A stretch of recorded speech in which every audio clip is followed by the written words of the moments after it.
Public comment speaker time may be limited if there are more than 10 speakers on an item. Tonight, we have in-person interpretation services available. Please visit the table in the back for a headset. For those in virtual attendance, please note that there is a globe icon near the hand feature on your screen. Our interpreters this evening are Gabriela Moya and Angelica Villaragran, Annabelle Todona, Maya Fonesca. Thank you all for your time and services today. Muy buenas noches. Tenemos servicios de interpretación al español disponibles. Por favor, pasen por acá, por la mesa de atrás para recoger su equipo y los auriculares. Para aquellos que nos acompañan de forma virtual, por favor, pueden hacer clic sobre el icono del globo en la pantalla y seleccionar español o Spanish. Si están conectados con un teléfono celular, pueden seleccionar los 3 puntos para luego seleccionar interpretación y luego español para escuchar a los intérpretes que nos acompañan de forma virtual. Todas las intérpretes de esta noche son Gabriela Saya Salón, Angélica Villagrande González, Anabela Tidona y Maya Fonseca. Muchas gracias. Great, thank you. I would like to introduce the City Council members and staff present. In Council chambers are myself, Mayor Drew Combs, Vice Mayor Betsy Nash, City Council members Cecilia Taylor, Jeff Schmidt, and Jennifer Wise. Staff present include City Manager Justin Murphy, Assistant City Manager Stephen Stolte, City Attorney Nero Doherty, and City Clerk Judy Herron. City Clerk Herron, would you please provide instructions to the City Council and members of the public on how the meeting will proceed? Yes, thank you, Mayor Combs. And again, echoing a welcome to our June 10th City Council meeting. For members of the public who wish to provide comment on an item on tonight's agenda, after the mayor calls for comment on that item, if you are in person, we ask that you complete a speaker card at that back table and return to me here at the clerk's desk. If you're participating virtually, you can engage that hand feature or calling in, pressing *9 at that time. That concludes my instructions. Mayor Combs, you may continue. All right, thank you, Clerk Herron. Agenda review provides advance notice to members of the public and city staff of any modifications to the agenda order or any requests from city council members. Does the city council wish to pull any items from the consent calendar or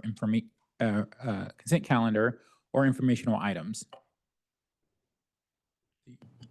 Yes, I would like to just have a comment on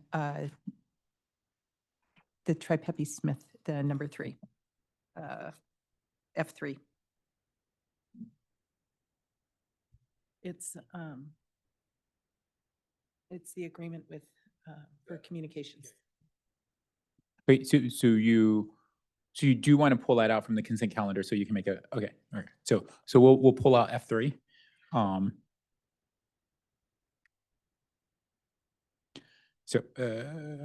Okay, are there any additional modifications to items on the agenda? Okay. All right, with that, we'll move on to public comment. Under public comment, the public may address the City Council on any subject not listed on the agenda. Each speaker may address the City Council once under public comment for a limit of 3 minutes. Speaker time will be limited to 2 minutes if there are more than 10 speakers. You are not required to provide your name or city of residence, but it is helpful. The City Council cannot act on items not listed on the agenda, and therefore the City Council cannot respond to non-agenda issues brought up under public comment other than to provide general information. City Clerk Herron, can you call for public comment? Yes, thank you, Mayor Combs. So at this time, if any member of the public wishes to provide comment for an item not on tonight's agenda, please complete a speaker card at that back table. Return to me here at the clerk's table. If you're participating virtually, please engage that hand feature, and calling in, please press *9 now.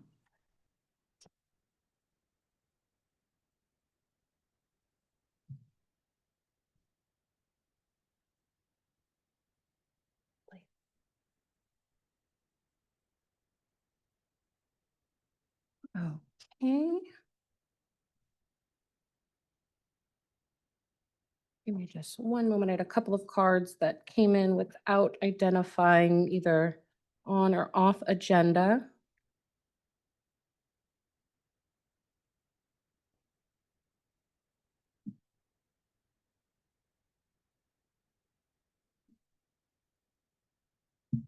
Okay. So for Elizabeth Watson Simons, I'm missing an agenda item. Was it general public comment or? Okay, thank you for confirming.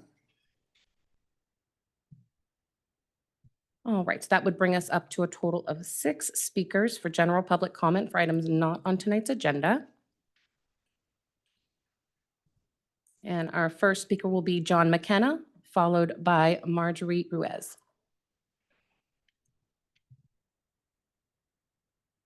Mayor Combs, Vice Mayor Nash, fellow council members and city staff. My name is John McKenna. Thank you for the opportunity to speak tonight. I do serve as the chair of the Environmental Quality Commission, but I'm speaking tonight as an individual. I just wanted to uplift a recommendation from the Environmental Quality Commission from their May meeting, which was to have the city formally oppose Assembly Bill 306. Many cities and counties across the state have already done this. It's very important for the legislature to hear the voices of concern throughout the state, including Menlo Park's. There are significant issues with this bill. It would essentially pause all new building codes, state and local, for the next 9 years. This would not allow Menlo Park to adopt local amendments to the building code. There are many cost-effective possibilities this code cycle, such as air conditioning to heat pump, flex path, energy performance. None of these will be an option if AB 306 passes in its current form. So again, I would request that the city formally oppose the bill. If that is not an option, oppose unless amended.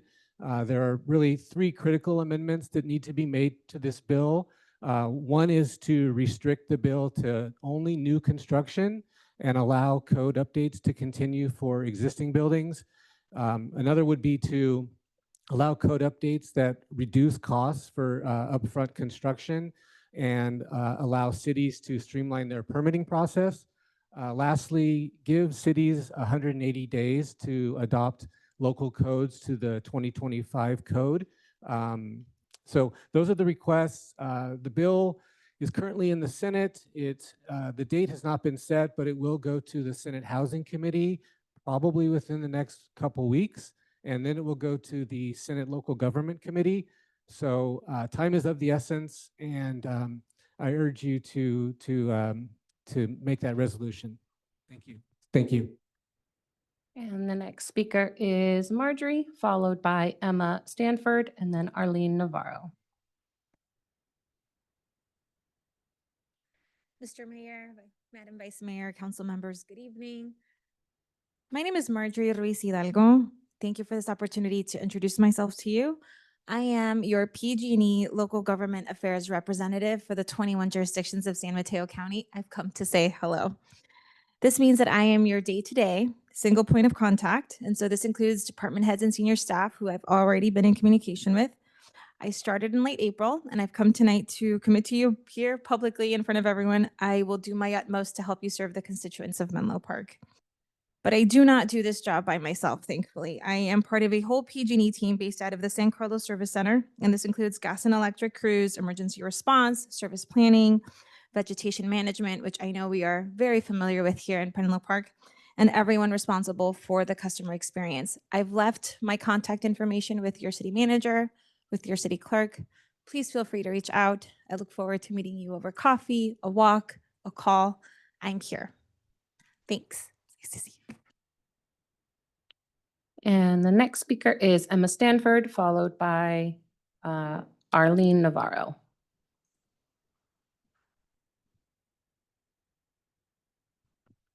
Good evening. I'm Emma Stanford. I'm a Menlo Park resident and homeowner. I just wanted to thank the city, the council members and the mayor and vice mayor for holding firm on our principles against complying with ICE and for joining the lawsuit recently challenging the federal administration's unlawful executive order withdrawing funding from sanctuary cities.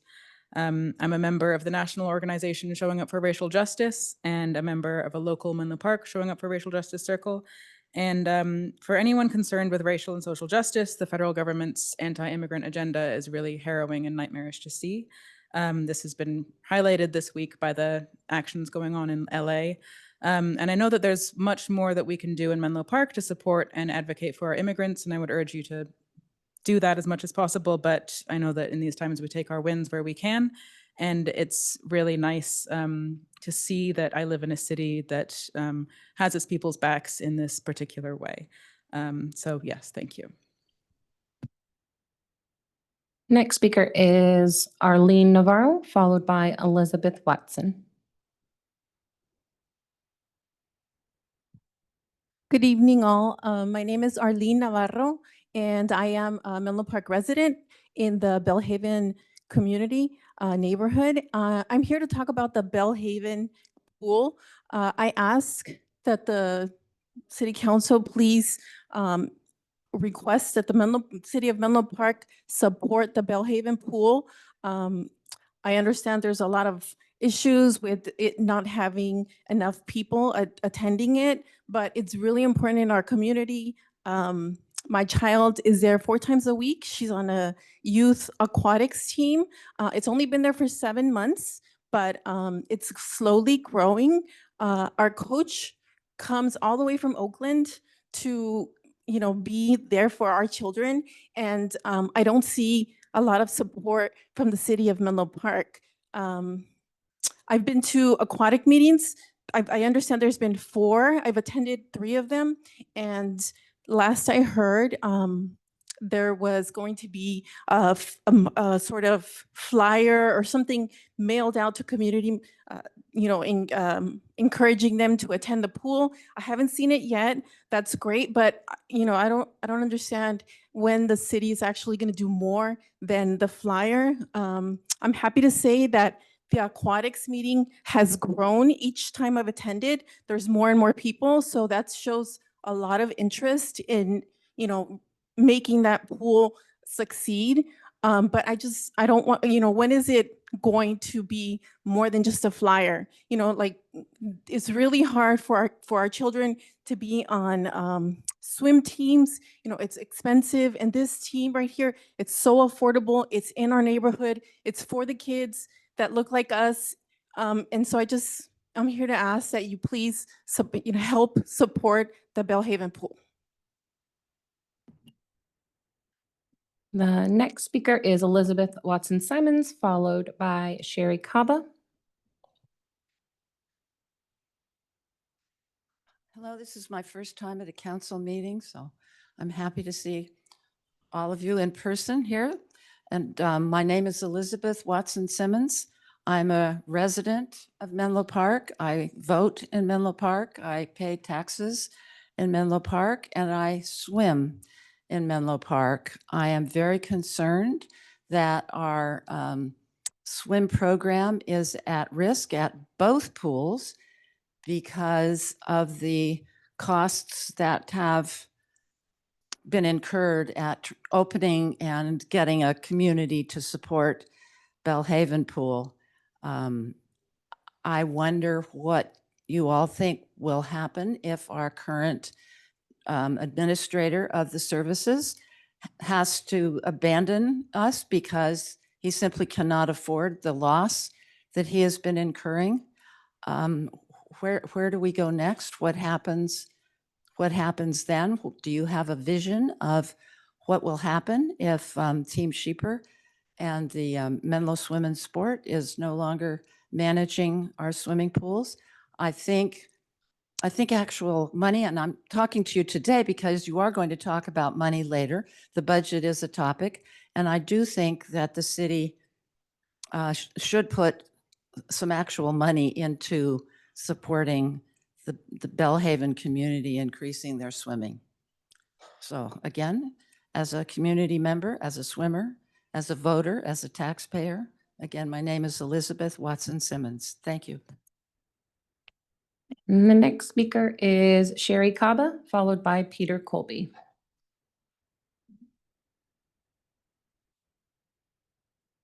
Hello and good evening. I am Sherry Kaba, publisher of the Soul Town magazine, representing parents who have children that swim, but I have 2 grandchildren that swim, that use the Bellhaven pool. All I'm asking you guys to do tonight is requesting that the city invest in a community pool that's led by staff and not a contractor. It is no secret that swimming may not be the #1 sport when it comes to brown and Black kids, but there are some brown and Black kids that would like to explore it, and parents that can afford it, and some that cannot. But we should not have to have our pool compared to another community's pool, apples to apples. The sports are just, it's not the same. But as a parent who paid for swimming lessons for my child, and now my grandchildren who have friends that are not able to afford it, I think that we should really look at a different way of funding, maybe not necessarily by contractor, but definitely by staff. Thank you. Next speaker is Peter Colby, followed by a call-in user. Good evening. My name is Peter Colby. I was just looking over the program for tonight's agenda, and there's an item on there to do a preparation of the intersection on Ravenswood down here at El Camino. And I tried talking to staff, and they weren't too aware of what was in the staff report. So I went to the library and I looked it up, and I just want the public to know, because we might be on camera right now, that if you're just going to okay this, it's a contract to Zara Construction to put another crosswalk on the south side of the intersection. And the numbers coming up are $640,000 with a contingency to go to $815,000, which is $750,000 to put a crosswalk on the intersection there. I think we already have a crosswalk, and it may not be the best bid you could get. So I just want the public to know that's a lot of money. Thank you. Our next speaker is calling in. I've asked you to unmute your end, and if you wouldn't mind stating your name for the record. Hi, my name is Galaxy, and I am a resident of Menlo Park. I am here to express concern about finding ways to sustain our aquatics program at both Burgess Pool and Bellhaven Pool. I have been swimming at Burgess Pool for a number of years, and this pool is one of the reasons I moved to the city. I have consistently found the staff at Menlo Swim and Sport to be courteous, kind, and responsive. While I do not know Tim Sheeper personally, the emails he sent to the swimming community during the time of COVID and during times of unsafe air quality were clear, positive, and empathetic, and helped me to hang in there during those challenging times. I am grateful to Burgess Pool and to Menlo Swim and Sport for supporting my physical and emotional well-being for many years, and I would love for everyone in this city, whether they go to Burgess Pool, Bellhaven Pool, or both, to have the opportunity to enjoy such benefits to their health as well. I am sad to hear that Menlo Swim and Sport is experiencing financial challenges and that there have been fewer swimmers than expected at the newly renovated and reopened pool at Bellhaven. On a personal level, I've also been sad to see lap swim times cut at Burgess Pool, and have heard about the possibility of more cuts to lap swim times following this summer. This concerns me greatly, as it will affect our community significantly. I am not sure what a sustainable model of business operations would look like for both pools, but I heartily support creative ideas for attracting as many swimmers as possible to both pools and for making this operation sustainable. And I urge City Council to make that a priority and to work with Menlo Sport and Swim to support both pools sustainably. Thank you. Okay. That seems to be our last hand, and no further cards for general public comment.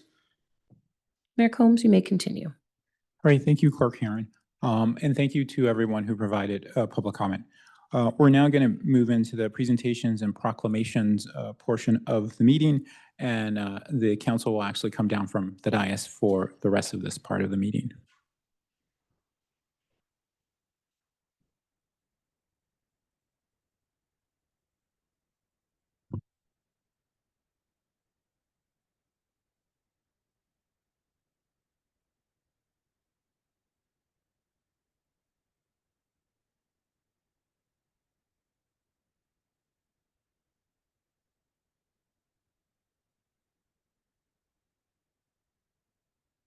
We have 3 proclamations this evening. The first is E1, recognizing Pride Month.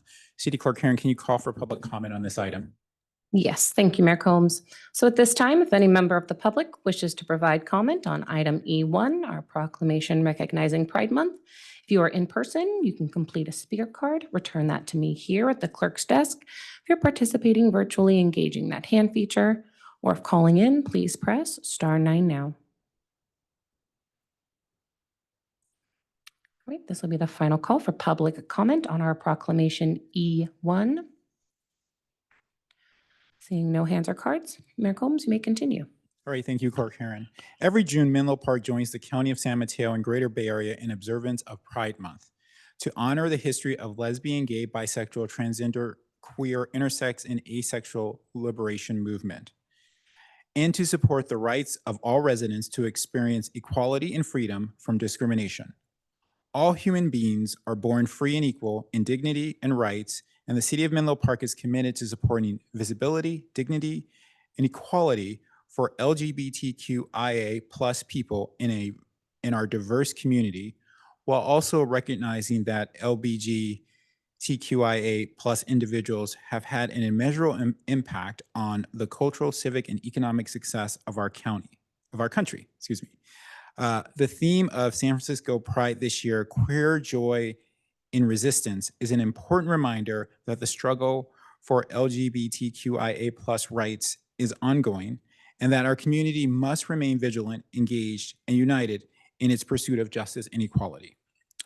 To accept the proclamation, we'd like to invite Dana Johnson, a LGBTQIA+ Commissioner, San Mateo County Pride Initiative Co-Chair, lead organizer of San Mateo County Pride Celebration, and Coast Pride board member.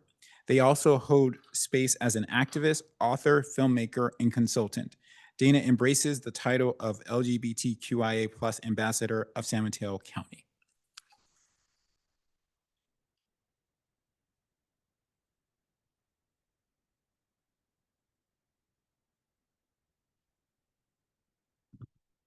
Thank you, Mayor Combs, and to also the council here.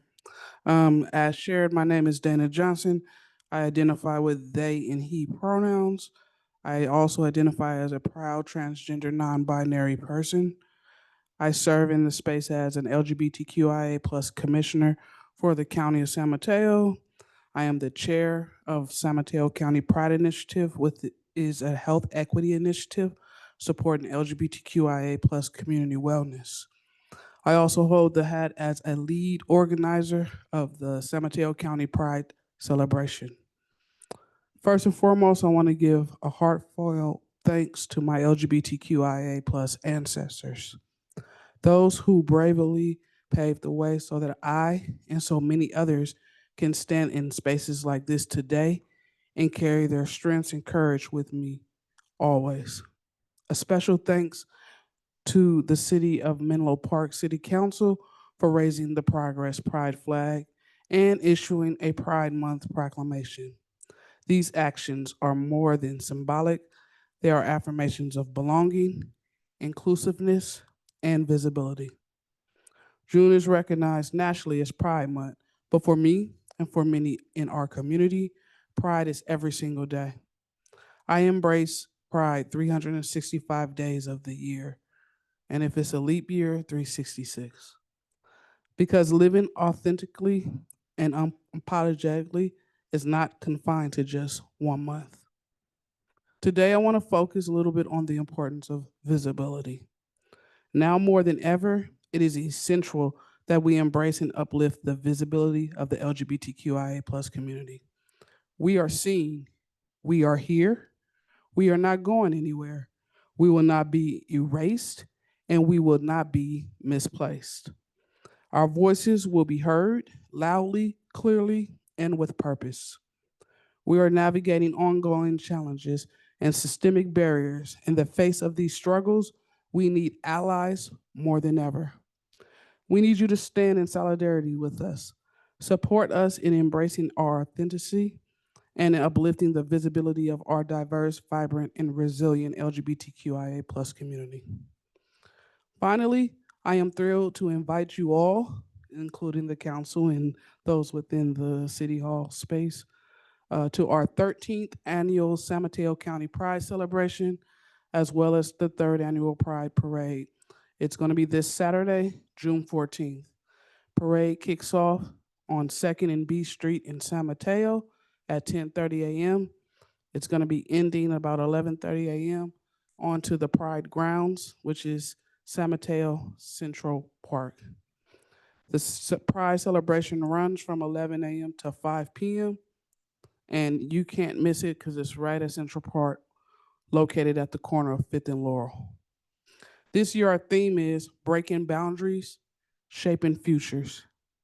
We invite you to celebrate the LGBTQIA+ community, raise awareness, and stand with us as we break down barriers and build futures rooted in equity and joy.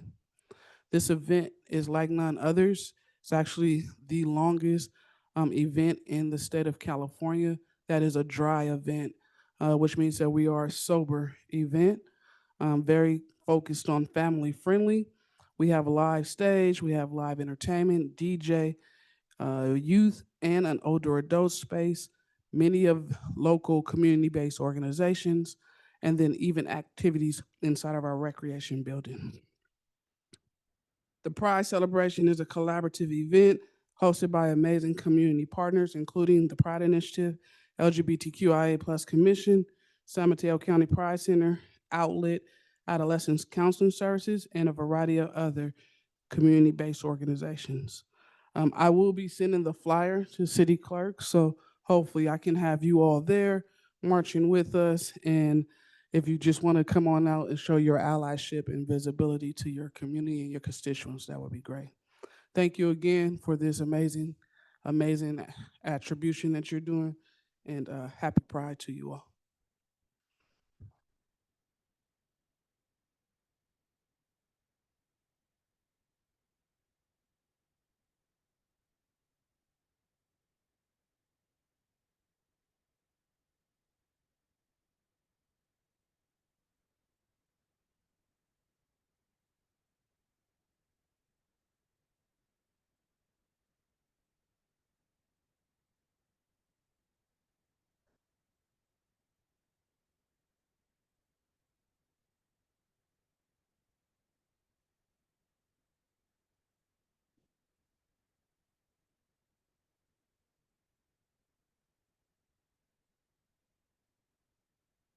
Our next proclamation, E2, recognizing Juneteenth. City Clerk Herron, can you please call for public comment on E2?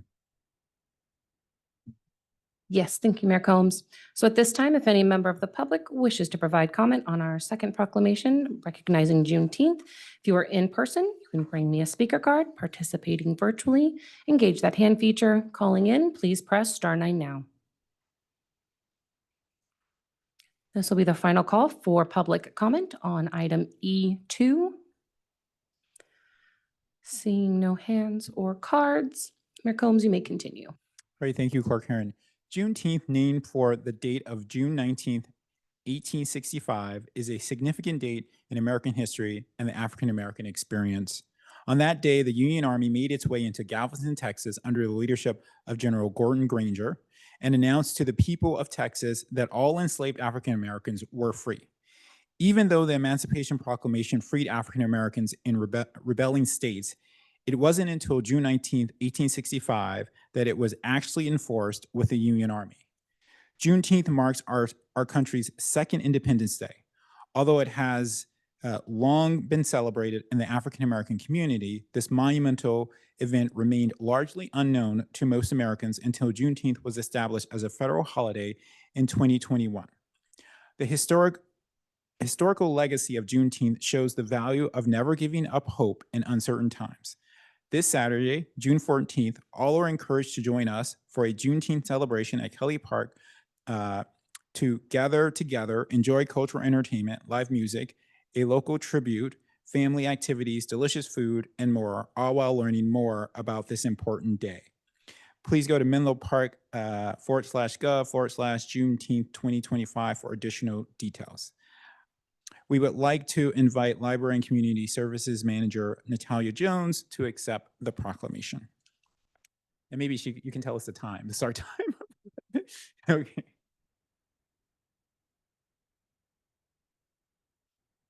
So it'll be from 12 to 3. Join us Saturday at Kelly Park for our Juneteenth celebration. It's a very community-focused event that we have coming up. Live music performances by community members, some cultural entertainment. We have a neighborhood tribute to some of the community-based organizations that have done so much for the Bellhaven neighborhood. Lots of activities for the family. There's something for everybody. So come on over, Kelly Park, 12 to 3. It's a free event, so hopefully we'll see you guys over there. So thank you.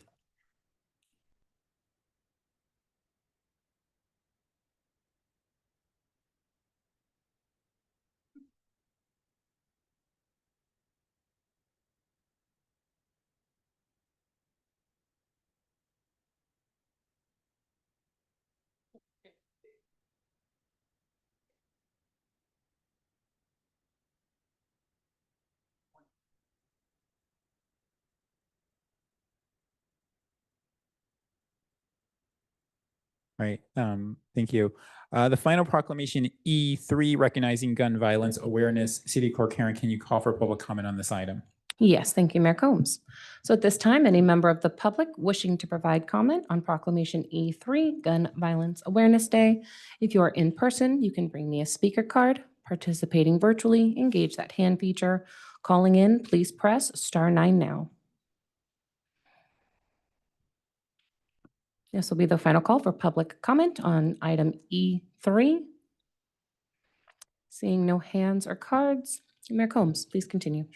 Gun violence touches every segment of our society and impacts people of all ages, increases the probability of death and incidents of domestic violence, raises the likelihood of fatality by those who intend to injure others, and among those who attempt suicide, places children and young people at increased risk of physical harm and injury, and disproportionately affects communities of color. Every day, 125 Americans are killed by gun violence, and more than 200 are shot and wounded, with an average of nearly 47,000 gun homicides every year. And an estimated 4.6 million American children live in a home where at least one gun is kept loaded and unlocked. For Gun Violence Awareness Day, observed annually on the first Friday in June, we honor those whose lives are cut short by gun violence, as well as the countless survivors whose lives are forever altered. We also recognize the importance of responsible gun ownership, including safe storage practices, safe handling practices, and observance of local, state, and federal law. We'd like to invite Menlo Park Police Chief Dave Norris to accept the proclamation.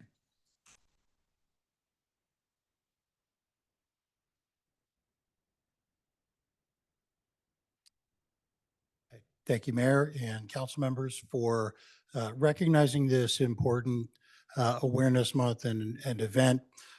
We live in a country where the number of firearms outnumber the number of people. We are the only country in the entire world where that occurs. And it's by a wide margin to second place in that percentage. And so we have to be very aware of the fact that guns exist in our nation and that we have to take appropriate care to secure them and keep them from our most vulnerable people who may be unable or unaware of the level of safety that's required. And we also have to do our best in our law enforcement community to tamp down the acts of gun violence that occur in our community and be very aware of our part in taking firearms off the street or making sure that they're properly secured. And we're very appreciative of the level of participation by our community in placing gun safety legislation before us and putting us in a position where it is a community-led initiative to keep ourselves and our families safe through safe storage laws. So thank you, Mayor and Council, for giving me the opportunity to come up and accept this.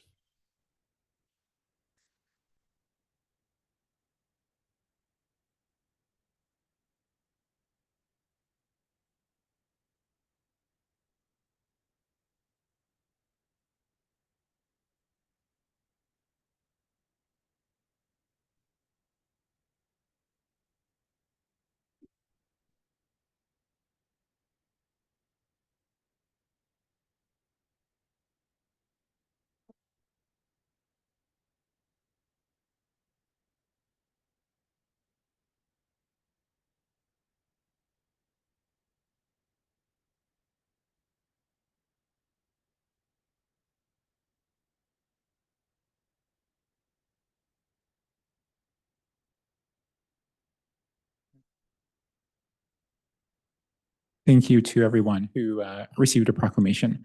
We'll now move on to the consent calendar. Under the consent calendar, the City Council may take action to approve routine business item in one motion unless a City Council member, city staff member, or a member of the public requests that an item be discussed or continued to a later date. City Clerk Karen, can you call for public comment on the consent calendar? Yes, thank you, Mayor Combs. So at this time, if any member of the public wishes to provide comment on our consent calendar items, F1, City Council meeting minutes, F2, SB1, project eligibility list for fiscal year 25-26, F3, an agreement for communication support services, F4, a contract for the El Camino Real and Ravenswood Avenue Crossing Improvement Project, and F5, receiving and filing the single audit report in the independent accountant's report for fiscal years 23-24 and 24-25. If you are in person, you can complete a speaker card, return that to me here at the clerk's desk. Participating virtually, engaging that hand. If calling in, please press *9 now. This will be the final call for public comment on our consent calendar items, F1 through F5. Okay, we did have one hand raised. If you could state your name and the item you are speaking on. I believe I'm speaking on item, is it 3? Is it the hiring of the PR firm? Oh, F3 related to the communications agreement? Yes, is that Yes. correct? Yes, it is. Go right ahead. Okay, thank you. Well, first of all, oh no, I'm so sorry. Well, I'd like to say a couple things, but number one, I understand it, that the city may hire, they're going to rehire the PR firm as a possible referendum on the downtown public housing. And per the Post, it says, as the city of Menlo Park faces a possible ballot initiative that would force the city to get voter approval before building housing on downtown parking lots, the city is poised to rehire a communications firm that has crisis management experience. City Council is scheduled to vote Tuesday, tonight, on a $210,000 contract with Tripepi Smith, a firm that provides marketing, communications, and public services, including crisis support. The item is on the council's consent calendar, in which several items are voted on at the same time without discussion. As a longtime Menlo Park resident, homeowner, taxpayer, I am extremely fiscally responsible with my money. And I expect that the council should also be fiscally responsible with my money. And I just think this is an irresponsible, frivolous money spending spree that we do not need to be engaged in. I'm urging the council to please stop this and choose another building site. It just doesn't make any sense to me. Thank you. And before I let you go, did you want to state your name for the record? Oh, it's Mary Seaton. Thank you. Thank you, Mary. Mm-hmm. Okay, and I do believe that was our last hand. Mayor Combs, we may continue. All right, thank you, Clerk Karen. Bringing it back to the dais. And so want to make sure I know the Vice Mayor, should we take a motion on F1, F2, F4, and F5? And then, no, you just want to make a comment on, you're okay. Right. Thank you. And actually, that speaker was precisely why I wanted to pull the item and actually ask staff to clarify the purpose of this contractor, please. We have our public engagement manager with us tonight. She could come up and offer some clarification.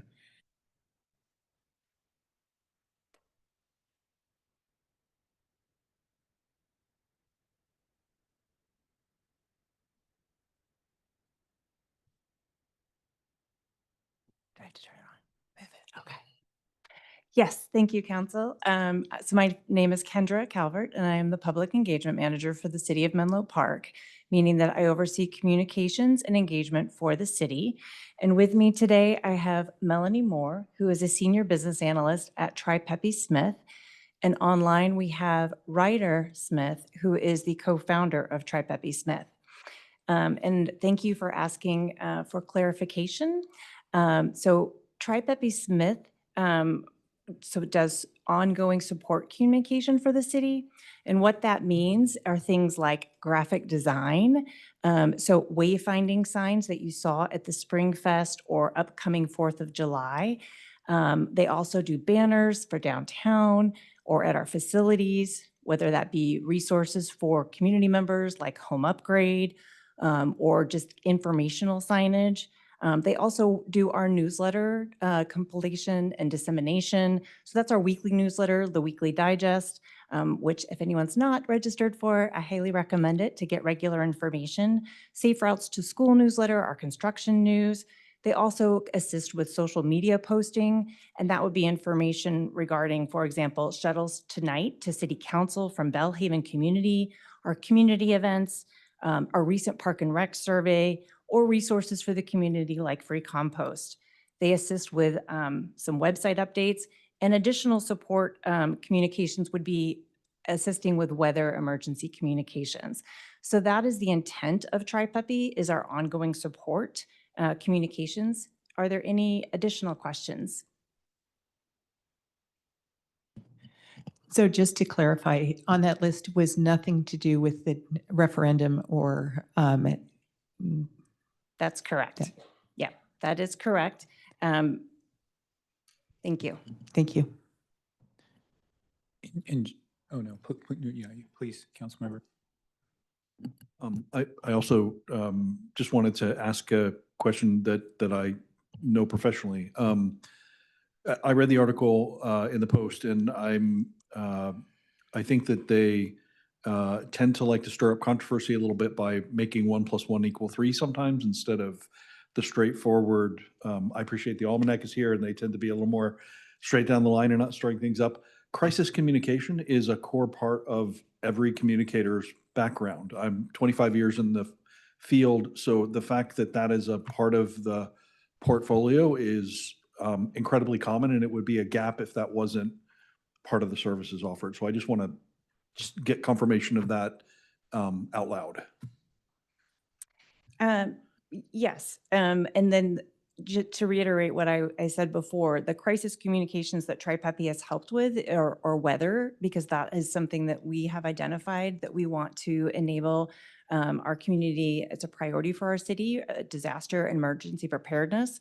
And so they have assisted with elevating and amplifying that information, because at all times we want to make sure that our community has information, has resources, and understands. That can be things like finding where to get your sandbags to avoid flooding. It can be things like amplifying when we have, during the wet, rainy season, when there might be potential heavy rains and what to do in that instance. And so that's the kind of crisis communications that Tripepi has assisted with. One more small one as well, just to further clarify and clear up any of the ambiguity. As a small comms shop in the city, the volume of things coming in to communicate is often quite, there's a lot, and the deadlines are often quite tight. So the fact that we're hiring a consultant is in no way uncommon. It's very common practice for small comm shops. We do it at Stanford where I work. I mean, so it's a very common practice as well. It's nothing unusual or out of the ordinary for a small comm shop. Is that correct? That is accurate. I don't know if Melanie wants to speak. They do cover, they work with cities throughout California in this capacity, because you are correct. Many cities, like the city of Menlo Park, have one public engagement manager, or they call it a communications, a PIO, a public information officer. And you are correct. My role is to serve all the departments across the city. We have a lot of different information to get out to, to our community. And so that does require some assistance. So I don't know if you have any further information you want to add, or.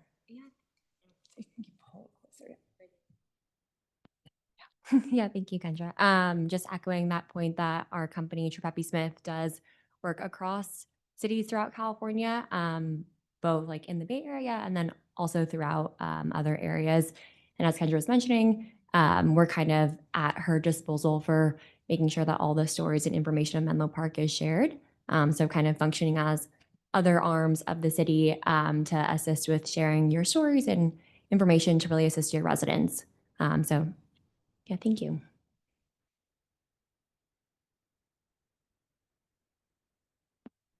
Thank you, Mayor Combs, and thank you for the information. My question is, how do you gauge the effectiveness of your outreach and engagement? That's a really good question. Thank you, Councilmember Taylor. So on a regular basis, we're tracking information. So anytime we're looking at social media, looking at how our engagement is translating, so who has engaged, so looking at different metrics such as impressions, looking at how people have engaged, and that's just on a digital front. To your point, then there, we know that our community members like to engage in different ways. So we're always looking at how we can reach community members in different ways. So whether that's print, whether that's we work a lot with our CBOs, that's our community-based organizations. So we know we have to take an integrated communications approach with everything that we do in the city, knowing we want to meet our community members where they're at.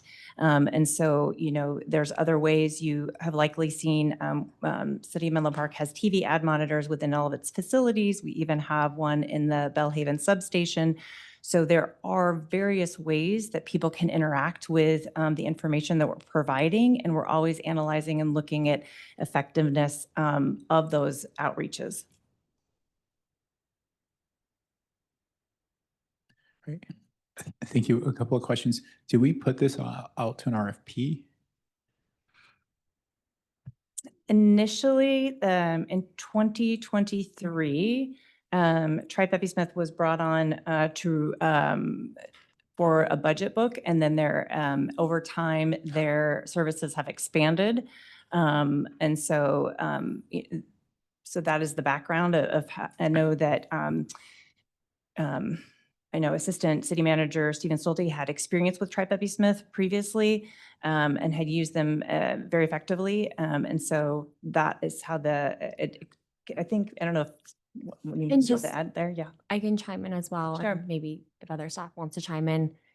We, as Kendra had mentioned, had jumped in to help with budget kind of information and wrapping up some final tasks, as well as filling in with just general communication needs as two individuals from the city left the communications department at the same time to fill a void for communications.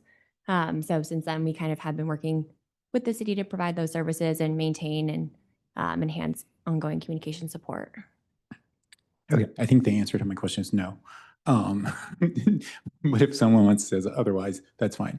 And so what I got is that the scope of work has evolved, and I think that that's great, and that happens naturally. But at some point, the scope of work can become constant and consistent, and it seems as though that is what has happened.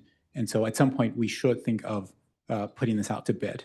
I'm not saying now, but I've seen these scenarios where it goes on years and years and years and years and years, and you never sort of checked in. And I think as public entities, we have that obligation. So certainly at some point in the future, this should be an RFP, and so we should get some assessment of clearly it forces us to make a clear assessment of the scope of work, and then to get some understanding of what is the market price for that scope of work.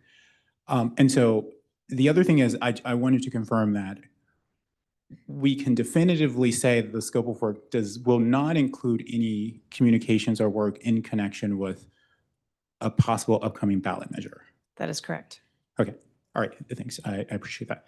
And so I'll just say, not making any distinctions between the Post and the Almanac.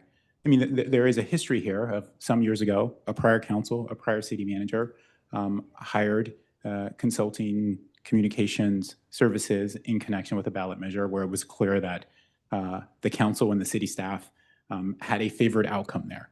And so that's what came up in the Post's article. And I think if there's any main takeaway here is that when there is a loss of trust on an item or a topic, it can linger for years. Even when those people are gone, that loss of trust can linger, and that is what we're all dealing with right now for you all and for us, is that incident long time ago where for a lot of residents there was a loss of trust when it came to the city's decision to hire a communications firm to play a role which some in the community thought it shouldn't play. So I just wanted to set the record straight. Again, no one here was involved. Well, I think I was in the audience back then, but no one here was involved in those decisions. But thank you. I appreciate the additional information. Are there any additional questions on this item? Okay. Are there any questions across any of the other consent items? Is there a motion? I will move to accept the consent calendar. I'm happy to second. Thank you. So I have a motion on the floor by Vice Mayor Nash and a second by City Councilmember Wise. Any further City Council question or discussion? Seeing none, please proceed with voting.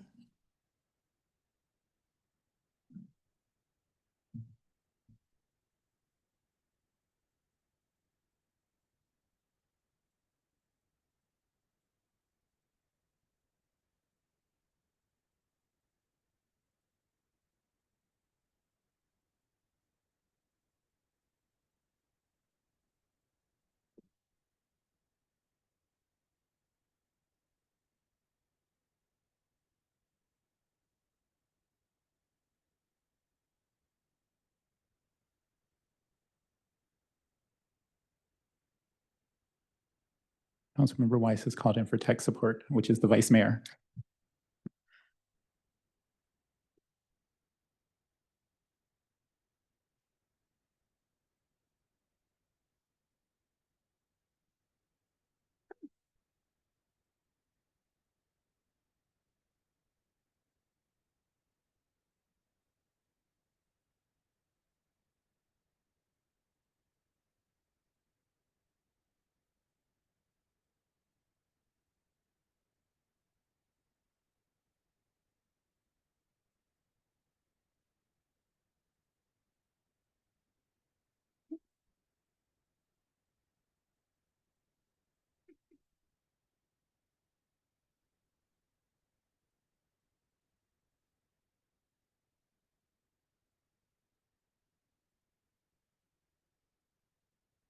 And the motion passes unanimously. Thank you. Right. Thank you. And thank you for answering the questions. All right, we'll move on to the public hearing. Public hearings are a formal proceeding held in order to receive testimony from all interested parties on a proposed issue or action. The public hearing is public hearing on the proposed fiscal year 25-26 budget and capital improvement plan. Here to introduce the item is Administrative Services Director Brittany Mello. Hello, Ms. Mello. Good evening. And we will go ahead and get started on our public hearing presentation tonight with Finance and Budget Manager Jared Hansen.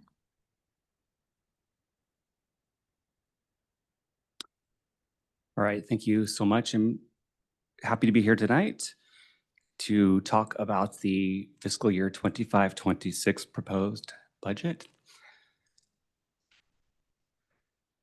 First off, we're going to talk about our budget team, review some of the fiscal 24-25 budget updates, review the city council priorities, discuss how that plays into the proposed fiscal year 25-26 budget, review the 5-year general fund forecast, provide a high-level overview of the capital improvement plan, and discuss the city workforce vacancies, recruitments, and retention trends. And then talk about our next steps. So to begin with, the budget is a team effort, and we wanted to take a moment to recognize the contributions of our core budget team, as well as the subject matter experts from each department, which helped put the budget together for the City Council's review this evening. To start off, we want to present a high-level picture of the current economic outlook. Currently, the U.S. economy is experiencing a slowdown largely due to weaker consumer spending. California's economy remains resilient, outpacing national growth. The Federal Reserve is expected to hold rates steady, and labor markets remain strong nationwide, but there is uncertainty around trade and fiscal policy that could introduce volatility. However, economic trends do not indicate a recession at this time. Using these economic trends, we wanted to provide City Council with an update on the current fiscal year 24-25 year-end projections. When staff last updated the City Council, we were anticipating about $1 million surplus. And based on revenue and expenditure trends and analysis currently, we're anticipating approximately a $3 million surplus. This is largely the result of higher revenues and lower expenditures, primarily due to savings from staff turnover and vacant positions, as well as reduced spending due to staff capacity. As a result of this, the City Council may consider using the projected surplus as a one-time transfer to the general CIP fund for capital projects for a contribution to the Strategic Pension Reserve or a combination of transfers. As we move on into the budget process, each department takes into account the City Council priorities. During the annual goal-setting workshop on the annual priority setting workshop on March 22nd, the City Council identified 5 priorities, including a new priority focused on downtown vibrancy. Staff have developed the proposed budget with these priorities in mind, and some of the included initiatives are highlighted on the slide you can see. In addition, we also provided more detail in the May 29th budget workshop.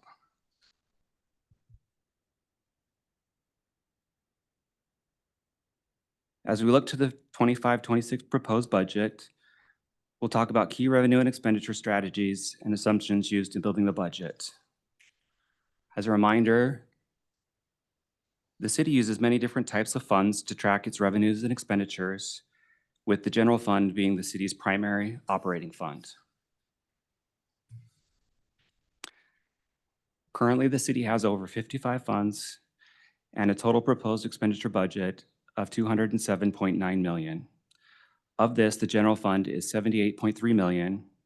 All other funds are $49.7, and a capital improvement program, $19.5 million in new funding, with an estimated $60.4 million in estimated carryover funding. The estimated carryover funding for the CIP will be finalized as part of the preparation of the annual comprehensive financial report, which will be brought to council in early 2026. The proposed fiscal year 25-26 budget includes general fund expenditures of $78.3 million and revenues of $78.5, with a surplus of approximately $0.2 million. Much of the focus that we'll talk about today is going to be on the general fund, which is the city's largest operating fund and is also the most discretionary of the funds. As we talk about the assumptions that go into the city's operating budget for revenues, the city anticipates revenues of $78.6 million. This is compared to $76.1 million in the prior fiscal year amended budget. And some of the key assumptions are a property tax of approximately $38.4 million, a transient occupancy tax of $15.5 million, and sales tax of $6.5 million.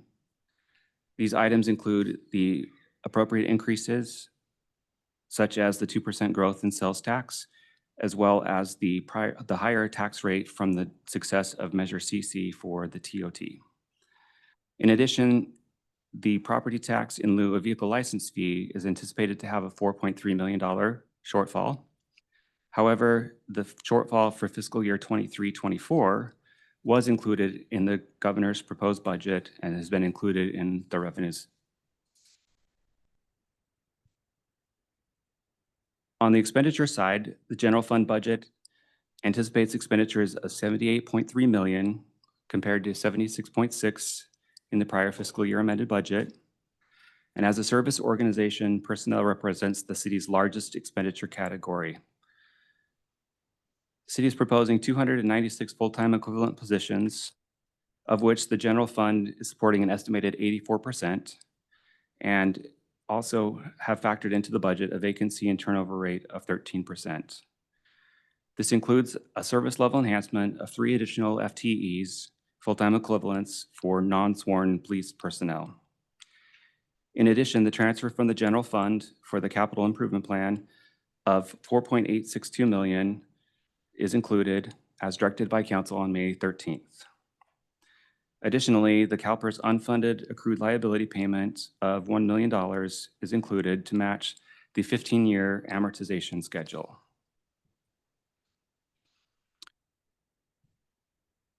As we move to the reserves, the city has a reserve policy which includes emergency contingency and economic stabilization, and both of these reserves will be fully funded at the end of fiscal 25-26 operating budget, which includes the 15% for the emergency contingency and the 20% for the economic stabilization.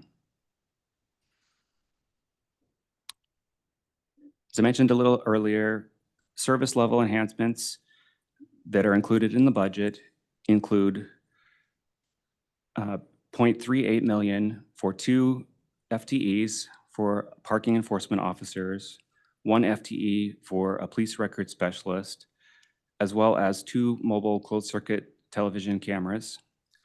This is partially supported by the Bayfront Mitigation Fund. These service level enhancements are related to the proposed operating budget only, and they're intended to restore or improve services provided to the community. As we take into account all of these items, before we look to the future to see what effect this has, let's look at where we came from.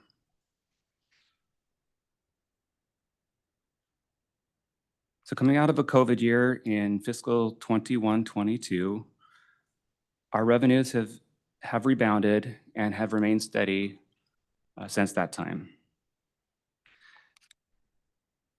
Looking at our expenditures, they follow the trends of the revenues and have remained relatively stable as the city has worked to align its expenditures with its revenues.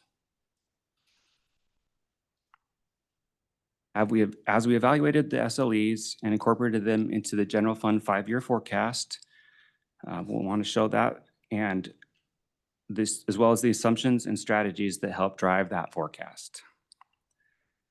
So just a little background on the 5-year forecast. This is a financial outlook of the revenues and expenditures for the general fund only, and this serves as a planning tool to support long-range decision-making based on current policies, economic trends, and known future obligations.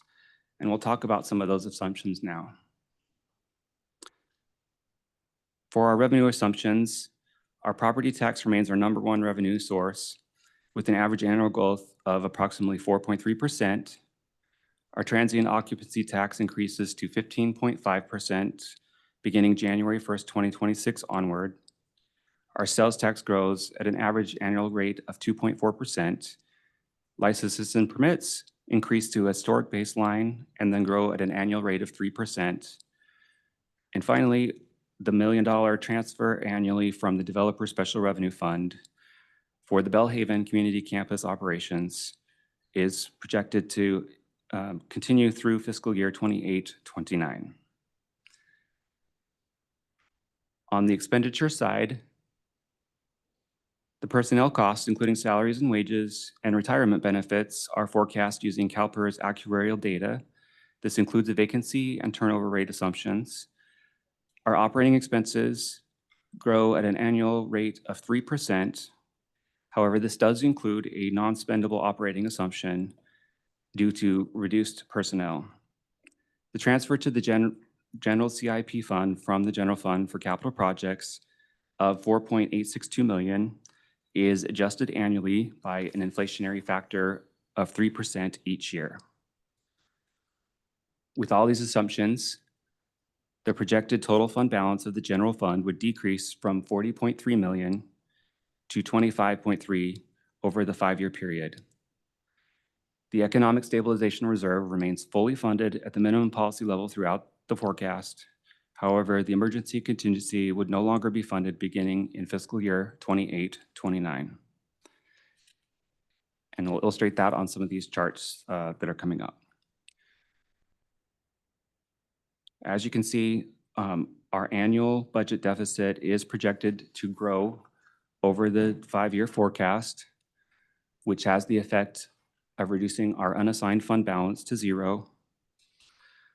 The emergency contingency is maintained, as I mentioned before, until 28-29, and that's at the 15% of general fund expenditures, while the economic stabilization remains fully funded throughout the forecast at 20%. Breaking down a little bit more information on the department budgets, the general fund operating budget by department is summarized here, and most of the revenues that are listed here, you'll notice, are under the non-departmental revenues, and that's because they're not attributable to a specific department, and this includes most of the taxes, property taxes, the TOT tax. This represents only a portion of the department's budgets, including the FTEs, as they are funded with other funds as well to make up the total department budget. Now, in addition to the operating budget, the city also has a capital improvement program. The capital improvement program consists of 7 project categories as well as ongoing related programs.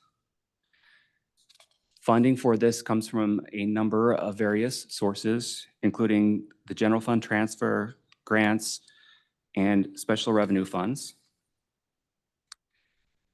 And in the upcoming fiscal year 25-26 budget, the total funding requested for the CIP across all funds is $19.5 million. This represents new funding and does not include the previously mentioned carryover. Of this $19.5 million, only $3.4 million of this is from the general CIP fund, the rest coming from other special revenue funds. And now I'll turn to Director Brittany Mello to talk about some of the vacancy, recruitment, and retention trends. Thank you. So Assembly Bill 2561 was introduced to address the issue of job vacancies in local government, with the legislature calling this a widespread and significant problem, in recognition that high vacancies adversely affect the delivery of public services and employee workload. This law went into effect January 1st, 2025. The law requires that public agencies to present the status of vacancies and recruitment and retention efforts at least once per fiscal year prior to the budget adoption, and to identify any necessary changes to policies, procedures, and recruitment activities that may lead to obstacles in the hiring process. Additional data is required if the vacancy rate meets or exceeds 20% in a bargaining unit, and labor groups are entitled to make a presentation at the public hearing. So here are the vacancy rates by labor group as of May 19th, 2025, showing the number of full-time equivalents or FTEs. None of the labor groups hit the 20% vacancy rate threshold that required more data be presented. Here we show the Service Employees International Union Local 521, or SEIU. This is our largest and most diverse employee group in terms of the number of job classifications it represents. SEIU is comprised of non-sworn frontline personnel across all departments. Their vacancy rate is 14.85%. Next, we have the American Federation of State, County, and Municipal Employees, Local 829, or AFSCME, which is comprised of a diverse group of non-sworn supervisory personnel across all departments, with a vacancy rate of 18.96%. The Menlo Park Police Officers Association, or POA, is comprised of police recruits, police officers, and police corporals, with a vacancy rate of 14.29%. The Menlo Park Police Sergeants Association, or PSA, is comprised solely of police sergeants with a 0% vacancy rate. We also have an unrepresented confidential group, which is comprised mainly of human resources staff and designated employees in other departments. They're designated confidential due to the nature of their work involving sensitive and confidential information, with a vacancy rate of 25%. And again, they're unrepresented. We also have an unrepresented management group, which is comprised of sworn and non-sworn department managers and executives, with a vacancy rate of 10%. And finally, we do have the City Council as part of our budgeted FTE counts. So total citywide, our vacancy rate is 14.59%. Here we show the vacancy rate by department. This is really meant to help illustrate the impact of vacancies on the delivery of services that are being provided by that department. So this is our human resources team. Human resources provides services to employees related to recruitments, benefits, trainings, workers' compensation and leaves, employee relations and labor relations. We have generalists who help with a wide variety of day-to-day HR items. We have one FTE and one part-time and temporary employee that are focused on recruitment efforts. We do have 2 vacant positions currently. Once fully staffed, we will have the equivalent of 2 FTEs focused on recruitments. So here we present data on recruitment and retention trends, and more data is available in the staff report and attachment H. For the first 10 months of the current fiscal year, we conducted 24 recruitments for FTE positions, and we filled a total of 46 positions. Note that about 41% of the positions filled were from existing employees through promotions and advancements, highlighting the career growth opportunities that employees have at the city, which also helps with employee retention. The employee turnover rate, which measures the number of voluntary separations divided by the average number of employees during the reporting period, was 14.58%, and the employee retention rate, which measures the retention of particular employees during that same period, was 87.33%.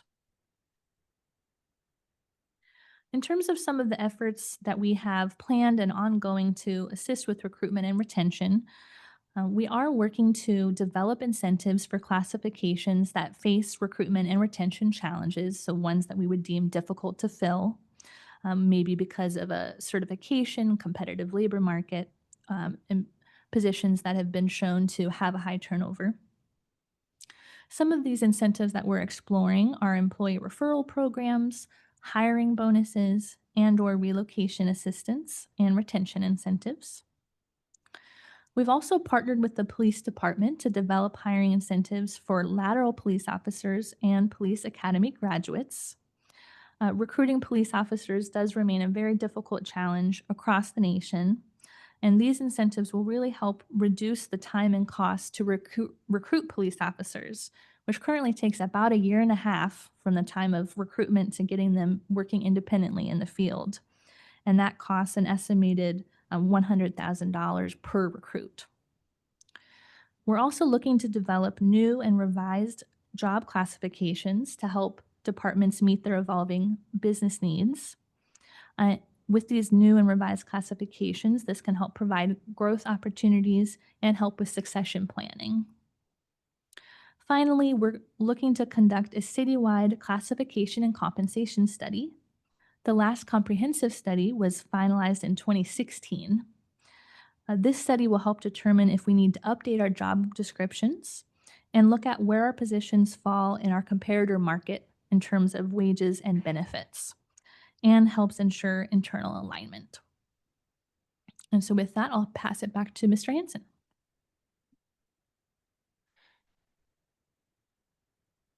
Thank you. As we look to the next steps in the budget adoption, we are requesting some direction from the City Council on the fiscal year 25-26 proposed budget. In addition, staff is also seeking direction on a one-time transfer using the fiscal year end 24-25 general fund surplus projected of approximately $3 million to fund the general CIP contribution for capital projects, the strategic pension funding reserve to meet the 15-year amortization schedule for the UAL payments, or a combination thereof. Staff also request the City Council consider information related to vacancies, recruitment, and retention trends in compliance with Assembly Bill 2561.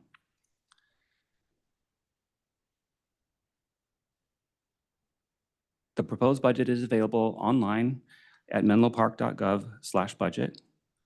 And on June 24th, the City Council meeting agenda items will include the adoption of the fiscal year 25-26 budget that incorporates any direction the City Council provides this evening.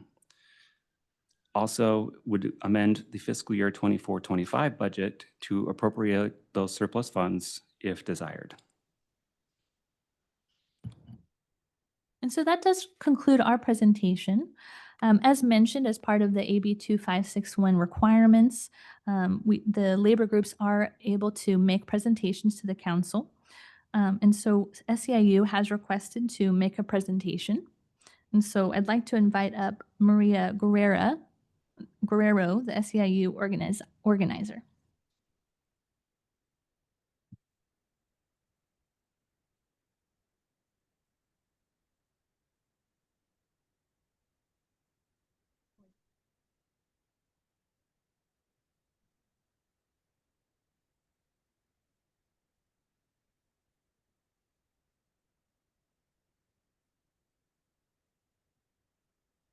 Good evening, Mayor Combs, council members, city staff.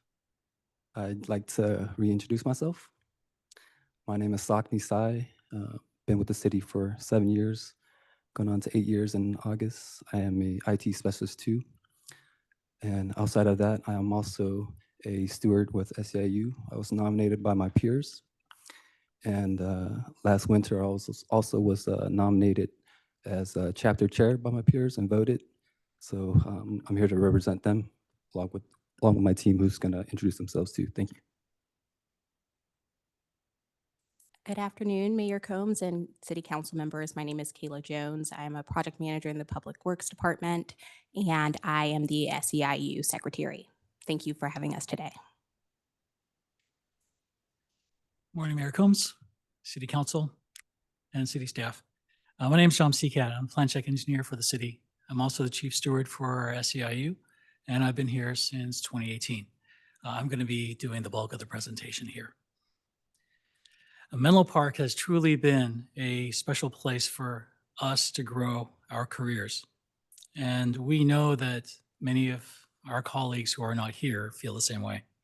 That's why we are honored to speak to you this evening, not only as representatives of the SEIU members, but also as a team deeply invested in the success of Menlo Park. We're here today to share some of the challenges our workforce is facing. The AB 2561 presentation makes the vacancy and recruiting challenges transparent. We hope to work with you on those solutions to foster growth and ensure that our residents continue to receive the high quality service they deserve. SEIU is the largest employee group at the city. We represent 153 positions across a wide variety of roles. You'll find our members working behind the scenes, at the front counter, on the front lines, such as teachers, librarians, the custodians, permit techs, engineers, and dispatchers. When a resident calls with a water issue, it's often our members who respond first. When a community event takes place, we are there, making sure everything runs smoothly. Our members are spread across the departments like community development, library and community services, public works, admin services, and police. We take great pride in the work we do to support Menlo Park. Next. While Menlo Park is a great place to work, we also want to be honest. Our members are stretched thinly. Vacancy rates are highest in the police department, admin services, public works, and community development. While city leaders have made significant efforts to address recruitment and retention, the impacts on current staff are real and growing. In many cases, employees are doing the work of 2 or more people. When vacancies happen, whether in entry-level roles or other departments, it creates a ripple effect that increases the workload of remaining staff. A couple of examples: when admin services has gaps, technical staff end up covering admin tasks in addition to their core responsibilities. Also in dispatch, our members regularly pull double shifts to keep the lifelines available for the community. This has real-world consequences, such as longer than preferred permitting times, or maintenance staff who not being able to take vacations even though they've requested these months in advance due to staffing shortages. Staff morale does suffer, especially when vacancies remain open for years. And when combined with below market salaries, this workload imbalance leads to burnout and turnover, and that's a cycle that's difficult to break. Next. One of the key indicators of this challenge is that 21% of our staff have less than 1 year tenure. That's 1 out of every 5. This level of turnover requires constant recruiting, onboarding, and training. It's a costly process that also places a burden on experienced staff who are trying to stay afloat doing their own work in addition to helping the new ones come up to speed. Retention practices could ease this cycle and allow our employees to shift focus from staying afloat to improving systems, increasing efficiency, and serving the public better. Thanks. Housing affordability is another major pressure point. The low income threshold in San Mateo County is $156,650. Only one position within our SEIU group, an associate transportation engineer at the top of their range, meets that threshold. That's 1 out of 153. This has pushed many employees out of the city and even out of the county, creating long commutes that impact work-life balance and further contribute to attrition. We've seen dedicated staff leave for cities like East Palo Alto, San Mateo, South San Francisco, and Redwood City, often for better pay or housing options. We who remain do so because we care deeply about Menlo Park. But that loyalty does have its limits, especially when paired with rising costs and a heavy workload. We appreciate the upcoming compensation study and look forward to working together to ensure that employee pay reflects market realities. Vacancy and turnover don't just affect employees, they impact the entire city. We lose institutional knowledge when seasoned employees leave. Our throughput slows down until new employees come up to speed. It costs more to recruit and train a new employee than it does to retain someone experienced, especially in technical roles that require certification or years of specialized training. And while contractors can be helpful in the short term, they often lack the long-term commitment and context of a city employee. Plus, their rates may be significantly higher and fluctuate with the market. According to the city's 2023-24 annual comprehensive financial report, the city's net position increased by over $34 million to a total of $597 million. Of this amount, $35 million can be used to meet ongoing obligations. We hope that the city uses this financial strength to boost the strength of its workforce. We've outlined several recommendations, many of which are also reflected in the staff report.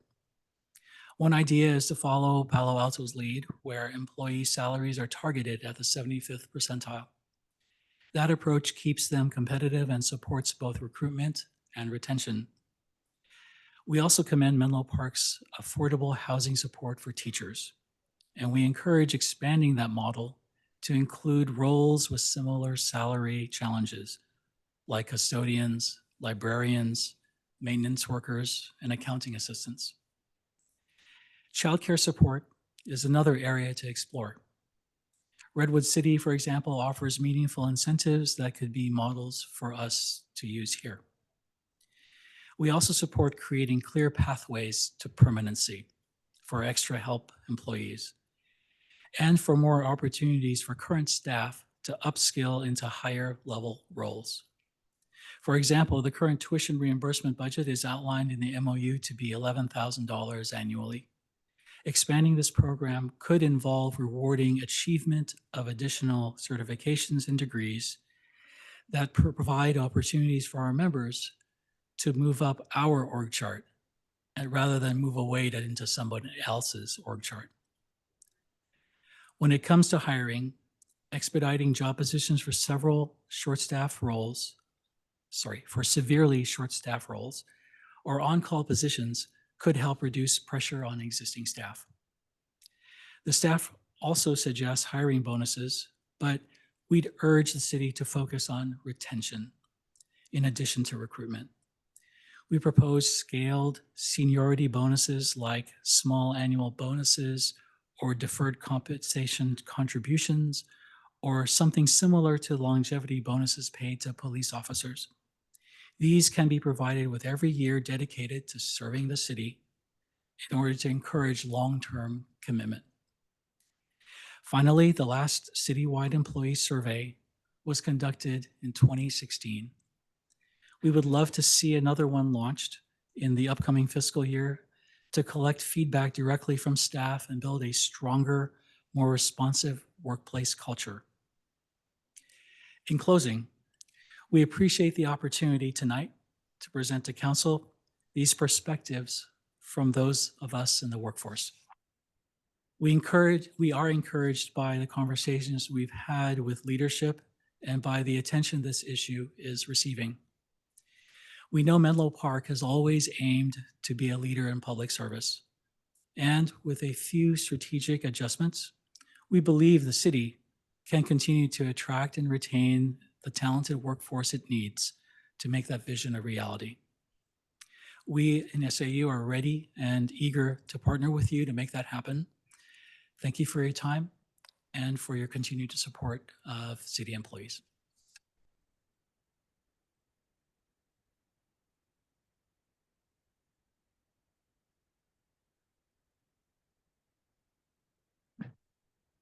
Thank you for the presentation.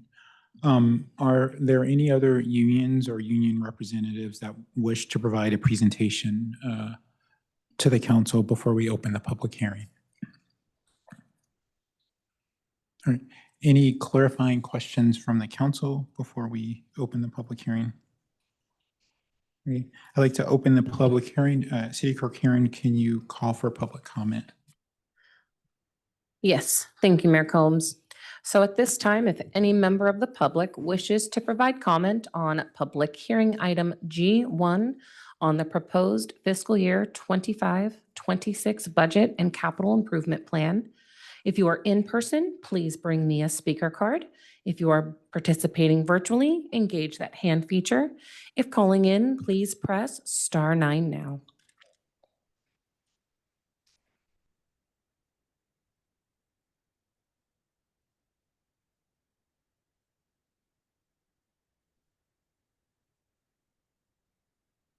Okay, looks like we are currently at 13 speakers. So this will be the final call for public comment on our public hearing item G1 for the fiscal year 25-26 budget.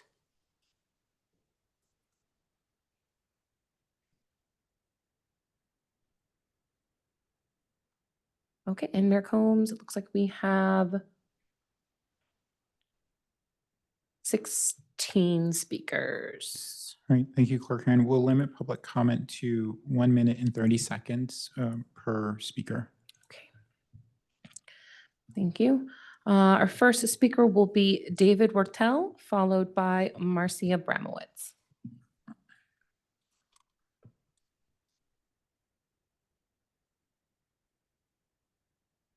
The Federal Railroad Administration defines the limit for train horn noise to be 110 decibels at 100 feet. Unfortunately, this rule does not effectively limit the sound levels of horn noise. The average level on my property is 105 decibels, but some days we have much louder trains. I hired acoustic experts, Salter Inc. of San Francisco, and we set up 2 calibrated sound meters to log noise levels on both sides of my house for a week. I found several times the train noise exceeded 120 decibels. I'm rebuilding my house with triple pane windows and double walls for noise isolation, but even with these expensive measures, I'll be lucky if I can get the train noise down to 75 decibels. To put these numbers in perspective, 75 decibels is roughly equivalent to the noise of a vacuum cleaner indoors. 90 decibels, likely experienced by most homes near the tracks, feels like a gas-powered lawnmower operating indoors. 105 decibels, the average level on my property, is comparable to a jackhammer or a helicopter overhead. And 120 decibels, the level I sometimes record, is as loud as a police siren or a thunderclap at close range, loud enough to cause immediate hearing damage. Since trains aren't actually limited to 110 decibels, and since most people cannot rebuild their homes with concrete walls and triple pane glass, most homes next to the tracks are exposed to levels exceeding 90 decibels on a regular basis. Noise at these levels is not just annoying, it's harmful. Sustained exposure to 85 decibels can cause hearing damage over time, and levels over 100 decibels can cause immediate hearing loss. Even at 65 to 70 decibel levels, typical of street traffic, sleep disturbances and stress-related health problems like high blood pressure become significant.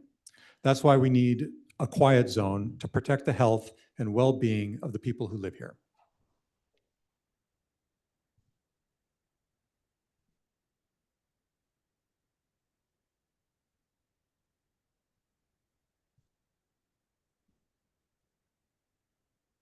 Shorter.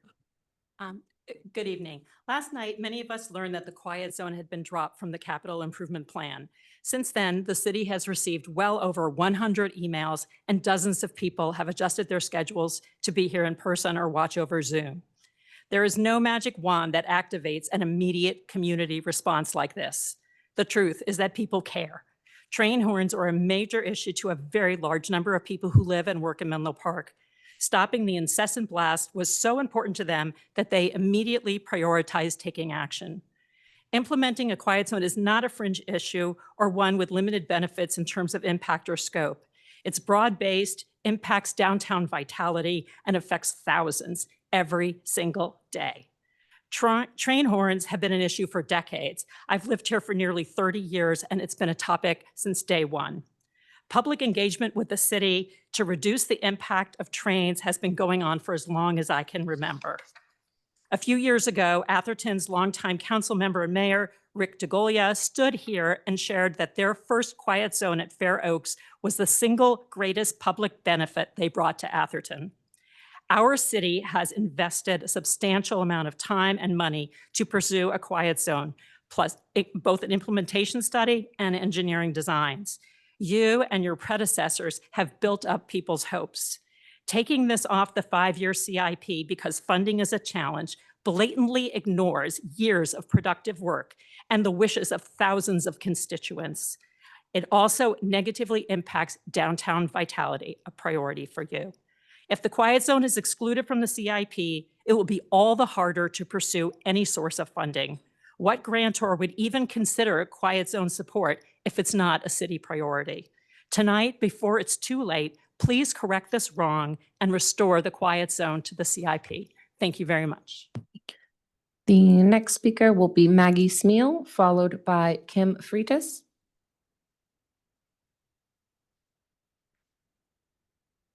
Hello, Mayor Coombs and City Council. Thank you for your service to Menlo Park and for allowing us to speak tonight.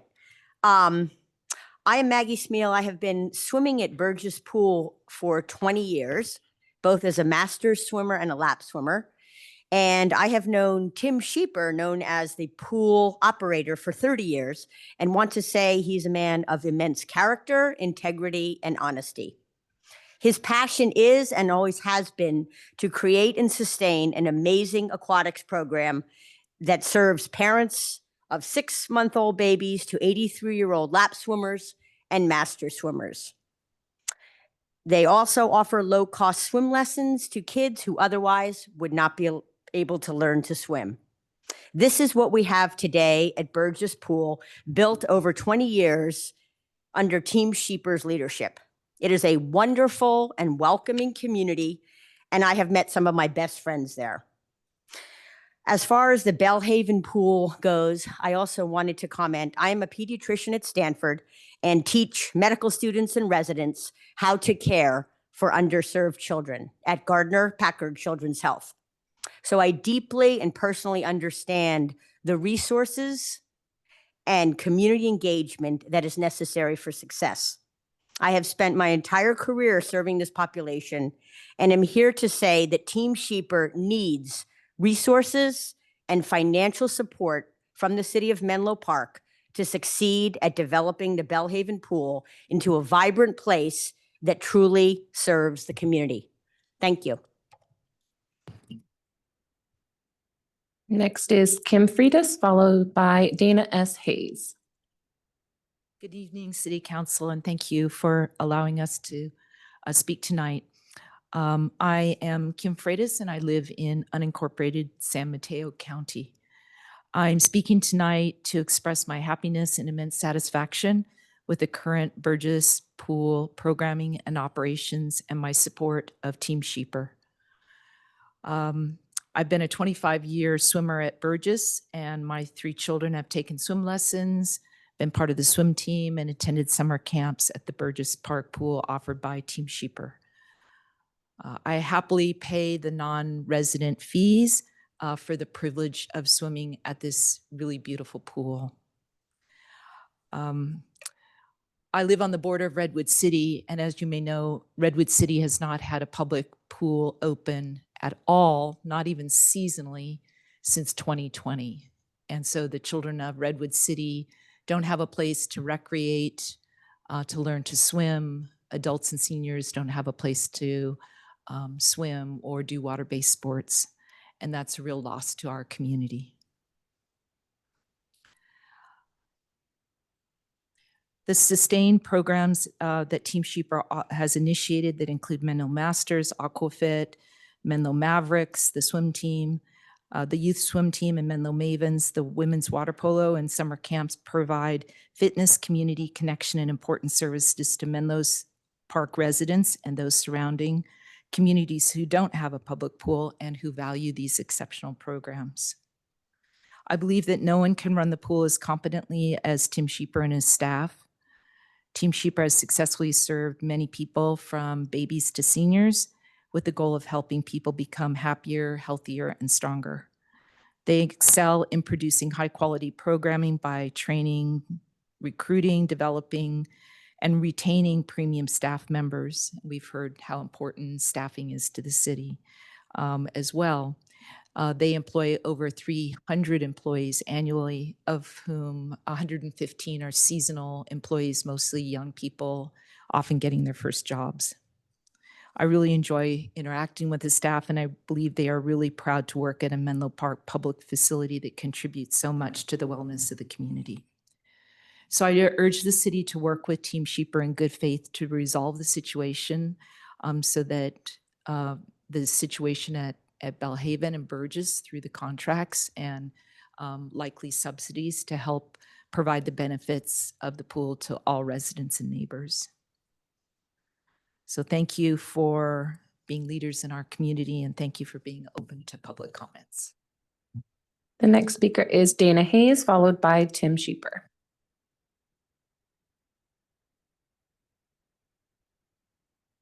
Good evening, Mayor Combs and fellow council members. My name is Dana Hayes. I'm a over 30-year resident of Menlo Park and have been swimming in their pools almost as long. First, I'd like to thank you for your service to our city. I greatly appreciate all the time and energy you put into making our city great. I'm here tonight to respectfully ask the City Council to please help the Bellhaven Pool survive and thrive. The city of Menlo Park built a beautiful pool in Bellhaven, a true gift to that community. Now, I hope you can also ensure its success. The Menlo Park Aquatics programs, under the extraordinary leadership of our operator, Team Sheeper, are a jewel of our city. Let's keep it that way. The operations and programming at Burgess Pool are unsurpassed. I know kids that have learned to swim there. I know adults that have learned to swim there. I have neighbors who regularly lap swim and join Aquafit. I know many MA students who have had engaging and productive summer jobs working the summer camps. And I know many kids who attended those summer camps, often on scholarship. Not only is the programming exemplary, the whole pool community feel is exemplary. Starting with the whiteboard you see as you walk in, it explains lane etiquette and pool temperatures, posts funny jokes, and always has an inspirational quote or saying of the week. Some days you arrive at the pool tired and down, but you read the inspirational quote as you walk by. Lo and behold, you're feeling 100 times better and you're not even in the water yet. This type of programming could also be taking place at Bellhaven, but it takes time, energy, and money for something like this to get up and running. Once it does, I think we all know it would succeed. So again, I ask you to please work with the current pool operator who has demonstrated incredible expertise and commitment to our city to make sure that the Menlo Park Aquatics programs at both Burgess and Bellhaven survive, thrive, and continue to be of the highest quality possible, serving all of Menlo Park and our neighboring communities as well. Thank you. Next is Tim Sheeper, followed by Carol Hayworth. Good evening, Council. Tim Sheeper, Tim, can you bring the mic up just a little bit? Thank you. as CEO of Team Sheeper. I live my life on trust, and I run my company on trust. I value that the city of Menlo Park has trusted me to open the doors of the city pools for the past 20 years. The city has trusted us to teach many generations of children the life-saving and lifelong skill of swimming. The city trusted that as an organization, we would give 100% to make the new Bellhaven pool a success, regardless of the odds. I trust that the city has appreciated that despite our organization's financial struggles brought on by the startup challenges, we continue to offer efficient and professional services. I trust that the City Council will recognize that now is the opportunity to have a discussion that may lead to lifestyle enhancements for the entire Bellhaven community. Menlo Swim Sport has invested $65,000 into the Bellhaven community in 2024. And we are on pace to invest more than that in 2025. I trust that the city honors and respects what its longtime partner has contributed and uses this opportunity to accept the baton from Menlo Swim Sport and take it, and then increase the intensity of their financial commitment to the Bellhaven community. Thank you. Next speaker is Carol Hayworth, followed by Judith Wilson. Good evening, City Council members. I'm Carol Hayworth, and I'm the CFO and the Director of Human Resources for Team Sheeper. I believe it is paramount for the council to acknowledge and understand that it is not enough for a city to build a pool facility for a traditionally underserved community. It is also their responsibility to help get the facility off the ground, up and running, and to help it to become a thriving community. Anything less is an abdication of responsibility. After 9 months of attempting to get some financial help from the city, as we continue to incur operating losses, we are now finding ourselves out of options other than to reduce services at the higher demand community pool. We have put a proposal on the table that I've emailed to you that I hope that you will consider as a part of your budgeting process. The proposal is as follows. Bellhaven, number one, Bellhaven can operate at 63 hours a week. Team Sheeper will financially support 23 of those hours and 44 weeks of the year and the full 63 hours during the summer.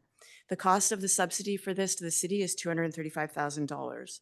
Number two, Bellhaven can operate at 54 hours a week, which we think is a reasonable amount of hours to offer good access to the location with 8 hours per day during the week, 14 hours on the weekends. Again, Team Sheeper can financially support 23, 44 weeks of the year, and 63 for 8 weeks of the year. The cost of that is $182,000 subsidy from the city. Number three, free recreational and lap swimming year-round for Bellhaven Community Pool hyperlocal residents, combined with one of the above operational hours options. We've heard that their barriers are hours and affordability. This helps address affordability. This would require a $70,000 subsidy from the city. I understand from the budget proposal or the budget that was given earlier that there is a surplus of funds. These options are well thought out, and I'm happy to provide any cost detail analysis that you would like to see. There's absolutely no management allocation to these costs. This is purely lifeguard and managing of the lifeguards at the location. We urge the council to do the right thing for the aquatics community, to keep service levels the same for all involved and to allow us to continue to do our jobs and provide outstanding aquatic services without barriers. The aquatics program in Menlo Park is the gem of the city, as one aquatics participant told me yesterday. It is something the city should be proud of. Look around to other programs in other cities. Please do your research and observe the level of service compared to what we have been able to provide. This city is an example to others. Thank you. The next speaker is Judith Wilson, followed by Judith Schwartz.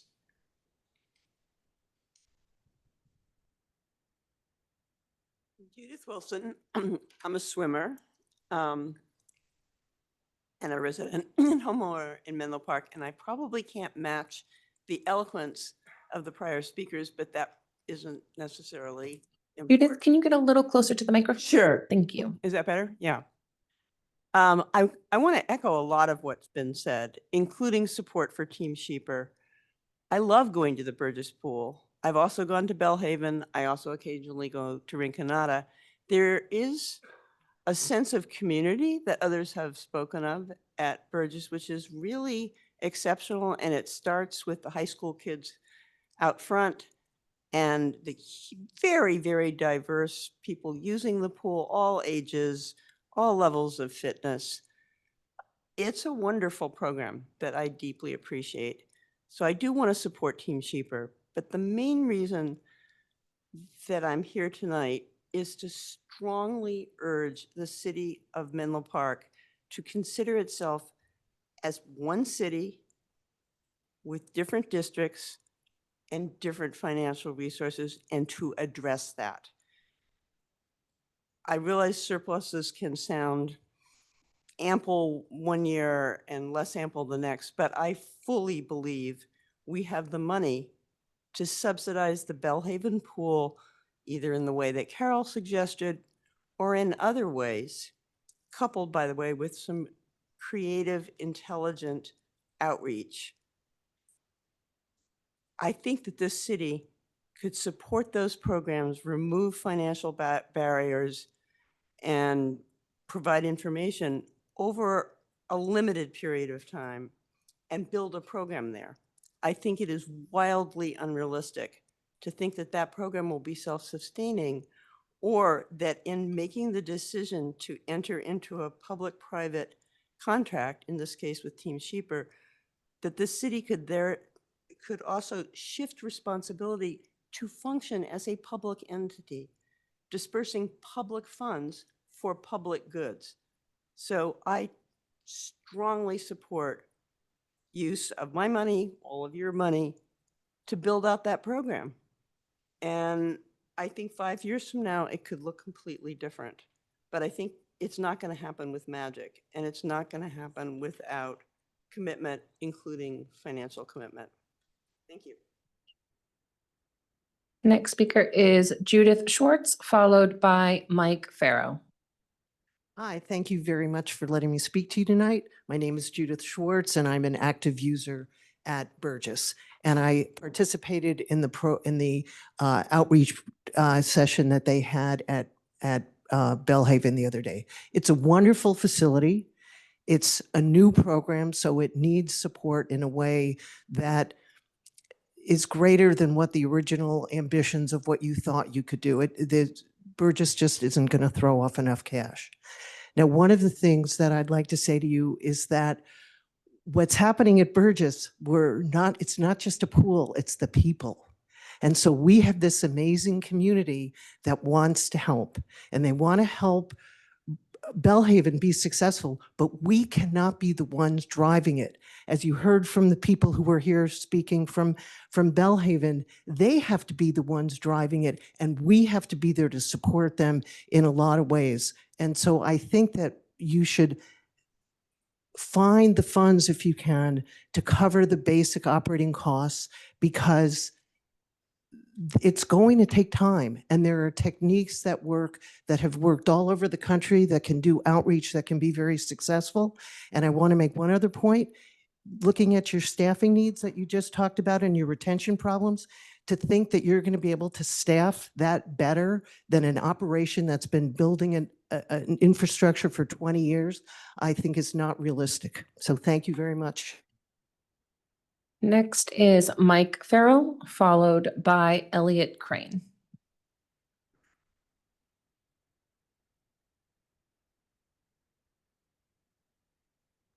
City Council, I'm sorry for my voice. I had a little bit of laryngitis, so I'll try to speak close to the microphone.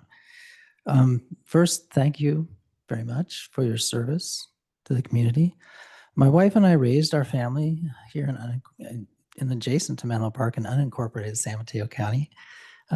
Naturally, we shop and dine in Menlo Park, and our 4 children went to high school at Menlo Atherton High School.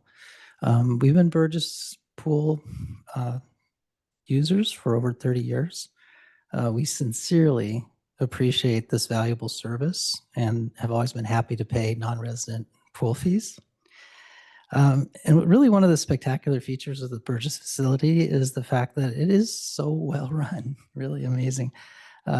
These public-private partnerships are tricky, we know that, but both the city and the operator have done very well to make that program a success. Likewise, the Anita Harris Pool facility is also a tribute to you in Menlo Park and the vision of the City Council. It has just such tremendous potential as a gateway to the amazing benefits of aquatic recreation for a population that just happens to live on the other side of the freeway. My hope is that you come to agreement with the current operator on how best to serve the community. The operator is one of the most experienced in the United States. I've been around pools my entire life, and in the current operator, you do have a real treasure. Pools are just very, very expensive to run and costly to operate, and some very simple calculations show that you either have to boil the water with people in them all the time, paying fees, or you have to subsidize them. I believe a subsidy for Anita Harris is the right way to ensure that access to the pool is assured. Private operators need to at least break even, and losing this talented and efficient operator would invariably mean that both pools would experience drops in utilization, increased cost to the city, well beyond a simple subsidy. So I think it's incumbent also on those of us who have really taken advantage of your city's facilities for so long to stand up and be of service. City residents should not bear the brunt of these needed subsidies. Non-residents should also pay more.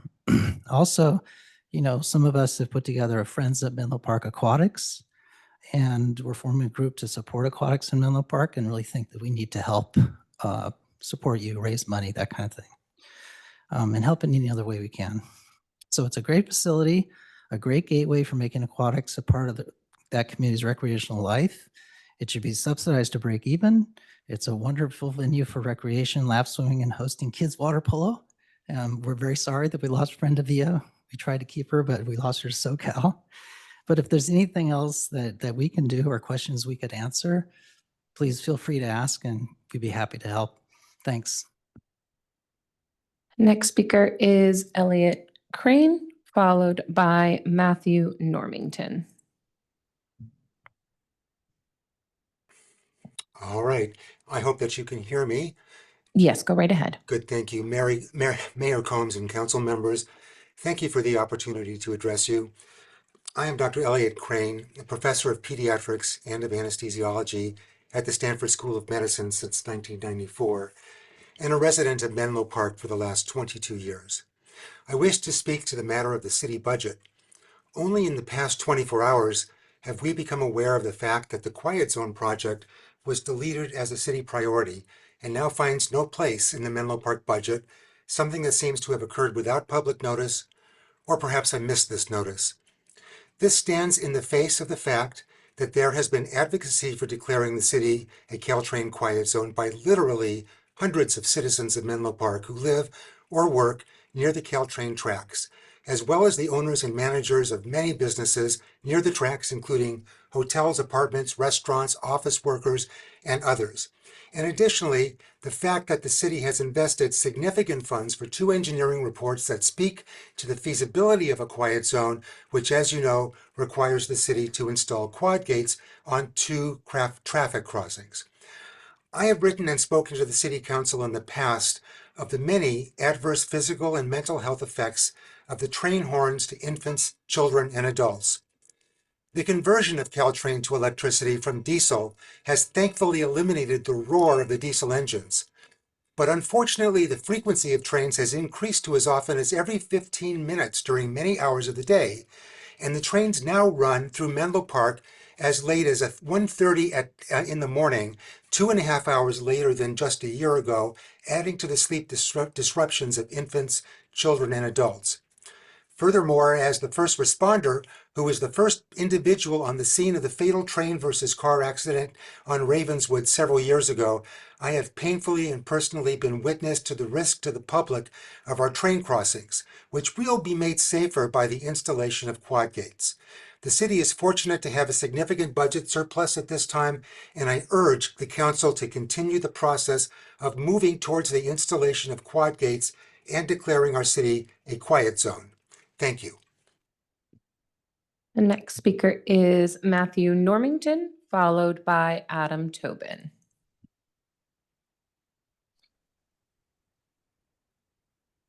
Good evening, Mayor Combs and City Council members. Thank you for the opportunity to speak tonight.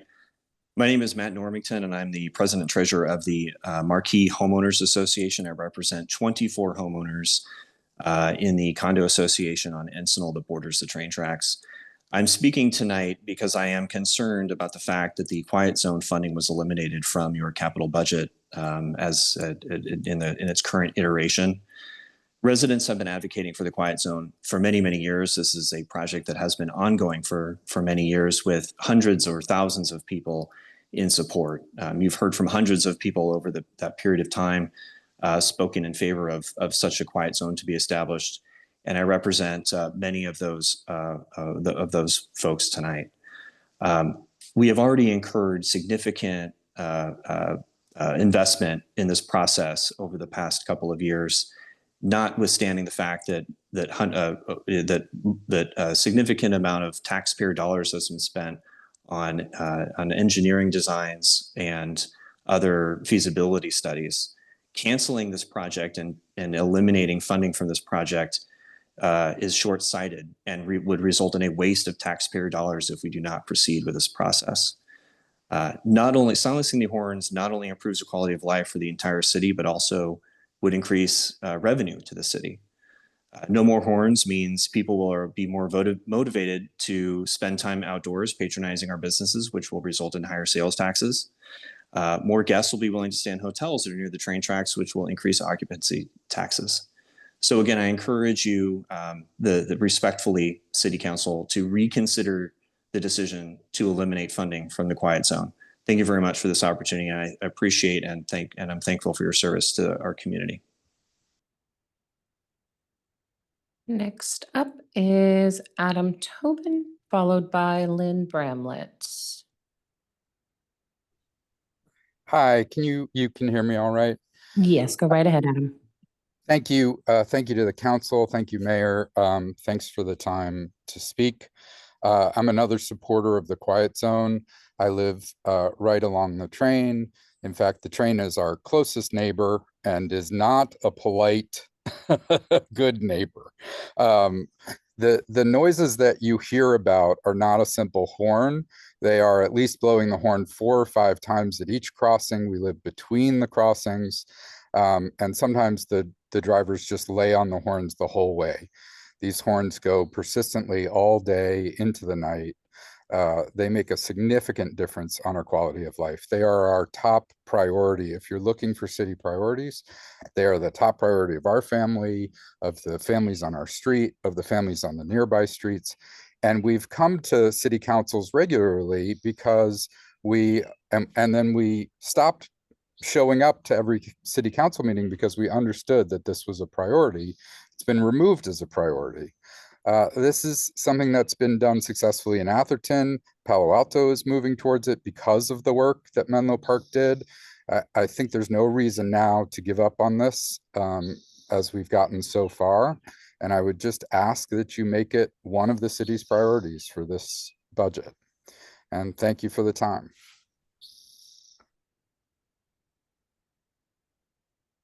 And our next speaker is Lynn Bramlett, followed by Kayla Altento. I'm Lynn Bramlett, and first, I found the SEIU presentation very compelling. Clearly, there are a lot of competing priorities. Tonight, I'm following up on my email to you about the Caltrain Quiet Zone. I ask that you retain it as an active capital improvement project despite funding uncertainties. Hundreds of residents over the years have voiced support for establishing these quiet zones. And I am like dozens of people, if not hundreds, who learned that it had been not funded just a day ago.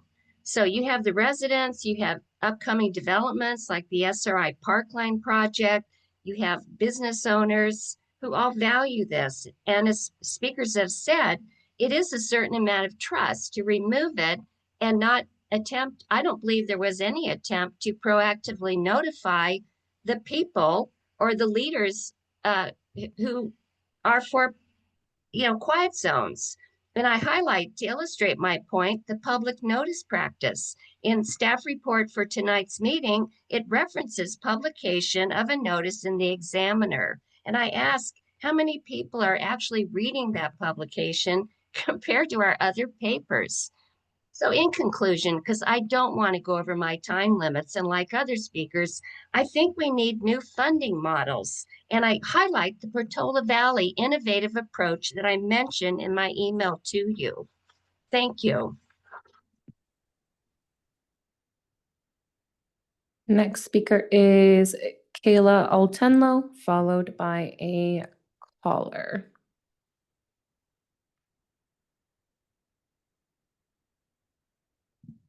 Hello, Mayor Combs and honorable council members.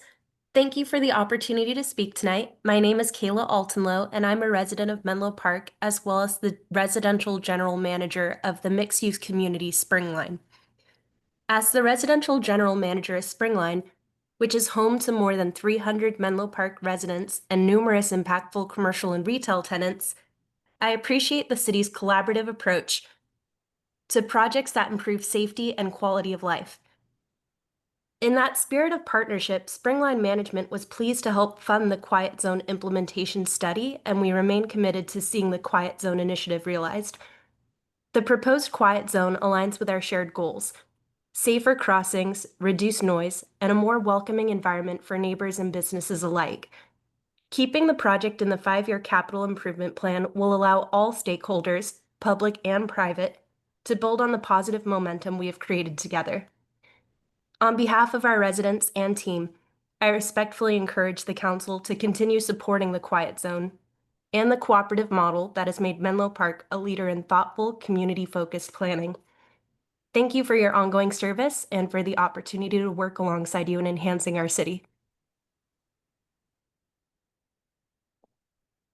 Next speaker is calling in with the phone number ending in 8663, and then Pam Jones.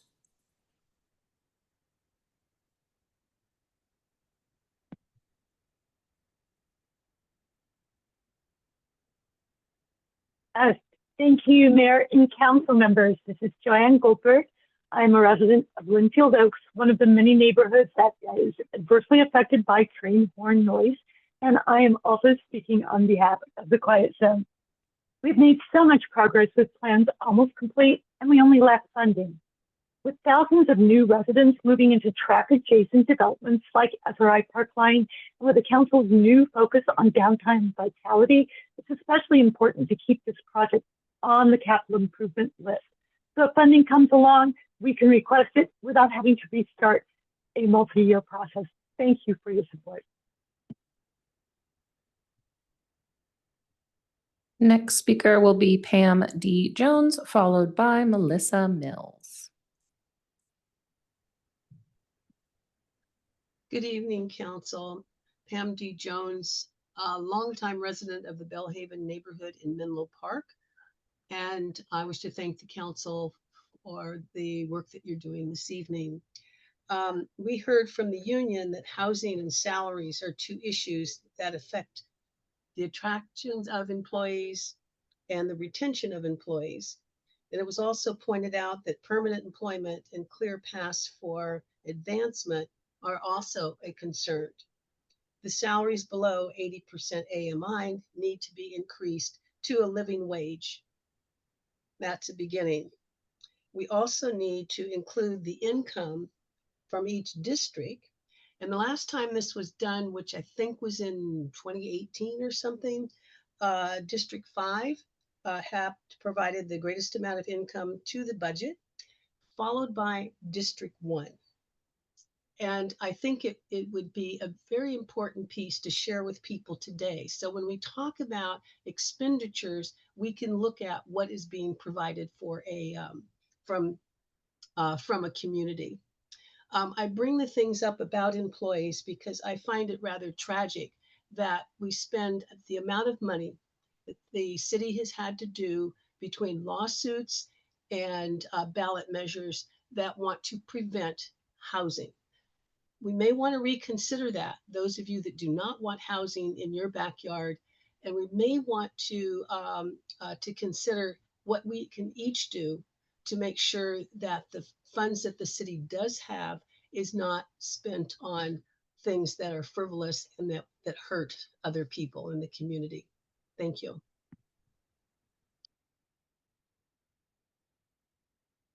Next speaker is Melissa Miles, followed by Justin Liu. Hi, my name is Melissa Mills. I hope you can hear me. Thank you for the opportunity to speak. I am also speaking in favor of the Quiet Zone this evening. I'm a 12-year resident of Felton Gables, and I love my neighborhood and I love my neighbors, and I haven't slept well in 12 years, to be honest with you. You can hear the emotion in my voice. I was so sad to learn just yesterday, that you had deprioritized the Quiet Zone, that so many of us have passionately reached out to you as our representatives to help us have a better quality of life in Menlo Park. There are thousands of us along the tracks, in homes and apartments, in new buildings, old buildings. I am working on getting new windows, but we really were counting on you and the budget to move things forward. We were waiting patiently, walking in my neighborhood, listening to the blaring horns, and talking to my husband just a week ago saying, oh, we haven't heard anything about the Quiet Zone in a while, have we? And suddenly it's gone. And so I just want you to know how important this is to so many of us. And so many of us dropped everything to come and talk to you tonight. And I really, really hope that you will reconsider this priority. Thank you very much for your time and your consideration. Next speaker will be Justin Liu. Hi, my name's Justin Liu. I live in Menlo Park. Please include the Quiet Zone implementation in this year's budget. There's not much I can say that hundreds, if not thousands, of other residents haven't already said since 2021. I just ask you, can you name even a single person who's opposed the quiet zone effort? We've already spent money on the engineering studies, and canceling now would waste all that work. The quiet zone will improve daily life and raise property values. Instead, you're proposing staff raises and more admin hires, many of which should be done by AI. So now we find out since yesterday that you've quietly removed the quiet zones from the budget without telling the public, and everyone you're hearing from is shocked by your dishonesty. This is not leadership, this is cowardice.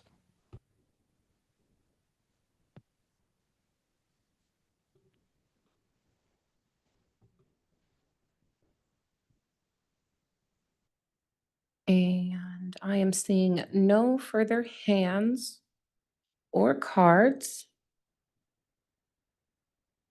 Mayor Combs, you may continue. Thank you, Clerk Karen. Since AI hasn't come and taken my job yet, I will continue to oversee the meeting. And with that, I will close the public hearing and open it up to council discussion.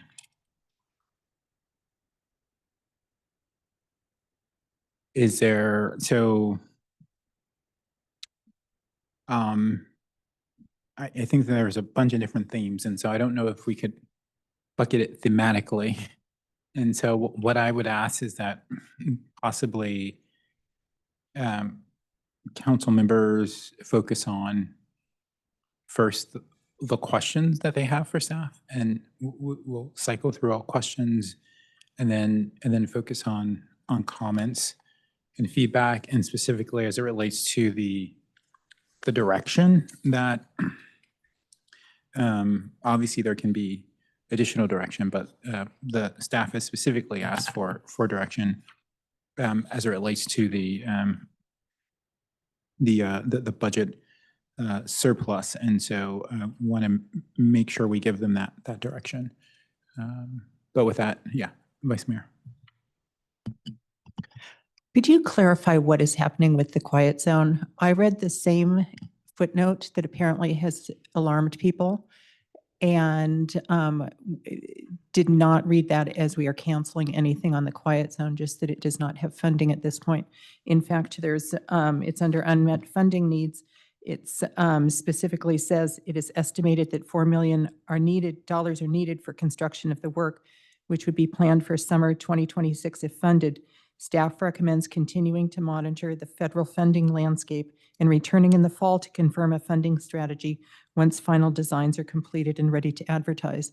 To me, that is not canceling a program. Could you please elaborate?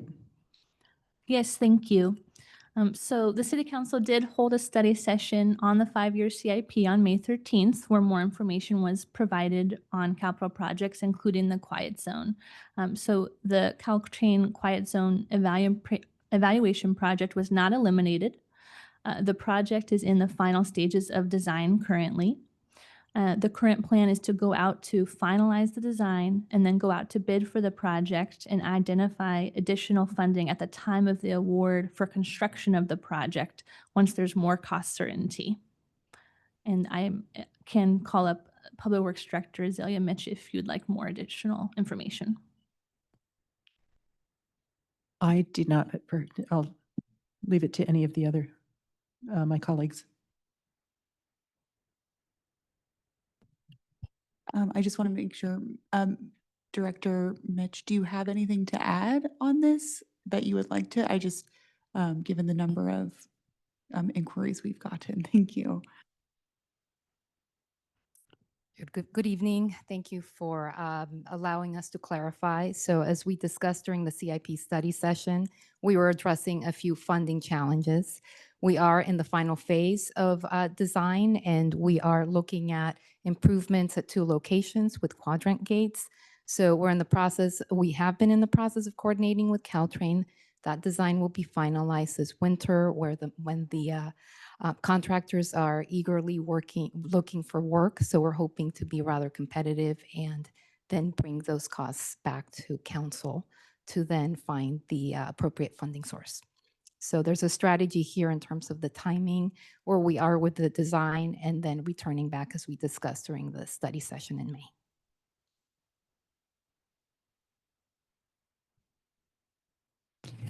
Okay, so just to clarify, the city is still very much committed to the quiet zone.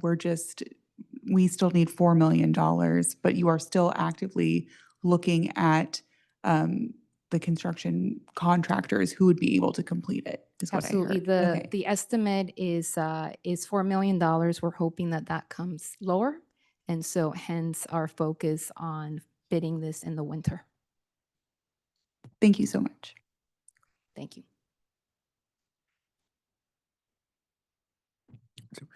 I guess since we'll start off with that theme, any other questions on the quiet zone specifically?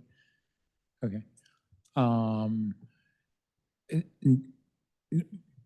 Besides quiet zone, I guess the other, yeah, go. Yeah. So like others, I was very moved by the presentation by the SEIU tonight, and I wanted to ask, I think they gave some great suggestions in the how do we fix it category of the presentation. What is the best way to address this? Is this something that, or to implement these strategies, is this something that we would need to hold another study session on, or I guess how can council be helpful to you all in trying to address our vacancies? Because I know this is also a topic I get asked about a lot. Thank you. So as I presented, the city does have quite a few initiatives planned and ongoing to assist with recruitment and retention. Some of those are currently going through the meet and confer process with SEIU and the other impacted units. So when you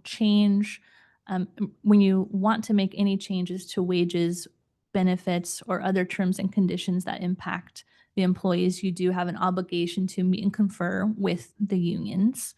So human resources staff will continue to follow that meet and confer process as we advance some of these initiatives. Some of them are still in the development phase. So we will look for that feedback from the unions before finalizing and implementing. Additionally, we have closed labor agreements currently for SEIU. And for example, the contract is through June 30th, 2026. So some of these might be eligible for items to discuss at the negotiations table and to build into the successor MOU.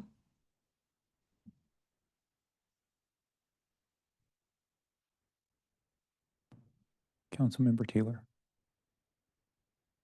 Thank you, Mayor Combs. My question is about I believe it's the class and compensation study that's coming up. And is that interdepartmental, or is that something that's done countywide where you look at other folks' salaries?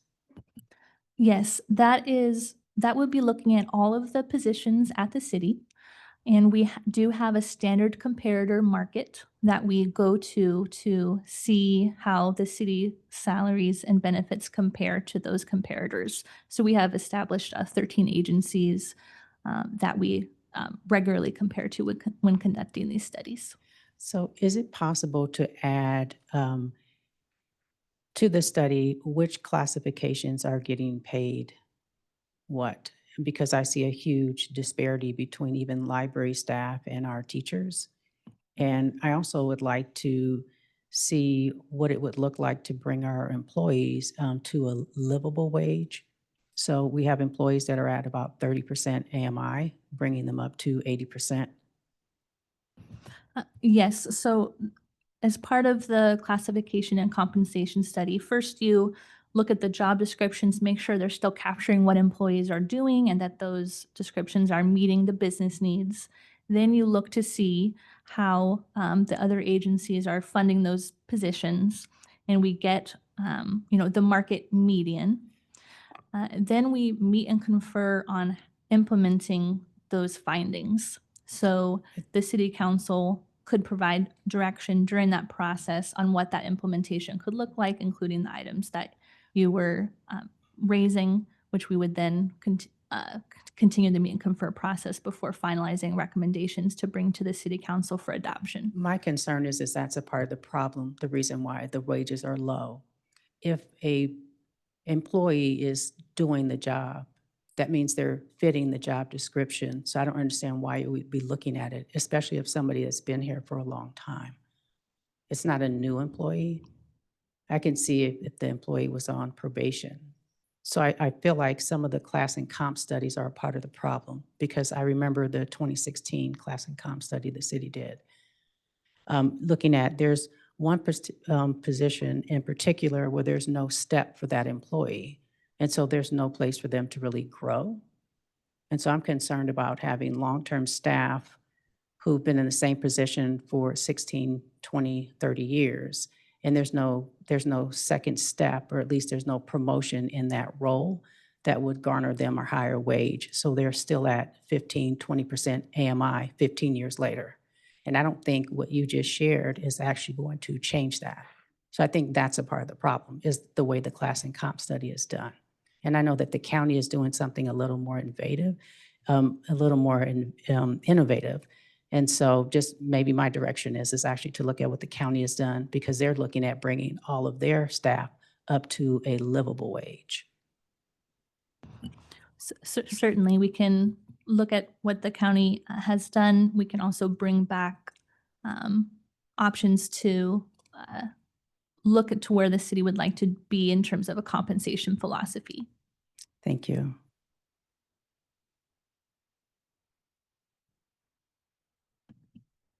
So any other questions, personnel related? One question before we move on from this from me. Obviously, since I've been on, or not obviously, but since I've been on council, the issue of staff vacancies has been a major, or has been a recurring issue or theme.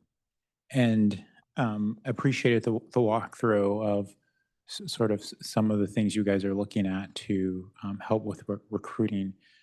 They all seemed very sort of macro level from my perspective, and maybe you can educate me, because in this way, maybe the public sector is different from the private sector. I remember back in the day when there was a booming economy and I had the responsibility of hiring lots of people. I remember one month I hired 15 or something, and went into my manager and was like, I hired 15. And he was like, oh, I actually needed 25.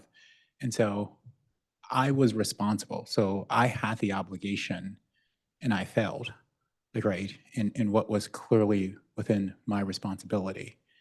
With the city's vacancies, it's never clear to me who owns it, who's responsible. Or do we see the managers of these departments or teams as responsible to some degree for the vacancies, for being very proactive in filling them? Or is it something we only look at from like kind of a city level? And again, obviously I wasn't dealing with unions. I know you guys are dealing with unions, so there could be a difference. But for me in my 6 years on council, that's what's always been hard. It's like there's vacancies, but who's responsible? Maybe the city manager, ultimately, but before you get to the city manager, do we ascribe any responsibilities to the individual managers for the retention and recruitment of people on their teams? Yes, in terms of recruitment efforts, that is a group effort by Human Resources working with the departments, the hiring managers in those departments. So staff capacity in both Human Resources and the departments does impact the speed at which recruitments can be conducted. It is quite labor intensive to review the numerous applications for each position. There are sometimes testing involved in between, then a first interview panel and a final departmental interview panel. So the hiring managers in those departments are heavily involved at each step of that process. So if there are capacity constraints for that operating department, that can reduce the speed at which recruitments can be finalized.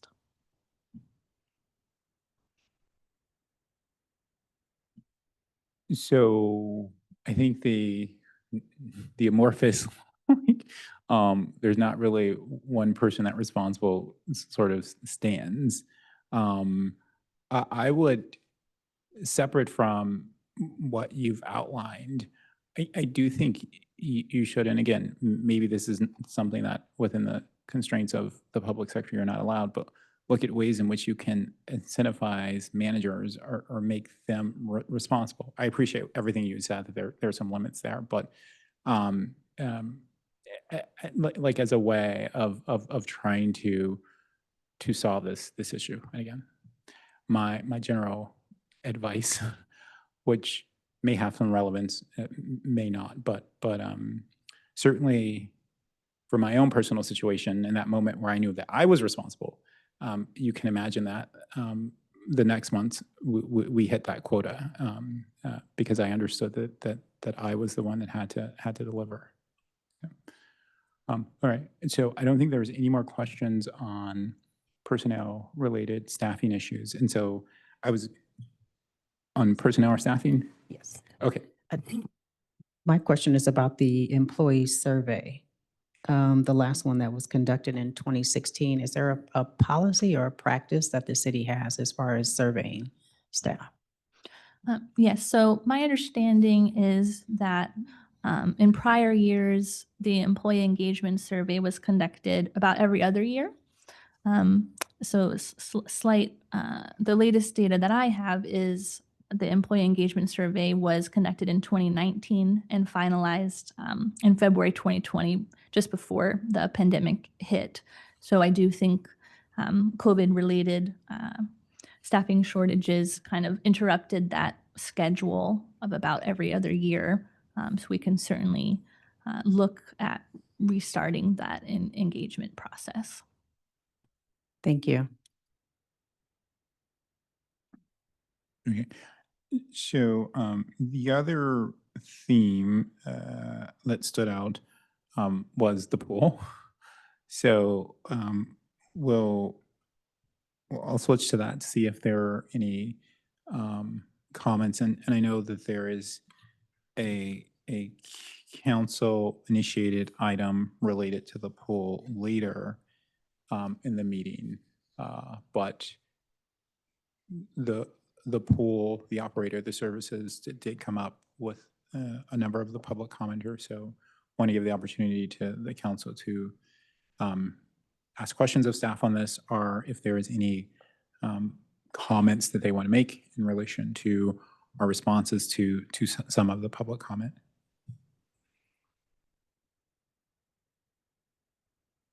Still giving guidance later. Yeah. Well, I mean, again, the guidance comes if there are three of us. So in theory, like the actual direction, but. I don't have a ton of questions. I just want to hold the comments. Okay. To that part. Well, I would say that, like, if you have of the things that we have covered so far, which are personnel, the quiet zone, like I would say that, like, if there is, well, the quiet zone, hopefully that's settled.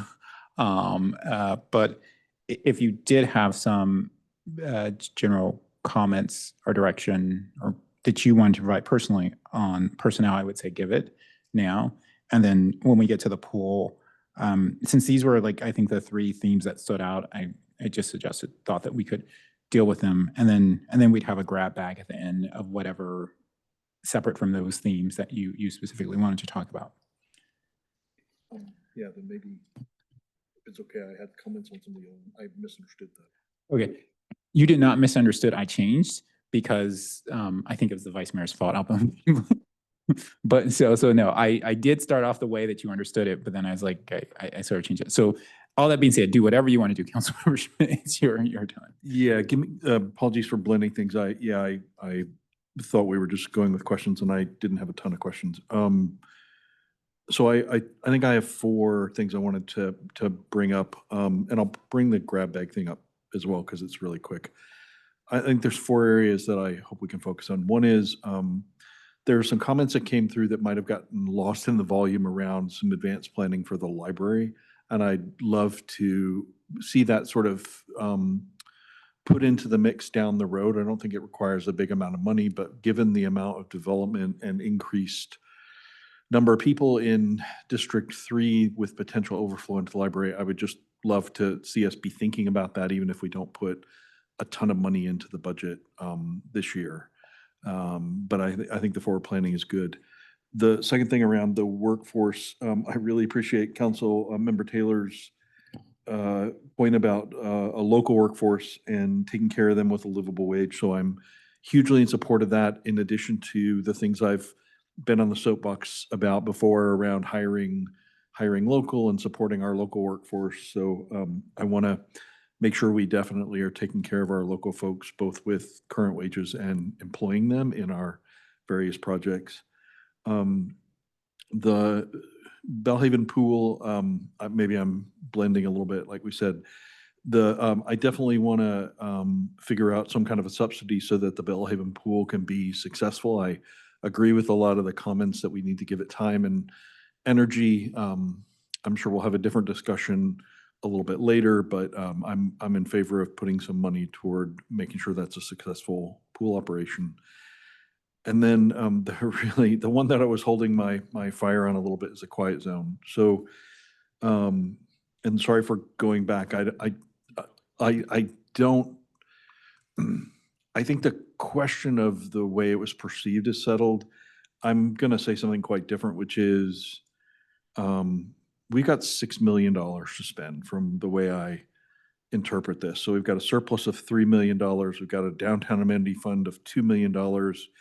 We've got a potential of $1 million for stretching out our UAL payment schedule. So, you know, I feel strongly, very strongly, that we need to look at a fund it now strategy, not a hope-based strategy that money will materialize down the road for this. I've seen that not play out time and time again. And given the uncertainty of what's going on around us, if we have $6 million to spend, I want to see at least half of that project with money set aside, because we have the money for it. The community's turned out in force. And I actually went back and watched the video from May 9th, 2023, because I was in that meeting and I remember a lot of the discussion when a lot of folks came out, and I watched it this morning just to refresh my memory. So Ms. Nagaya can confirm that the City Council has the discretion to use the Downtown Amenities Fund. And I think the mayor and Councilwoman Taylor were supportive of kind of moving forward on this, but they really wanted to make sure the money came from the right place.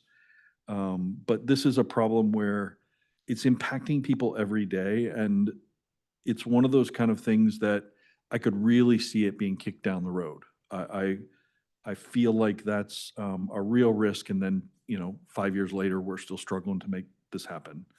So because we've signaled that support and we've been talking about trust and not losing that trust, I feel like we need to make a gesture to put money toward this now. And if we put all $4 million, I'd be happy with that. But even if we put $2 million out of this big surplus from the Downtown Amenity Fund and a little bit from the general fund, that still leaves us plenty of money in the surplus to do other things. So yeah, that was what I was kind of holding fire on with the discussion of the quiet zone. Is I don't want to pass that off as we're going to sort it out in the winter. That does not feel good to me at all when we have $6 million available now for this long standing problem with noise pollution in the community. So anyway, those were my 4 things, and I kind of jumped ahead a little bit on some of them too.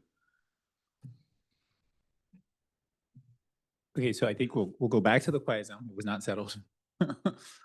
And we'll open up into council discussion on the quiet zone, and then from that we'll move to the pool, and then I think we'll do a grab back. Thank you. I guess I'd like to hear first from staff. I am very surprised to hear that we have $6 million to play with. And I would love to hear how staff reads that. I actually read that we have very tight budgets. And I guess I will make a comment before asking staff to respond, and that's the Downtown Public Amenity Fund. I'm sure soon you will be asking for how to, let's fund downtown. It's easy to say, let's fund all these different things. We don't have unlimited money. And we have a lot of people, and I think one of our 5 top priorities is downtown vibrancy. We need the public amenity fund to be able to fulfill that. We cannot be using it on other needs. So I guess, and I know that you have been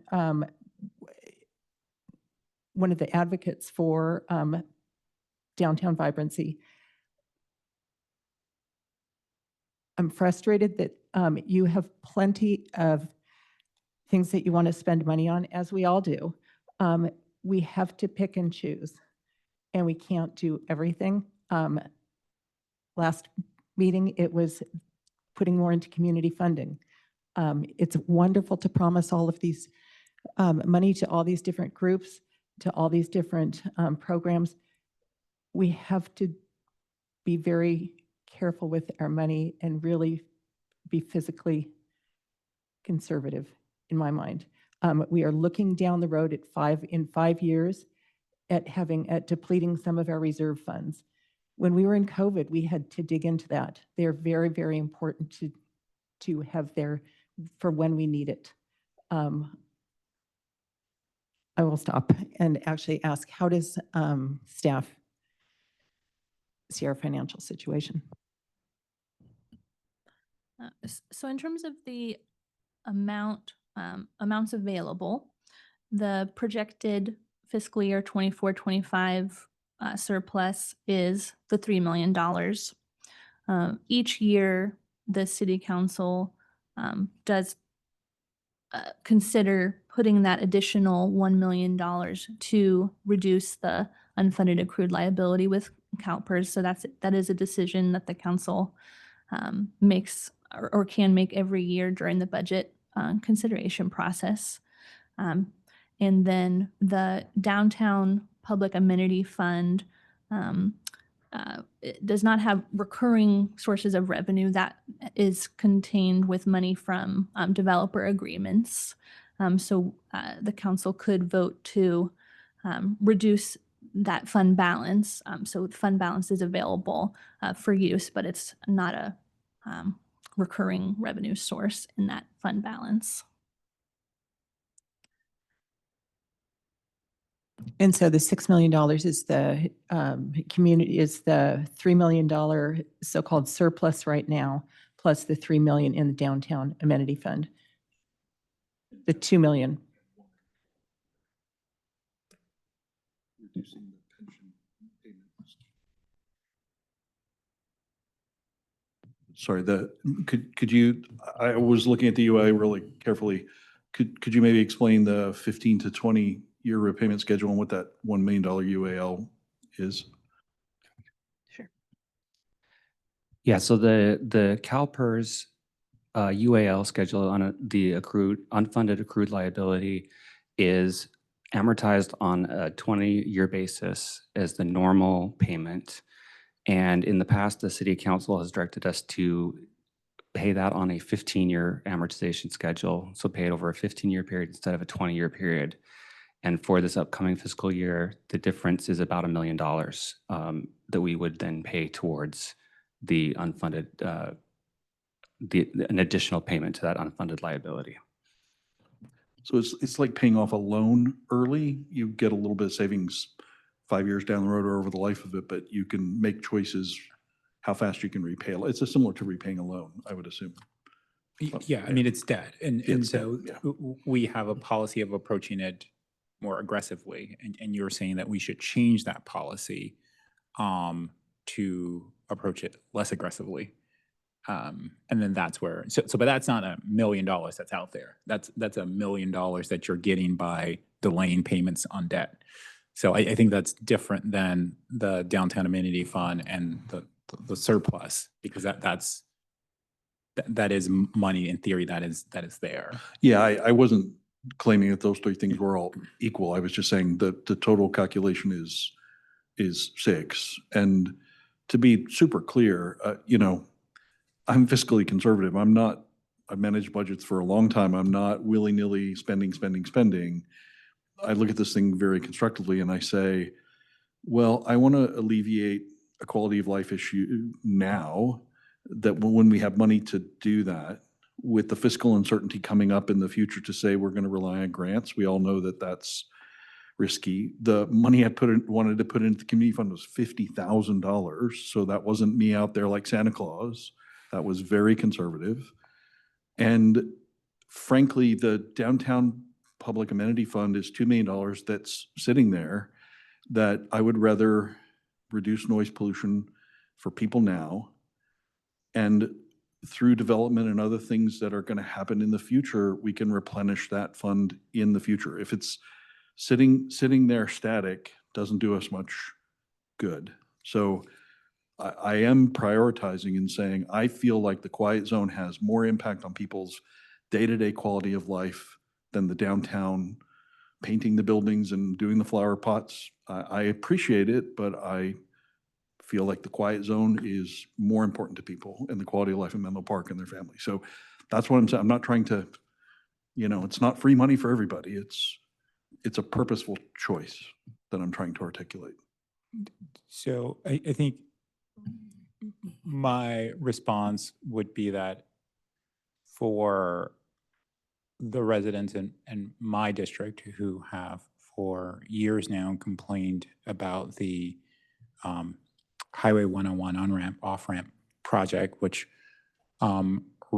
resulted in the clearing and removal of hundreds, dozens of vegetation and trees that resulted in an increase in the noise pollution in those communities. I think that they would be shocked by the idea that the city council would take all of its supposed surplus, change its policy, its debt repayment policy, to prioritize a noise pollution project for those living closest to the train. I think that they would say, well, how can you as a city council propose and support something like that, and also talk about issues of like equity, because there's nothing that seems equal about that. And because again, to be clear, you were like, let's consume all of the surplus.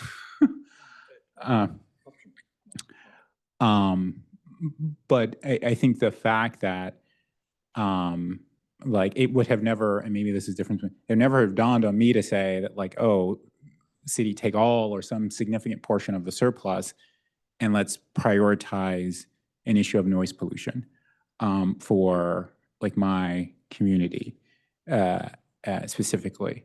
And so again, that's maybe different approaches.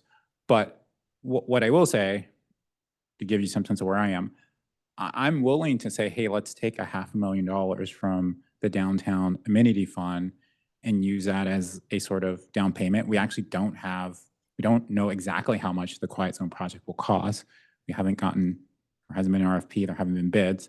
But again, like I say, I would be willing to sort of, from the downtown amenity fund, put $500,000 and sort of earmark that for the Quiet Zone, if that gives the residents some greater assurance that there is some commitment there, but not all of the surplus and not all of the Quiet Zone.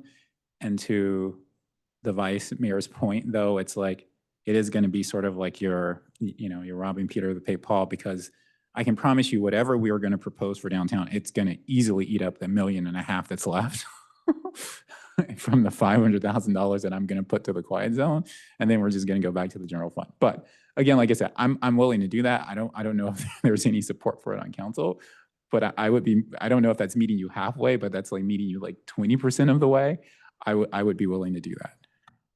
Yeah, thanks. I appreciate that. So a couple of nuances to this. One is, I definitely wasn't saying, all the surplus. That'd be nice. I'd love to fund the whole thing, but I knew that wouldn't really fly. So to be super clear, if we took $1 million from the downtown amenity fund and $1 million from the surplus, that still leaves $2 million in surplus to do many other things, right? And that gets us halfway there if that estimate of $4 million for this project is there. And the nice thing about looking at it that way, there's two side benefits. One is that reduces the amount of grant money that we need to find in the future to get the full way there.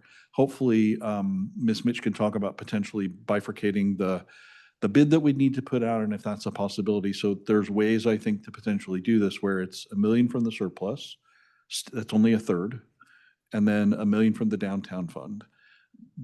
My understanding, and city staff, please clarify this, is that can be replenished with the downtown parking fund. So that $1 million I think can be moved over because we actually have $4 million kind of sitting there for downtown.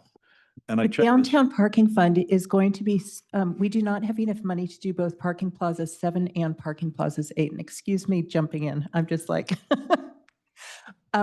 we do not have funding for both parking plazas 7 and parking plazas 8. So the money that's in the downtown parking plaza is going to be used for, my understanding is parking plaza number 7 right now.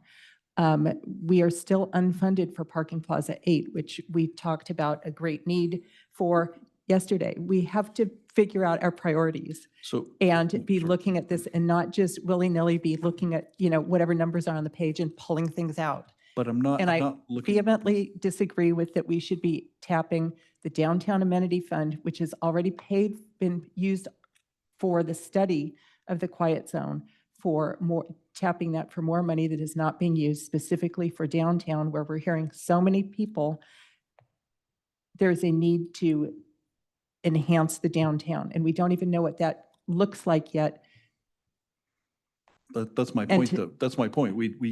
That is the ambiguous future, and I think I am asking us. But we just heard that there was no way to replenish, if I understood correctly, that there is no way to replenish that. So that is the money that we have there. Although obviously there are other ways to do that, but I think we need to get a list of what are all the things that we want to do, and then be looking at where we can get the money from, rather than just grabbing money from one pot or another pot and putting it toward projects right now. I agree. I think that's what I'm saying that I've been looking at is we have a project now that we can fund, and that we don't know what we're doing in downtown yet, so that money is sitting there. We don't know what we're doing on the. But, okay, if I could just chime in. Okay, do though. But wait, I'm going to. We do not know what we're doing on the quiet zone yet either. We need to hear the end of the study. What I do know we don't know is like you have made a proposal. So let's see, you need 2 other people. Yeah. Let's see if you got me for $500,000, but I didn't even go for your proposal, but your proposal is like $1 million from the downtown amenity fund, $1 million from the surplus. Is there any other council member on this dais who supports that proposal? And not prioritizing parking lots over people, because like the money from the parking lots, I understand they need to be worked on, but these are 120 people came online, including Congresswoman Eshoo and the Springline folks, and a lot of people said we have a need right now. So that's where I'm trying to get us to make a prioritization decision. Congresswoman Eshoo, the president, could be on the line. Neither one of those folks have a vote at this dais. And so my question is like, do you have 2 other votes at this dais? Right, and I'm asking, like, what do we prioritize? Are we prioritizing? But I don't know that or are we prioritizing people? That's fair. That's fair. That's you get to fully make your point, Councilmember Schmidt. And so, yeah. Thank you. And yes, sort of getting back to staff's questions as well. So I would be supportive of doing the $3 million to the general CIP fund, and I would be happy to contribute some of that to the quiet zone. I completely understand this is an extremely important issue that does impact a lot of residents. At this point, it's hard. We have so many different priorities. I completely understand wanting to pull from the downtown fund and the parking fund. I just think that $2 million for everything that we have to do downtown could go really quick.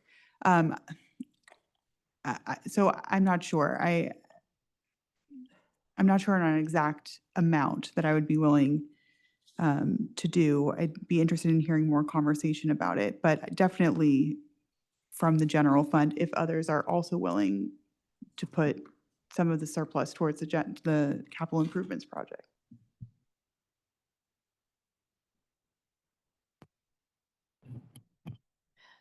Thank you, Mayor Combs, and thank you, Councilmember Smith, for your proposal.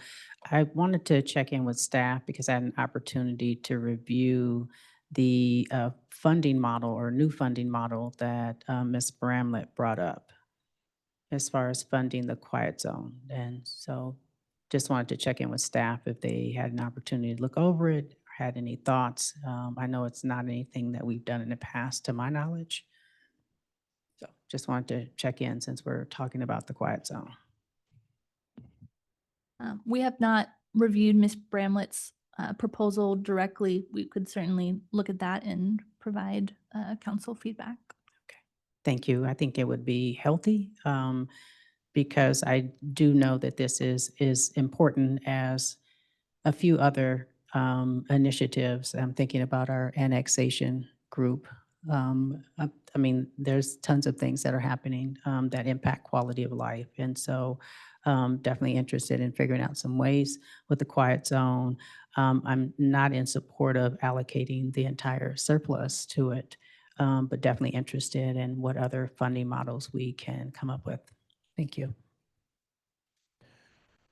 I mean, and to add, and staff can correct me if I'm wrong, the quiet zone as a project is on a certain path, and whether we specifically give direction about funding for it tonight doesn't actually change that path or the pace of that path.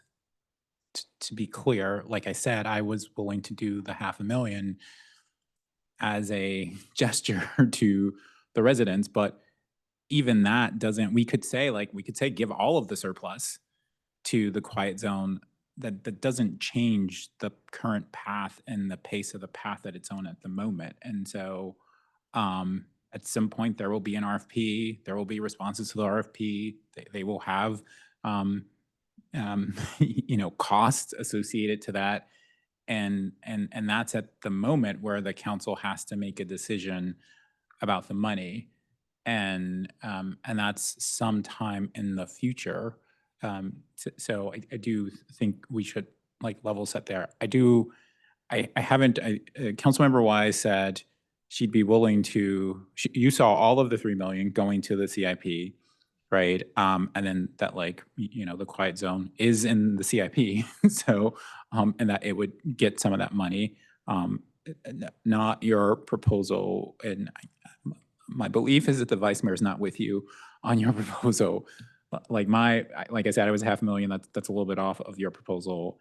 And Councilmember Taylor, I don't want to speak completely for her. She said she was interested in different funding mechanisms for the quiet zone, but not quite that proposal. So I don't know if, just to make sure we're not spinning wheels, I don't know that there's any support for anything or 3 votes for some concrete gesture as it relates to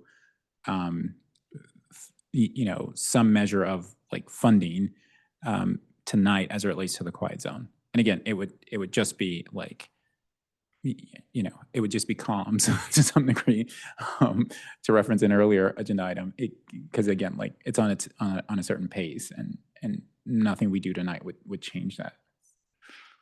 No, I agree. I didn't mean to imply that I just mean we have a plan, and it's going to hit a funding roadblock, I guess, in the winter, because we can't issue an RP without the funding. So this is sort of putting the money toward it, knowing that we're already on a path, and we've taken, I don't know, 2/3 of the step to get there. We just have to implement at that point after the engineering study is done. So it's not a matter of we don't have a clear plan. We do. It's just getting us over the goal line.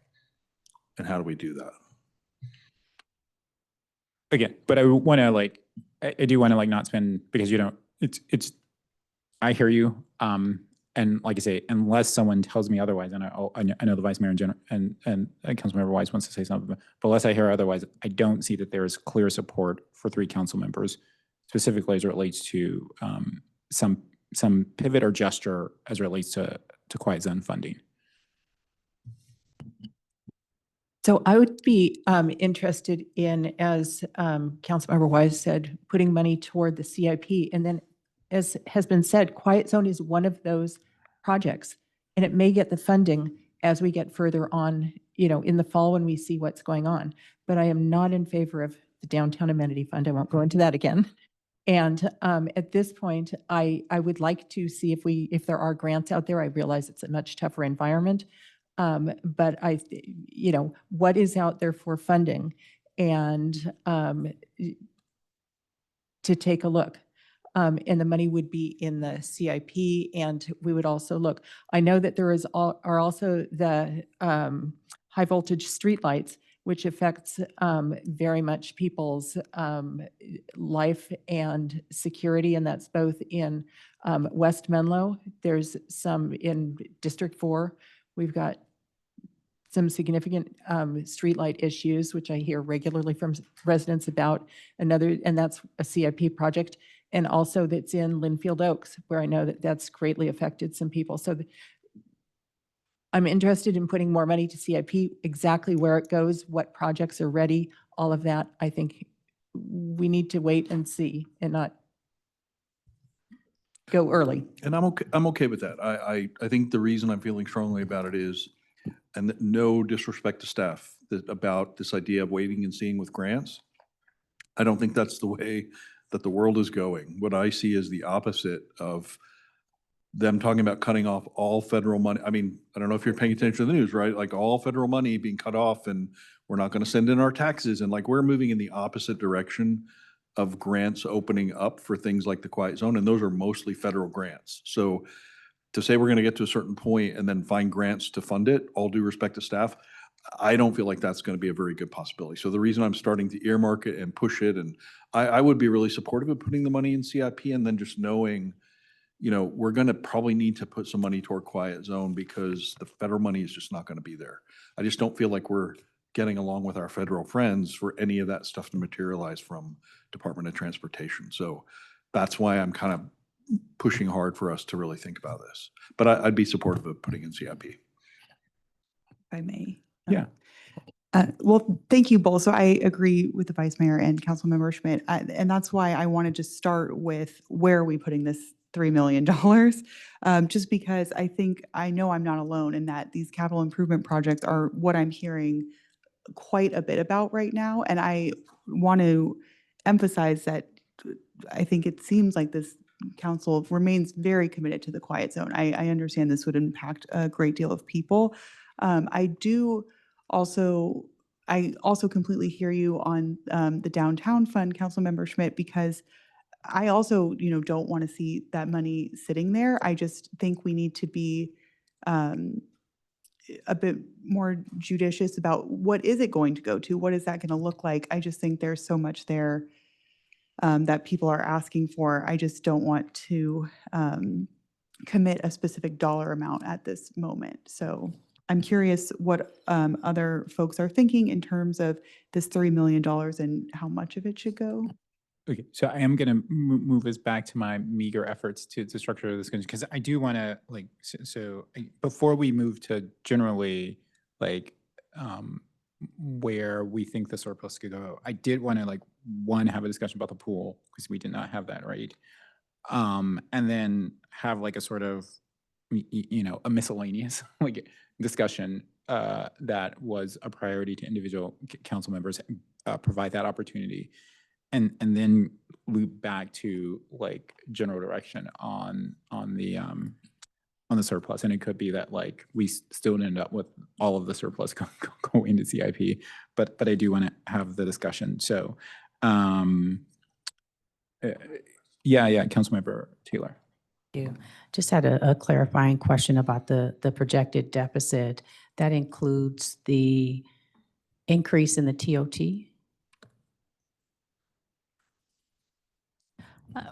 For the proposed fiscal year 25-26 budget, there's a $0.2 million surplus. The revenues do include the increased transit occupancy tax. Well, the year that the deficit starts is 26, 27. So that still includes the increase in the TOT? Yes, it does. Okay, thank you. Okay, so I will, obviously there was lots of comment as it relates to the pool. I won't attempt to frame this discussion specifically other than to just say where to give everyone on council an opportunity to share their thinking as it relates to additional funds for the pools.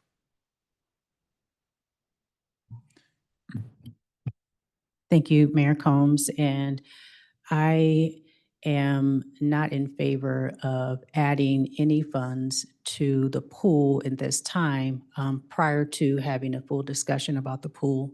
And I'm not sure if all council members had an opportunity to read through the working group's feedback. Community members have a different perspective than what has been shared this evening. And I want to make sure that I'm looking at the whole picture and not just looking at it from the operator's perspective. Thank you. Are there Yeah, I didn't have a chance to read it, but I actually agree. I mean, I don't want the Belhaven pool to fail, so that was why I was advocating to put money toward it, but I'm with Councilmember Taylor. I want to understand the full picture before committing us to that path, because I have some real concerns about the city trying to run that on their own and going into deficits in the red just to make our two pools successful. So I definitely would appreciate a more complete picture too. I think so. I would be amenable to one of the proposals put forward by the operator. But I'm guessing that I'm the only one here. And so my question would be that, like, since at least Councilmember Schmidt and Taylor, you said that you want a fuller, you seem like you might be open to the proposal, which is generally some additional subsidy to the operators, or at least to Belhaven, although Councilmember Taylor is shaking her head. So okay, so then you wouldn't be open, but then maybe there is a split in where you're coming from, because you both were talking about like an additional conversation or more information.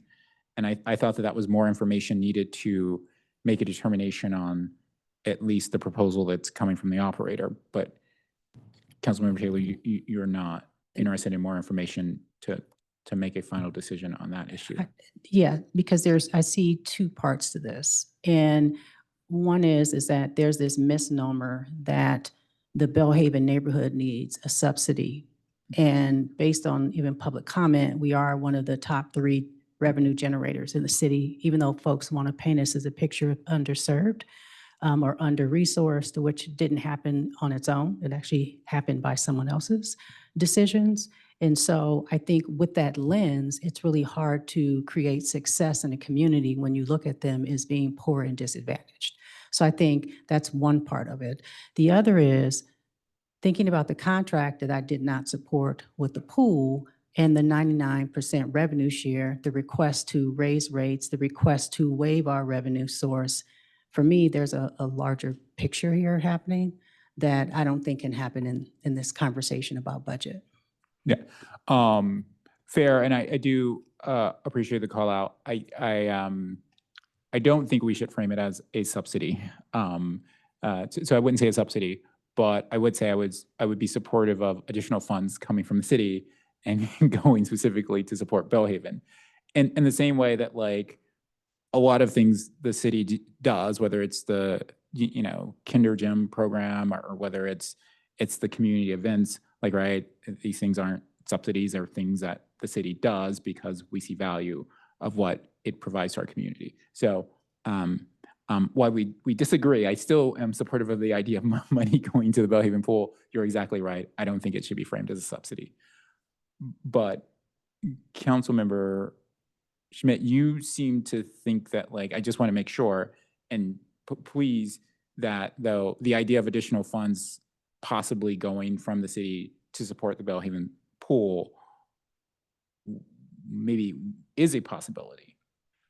And please don't let me put words in your mouth. I just want to just make sure I'm understanding where things are at. If there's a deeper conversation to be had about the pools, it feels preliminary to, I think I'm understanding, and it feels preliminary to say, let's move money into into Bellhaven to support the success of all that if there's a deeper conversation to be had. So that's what I was trying to refer to, is it's like, are we putting the cart before the horse? And secondarily, you know, my biggest concern it's been ever since we started talking about the pool is, I don't think as a city we should run the pools. I think that's 4 times more expensive and it puts us in the red and cuts a lot of other city services. So I'm all for anything that avoids us running the pool ourselves.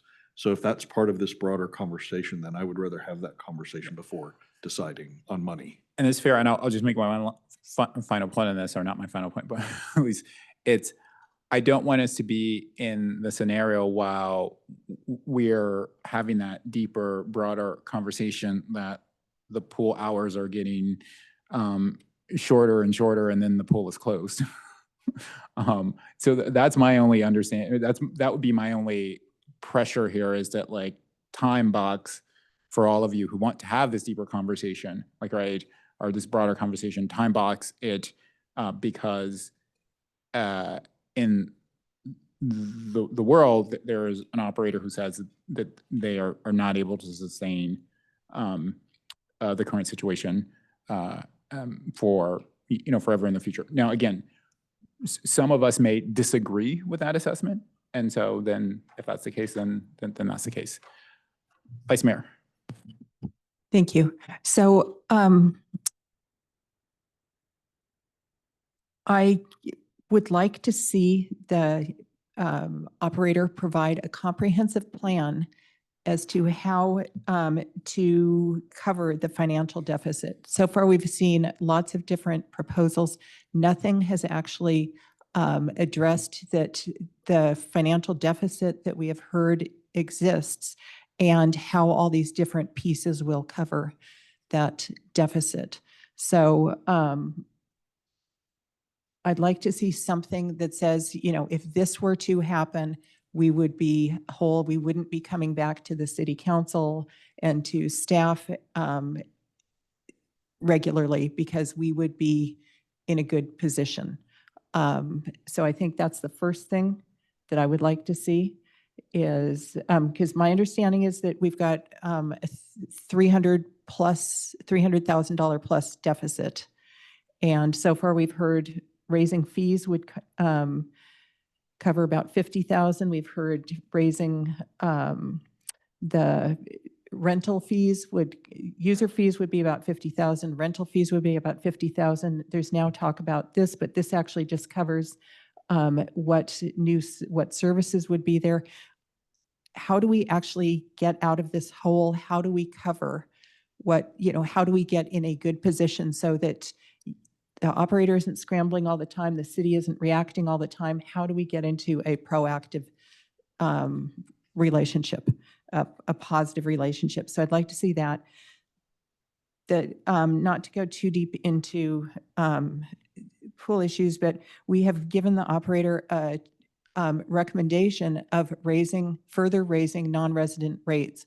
We have heard from some people today even that is acceptable to them. That is a possibility that is out there that has been recommended. Yes, you would have to come back to the city to get it into the master fee schedule, but that is something that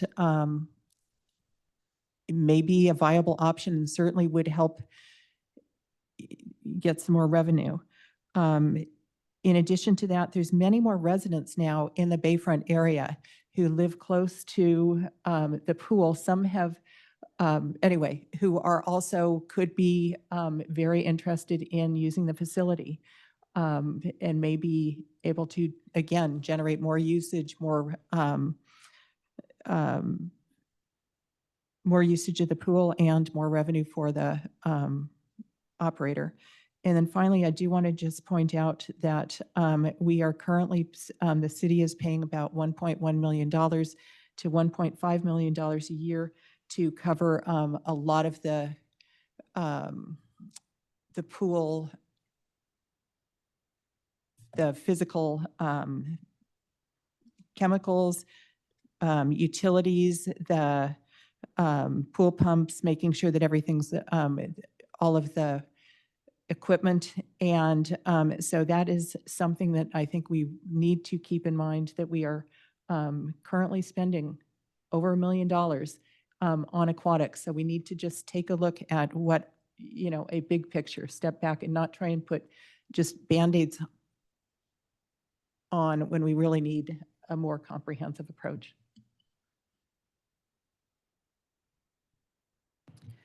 Thank you. So on that note, I wanted to follow up because in our April meeting, when we spoke with the operator last, I had asked for a report specifically for summer marketing. So I know we had talked at office hours and during other times about how marketing was an issue for the aquatics. And I had asked in the meeting for a report where there was sort of like a wish list of everything we could possibly do for marketing this summer and what you would like the city to do and what you would like, or what your team would be able or willing to do.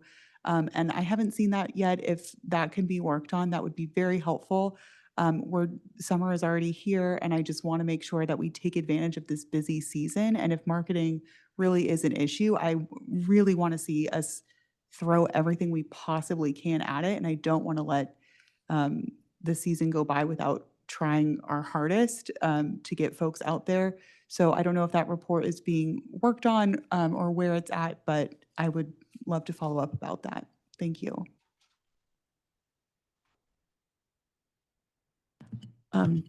Thank you. And as long as we're talking about marketing, I had a long conversation with Scott Saywell, who is an avid swimmer and is also on the MPCSD school board, who apparently has put together, has connected the superintendent, who is very happy to do some outreach within their school district and their marketing, and I believe put them in touch with our staff here.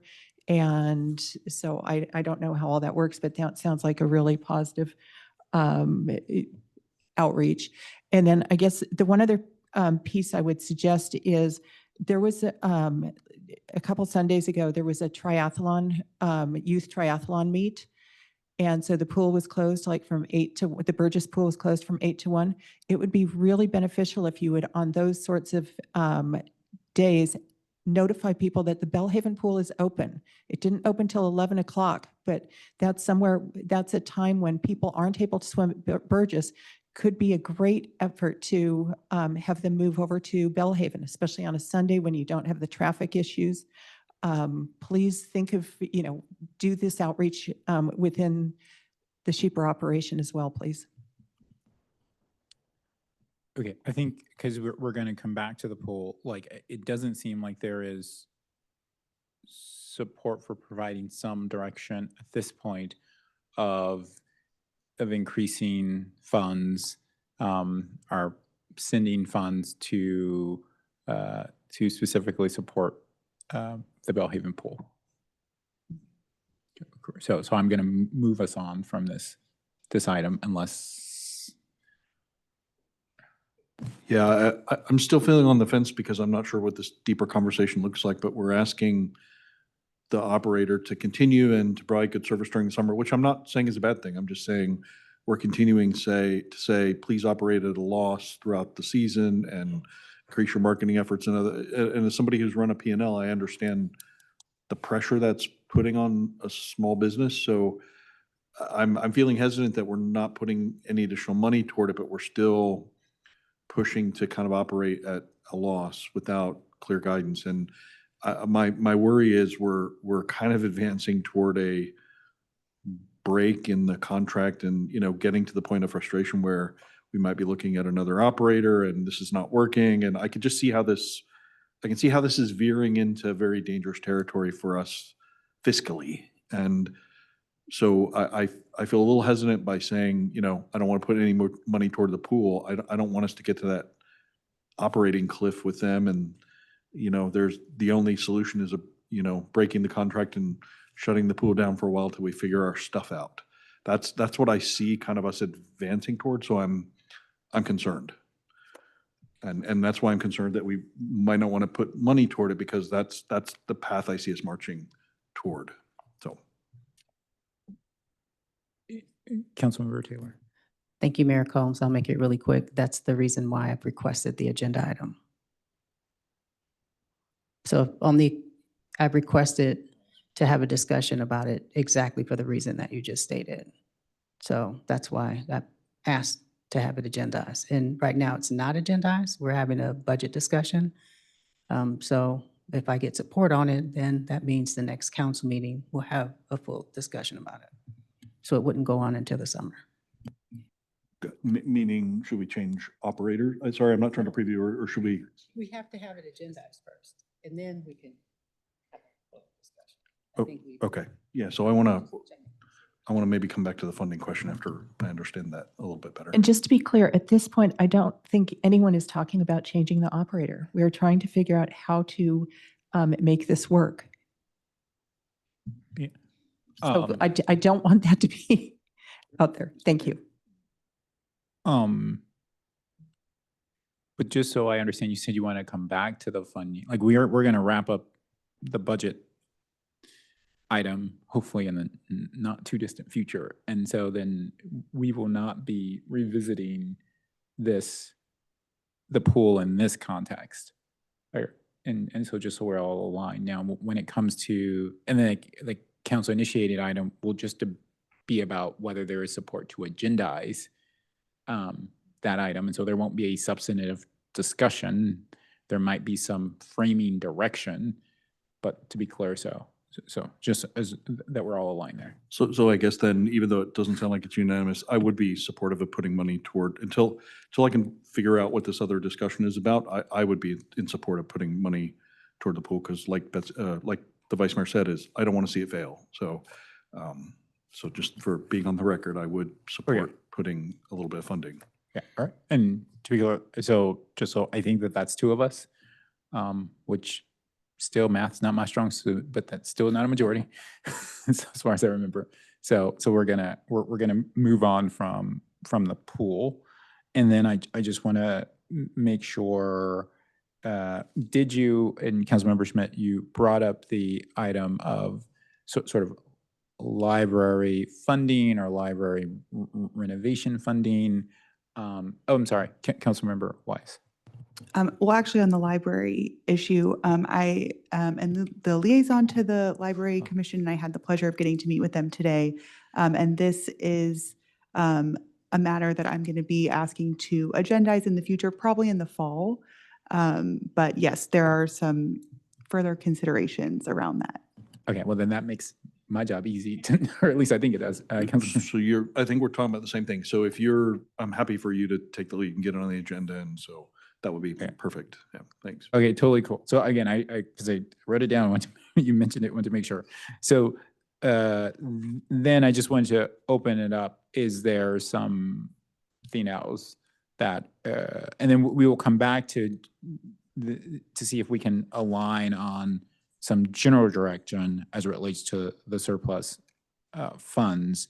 But before we get there, I didn't know if a council member wanted to call out one specific item or a couple of specific items that are a part of the budget discussion generally, then I want to provide that opportunity. Okay. Sina, so then going to where staff has asked for direction, Councilmember Wise said that she was supportive of allocating, like, let's just say whatever the surplus is to the CIP, 100% in its totality. Is there support for that? Is there support for a different breakdown, Vice Mayor? So I'm wondering if staff can give us some idea of there was a proposal to increase the amount, add additional CalPERS, the unfunded liability payments. Can you give us some sort of ballpark as to what the benefit of that would be, financial benefit? Obviously, we're paying interest early.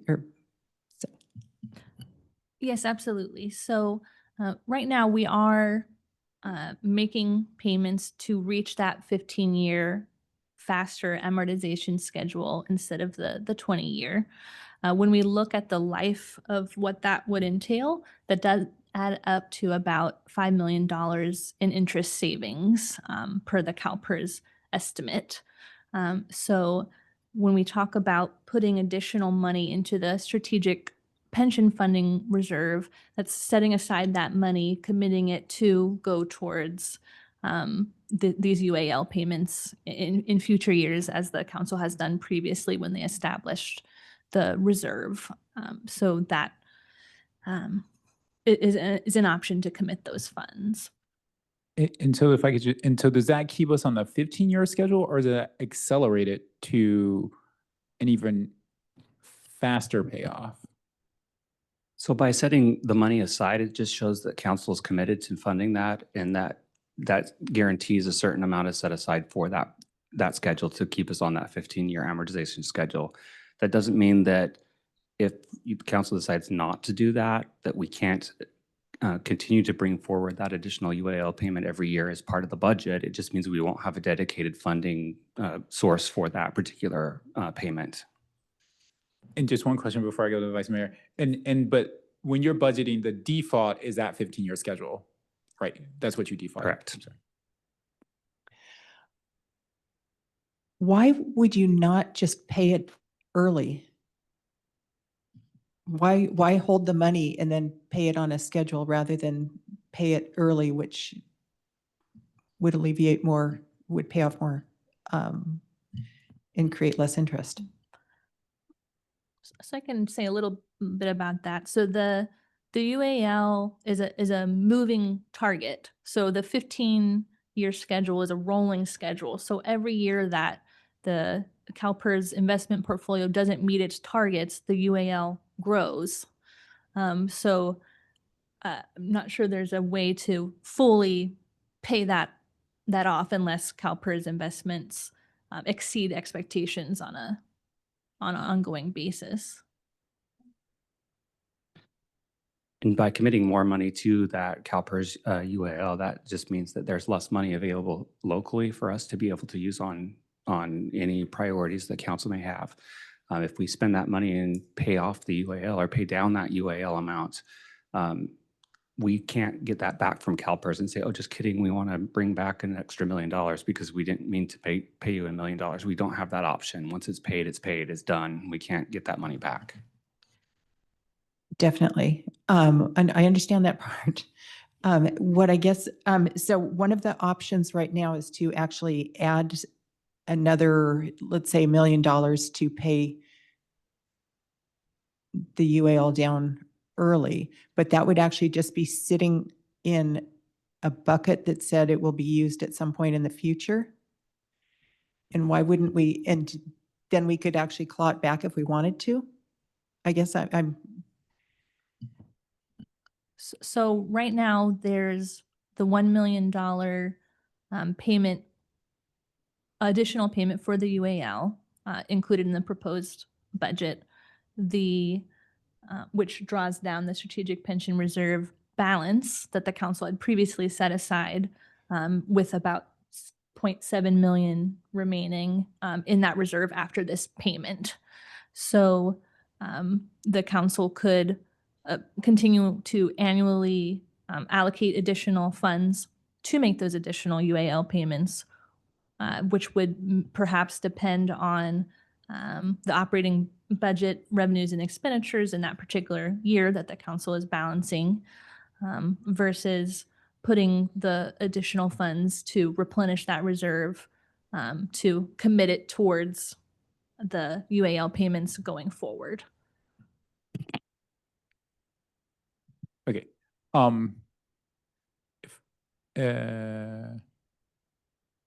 So your thing is set aside the money and designate that to guarantee this 15-year payoff. But the thing is that, like, as we saw with Councilmember Shea, a future council could just say, oh, look, that money's sitting there. So on one end, you're thinking of like, oh, if we, just pay it, use that extra money to pay it down, we can't claw back. Well, but you get the benefit of not having to pay that, I don't know, that interest or whatever, or your principal goes down further.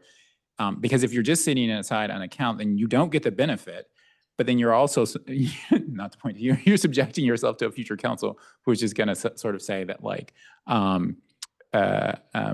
that, oh, that money is sitting there and I've got something in mind for it. And so I did want to go to, I see Clerk Karen, I'll let her. I want to be mindful if there is someone who is wanting to make a public comment on something that has not come up yet, but who probably wants to get home. And so I'll pause for a second. Clerk Karen, is there a desire for someone to make a public comment on something that we have not gotten to yet? Yes. And is I don't know, I'm gonna lean on you and the city attorney to tell me what I would be okay with them making a public comment on that item. I don't know how that, if we can pause here, how that exactly works. But it's a younger person and I don't want to get them already dispirited with government if there are ways. So I'm going to lean on you and the city attorney to tell me what I can do, but I'm open to taking the public comment so she can go home. Yeah, that's just fine. Why don't you call the one public comment and then we'll open the item for further public comment when we get to it. Okay. I'll lean to you to say what we need to say, City Clerk Karen. Thank you, Mayor Combs. So at this time, we are moving briefly to item H1 related to the closure of Santa Cruz Avenue, and we will be opening up public comment to our one public commenter. So if you would like, come straight to the podium and state your name, please.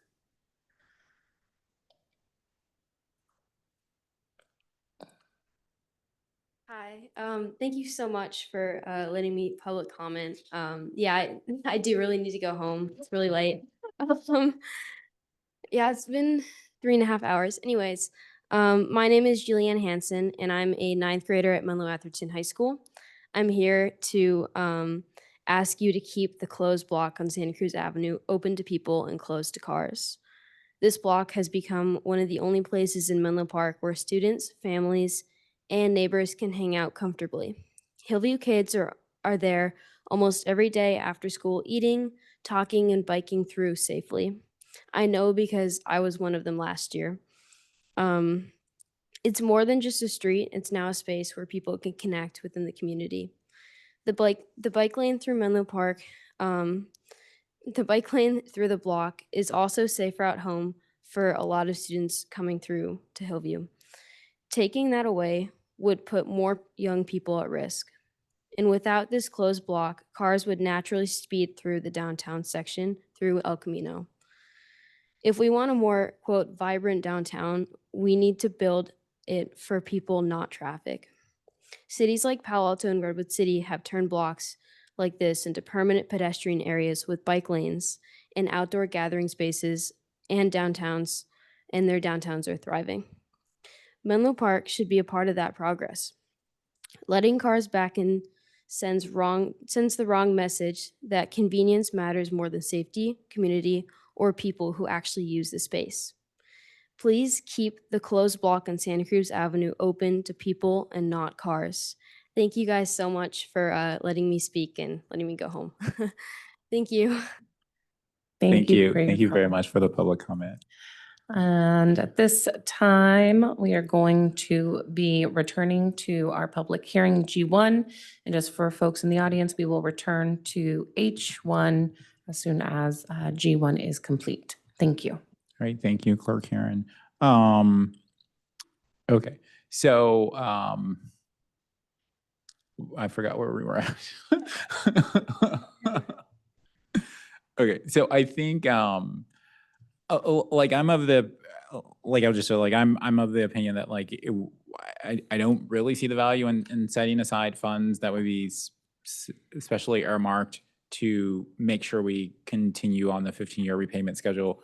I'm willing to sort of leave that up to future councils as it is anyway, like, right? Unless we were just going to go and pay the money, if we're setting it aside, then we're really just leaving it up to future councils anyway. So I wouldn't see much value in that.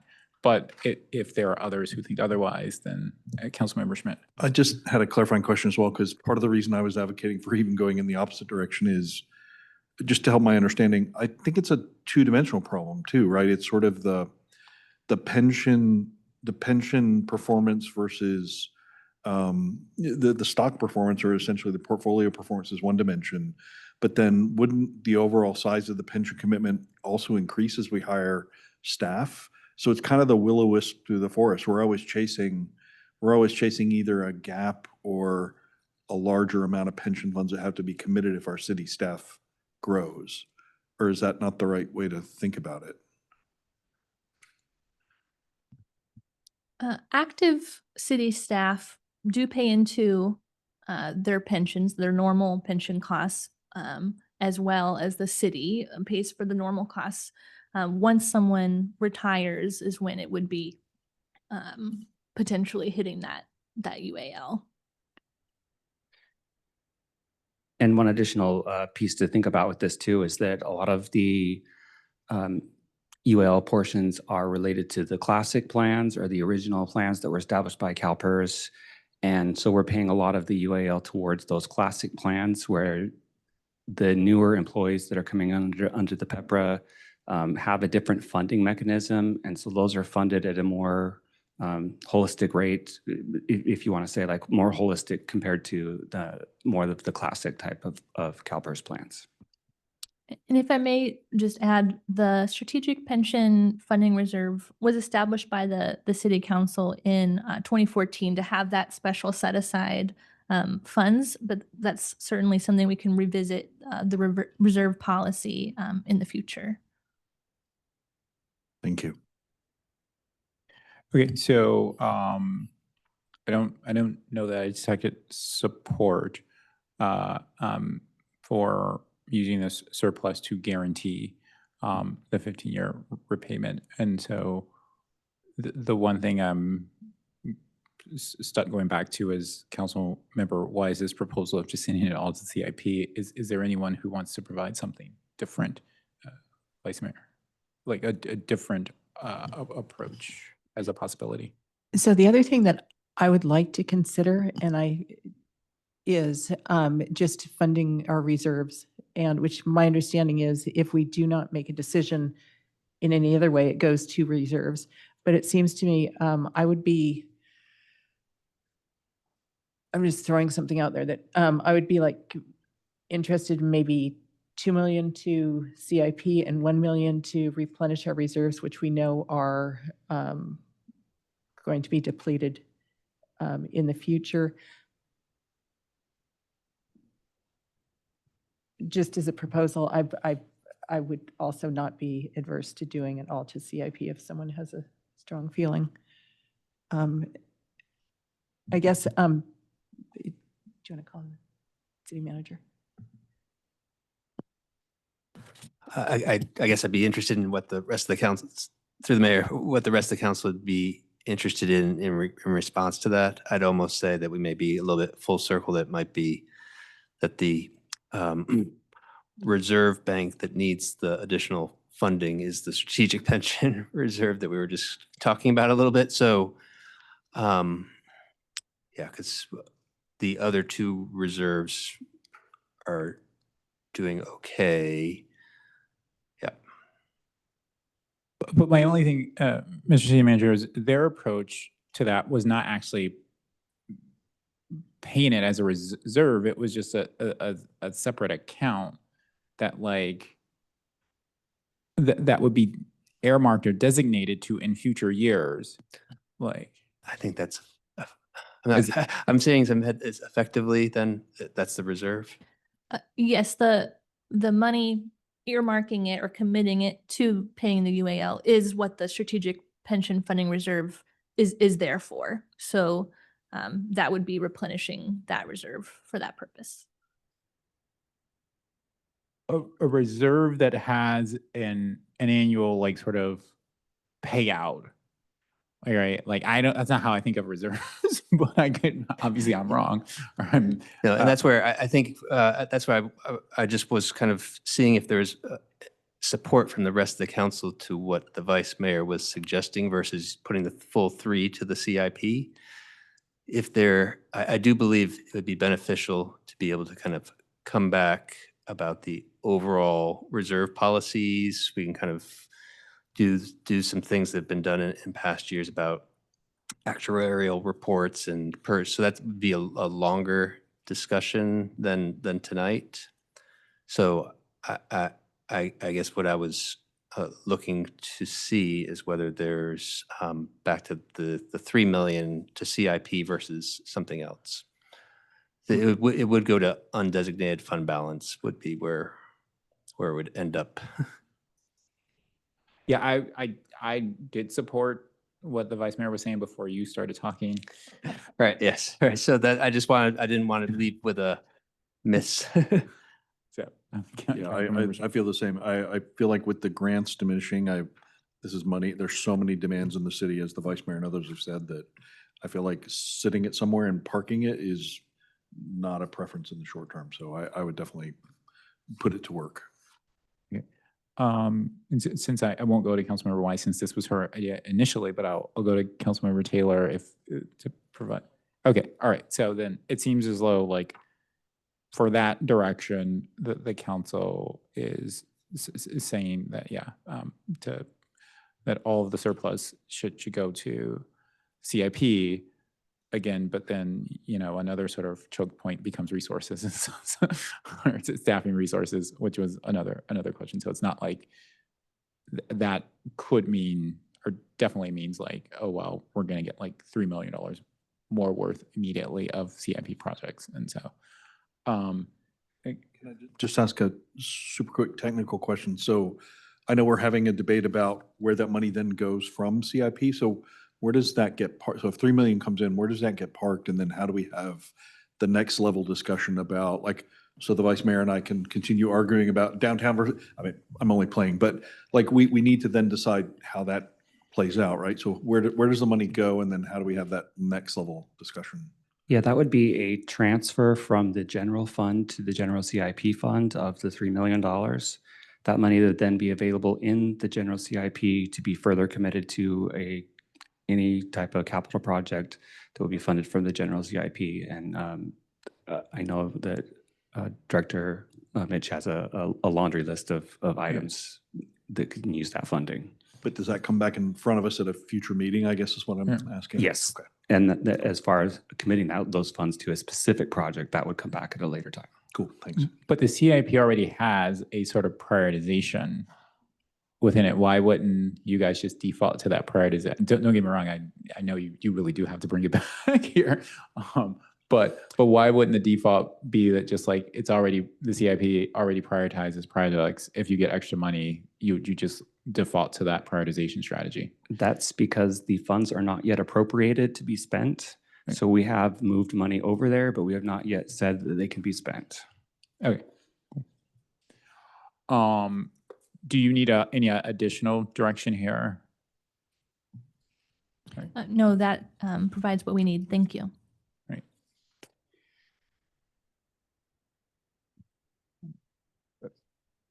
Okay. Wait, so do we need to make is there any specific action that we need on that item?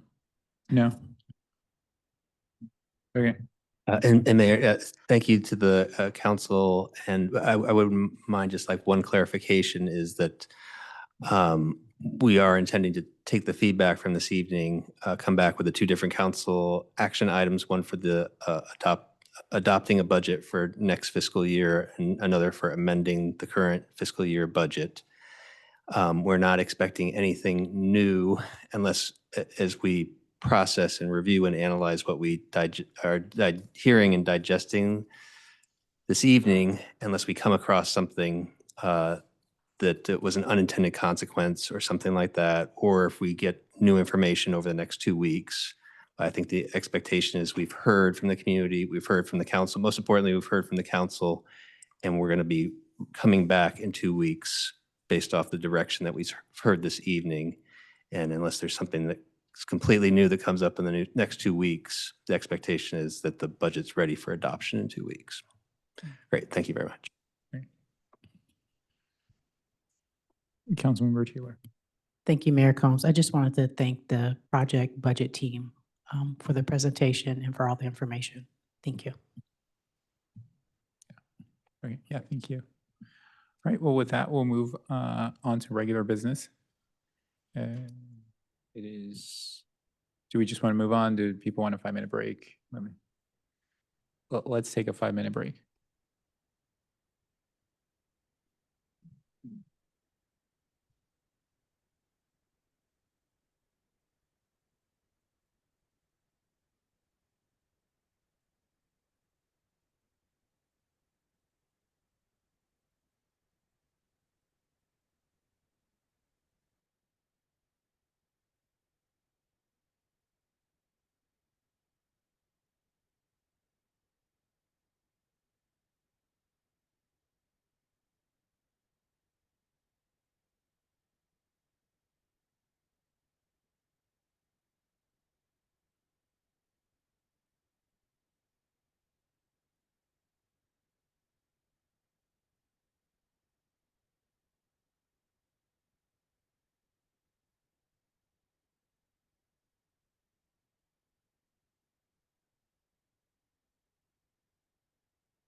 All right, I'll reconvene us and we'll go into regular business. Under regular business, the City Council considers recommendations from city staff on policy matters or administrative actions that require City Council approval. The first regular business item is consider and adopt a resolution to repeal the closure of Santa Cruz Avenue between Curtis and Doyle Streets to eastbound vehicular traffic. Here to introduce the item is Assistant City Manager Stephen Stolte. Thank you, Mayor. So we will be talking about the closure of Santa Cruz Avenue. And just to give you a little background, in August of 2023, the City Council closed that portion of Santa Cruz Avenue, and it was really to allow enhanced outdoor communal space and outdoor dining. In March of this year, the City Council discussed downtown street closures at its annual priority setting workshop and directed staff to return with agenda items. So this is our second agenda item regarding street closures. We did notice all the owners and managers of adjacent businesses on the 600 block about this agenda item. And in the meantime, staff have continued to process streetery applications for the 3 restaurants on the 600 block as well. I can now walk you through a few options that may help council discuss the future of this 600 block closure. We have received streetery applications that have indicated a pullback from the vehicle lane. Left Bank, for example, has already pulled back. And Bistro Vita has indicated they will reduce their overall area just along their business frontage instead of extending along Walgreens as well. And we have also granted Bistro Vita approval to demolish an overhead structure.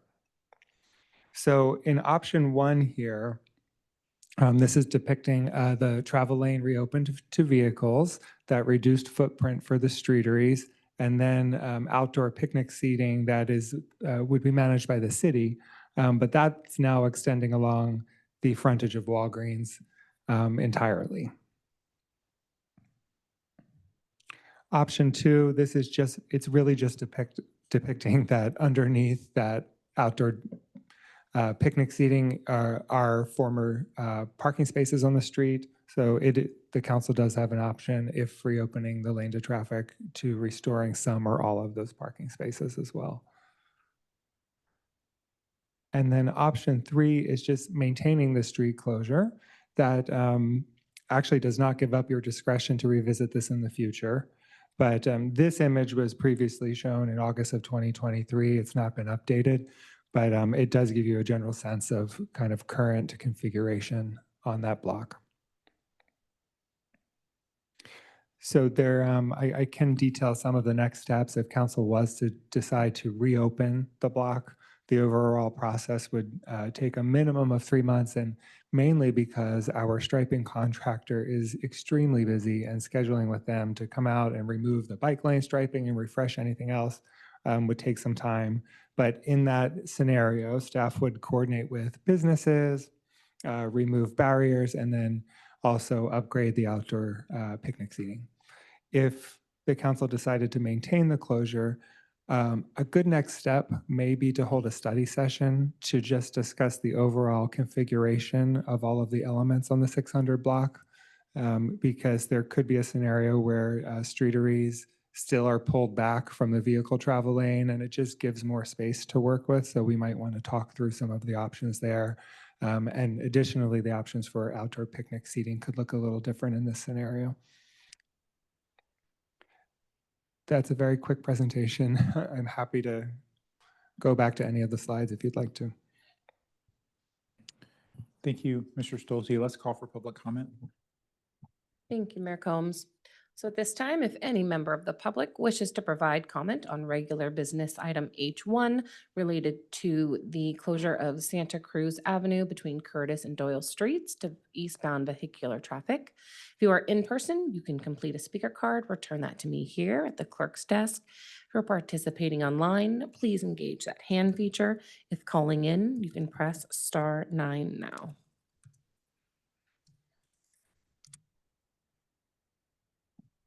Okay, looks like we currently have 4 speakers. So this will be the final call for public comment on regular business item H1.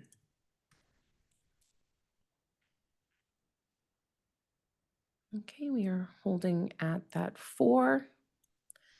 With that, our first speaker will be Lauren Dawkin, followed by Sherry Zaslowski. I do know Lauren had a card, so was in person. Not sure if Lauren is still here or perhaps has joined us online. Okay, so then we will go to Sherry Zaslowski, followed by Trish Mitchell.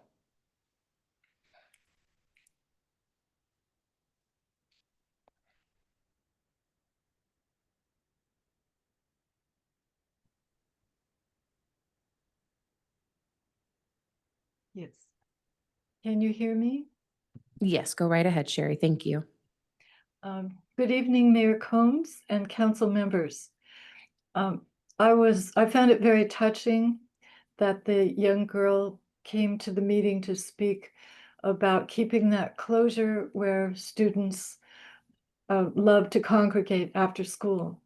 I urge you to vote tonight to preserve the 600 block partial closure on Santa Cruz Avenue. That way, Ali can continue to add a very special touch of vibrancy to our downtown, as he's been doing for a long time. Ali has a vision for creating a revitalized community gathering space, including special events that draw people together. He's already done a lot for the downtown, bringing variety, excitement, and fun. I personally love the Beau Marché, and he's planning to bring it back. A brilliant idea in harmony with our 2 adjacent French restaurants, Bistro Vida and Left Bank. And now he plans to put in a stage and host live music with outdoor jazz band concerts twice a week. It's so good for the kids. It's so good for the community. I frankly don't understand why anyone would want to throw all that away for another few yards of street space. Besides, for people who want to head east on Santa Cruz Avenue, they can literally go around the block from Curtis to Menlo Ave to Doyle, just around the block, and get right back on Santa Cruz at El Camino. It's not even a real closure, it's a 1-block detour. It takes an extra 2 minutes. Are those 2 minutes worth giving up outdoor jazz concerts, a specialty market with a French flair, and great vendors that will create a big draw for both residents and visitors, delight our community and light up Santa Cruz Avenue? Not in my book. Please preserve the street closure so we may have festive community gatherings, local camaraderie, and yes, a more vibrant downtown, which I know all of you want. Thank you. And our next speaker will be Trish Mitchell, followed by Kevin Rennie. Good evening. My name's Trish Mitchell. Thank you all for letting me speak tonight, and thank you all for the jobs that you're doing for us. I was raised in Menlo Park. I've raised my children in Menlo Park. I've been here a long, long time. It must be such an interesting job to listen to all these different viewpoints on the same issues, but I think the street needs to be reopened. I feel that by closing that, we did it during COVID. It was very important to get people outside so that they could eat dinner in our local eateries, and that was very helpful. We've had 5 years to prove it, and I don't think we've seen everything from it being a homeless area to today. I was driving home from work, going to TJ's on my way. I saw 2 young boys on e-bikes doing figure eights through the barriers. I saw young girls running to get out of their way.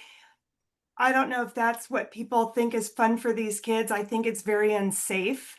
And also, I believe that we've taken our cars, it might be a block there, but these people are cutting off the entire Santa Cruz Avenue because they know they can't get through at the end. If they turn, they're getting stuck in the Trader Joe's traffic. So people are turning off and going on all our different side streets to get out to El Camino, which was built for that amount, for that amount of cars. Santa Cruz was built for people to get to El Camino, and El Camino was built to get them out of town. So by pulling all these cars out of Santa Cruz Avenue, we are making it way more unsafe for kids on side streets and people on bikes and people walking their dogs. I think we should be keeping people on the streets that were meant to have the cars on. I mean, keep the cars on the streets that the cars were meant to be on, and open that street back up so that we can use it as the thoroughfare it was meant to be and has been as long as I've lived here, which has been almost 60 years. So anyway, that's what I wanted to say. Thank you again. And we'll listen to what others have to say.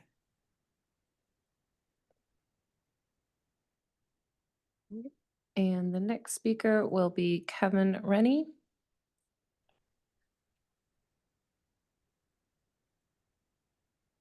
Mr. Mayor, council members, and staff, I'm Kevin Rennie from the Willows neighborhood. I'm on the Complete Streets Commission, but speaking to you today on this topic as a private citizen. I'm in agreement with the MA student who supported option 3 to keep it closed in a protected, safe space for students.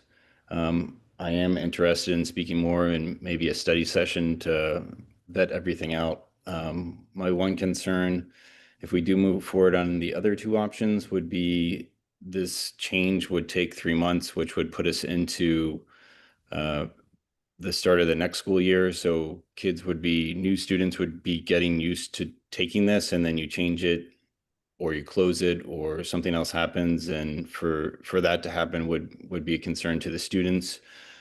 As a cyclist myself for close to 35 years, I'm still shaken by the passing of the teacher on Meadowfield Road and the response of Menlo Park to say that they will start enforcing e-bikes. These are students. This is how they get around. Another option would be to put them in a car and do these same things. And to shame children and to put all the pressure and stress and target them for this incident is inhumane. And another response needs to come from Menlo Park to support our children. And this space is supporting our children. For example, this one space was used for the Silicon Bike Valley Coalition on May 17th for the 5th annual bike ride of El Camino, which is shown to support safety improvements to prevent injuries along El Camino and just providing a safer, accessible space for pedestrians and bicyclists, this ride ended in Menlo Park, right in that exact space. We brought more people to Menlo Park riding their bikes and patronizing our businesses. I think it's a greater opportunity that's grossly unseen and unsupported and overshadowed by just the local businesses in a car-centric community. I yield back. Thank you. Okay, I am seeing no further hands or cards. Mayor Combs, you may continue. Thank you, Clerk Heron. So I'll bring it to the dais for, this is the second, third time we've had this. So, wherever council members want to lead the discussion, questions, comments.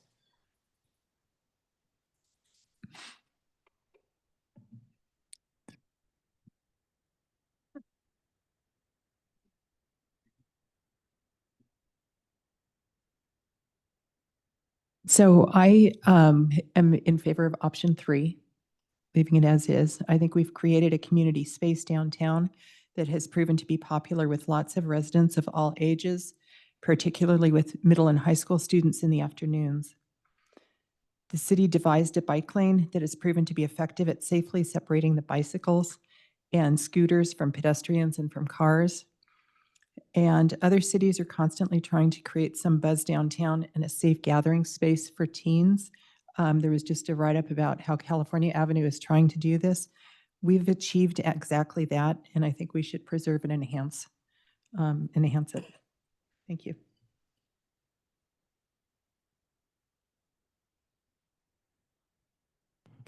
I'm in agreement with the vice mayor.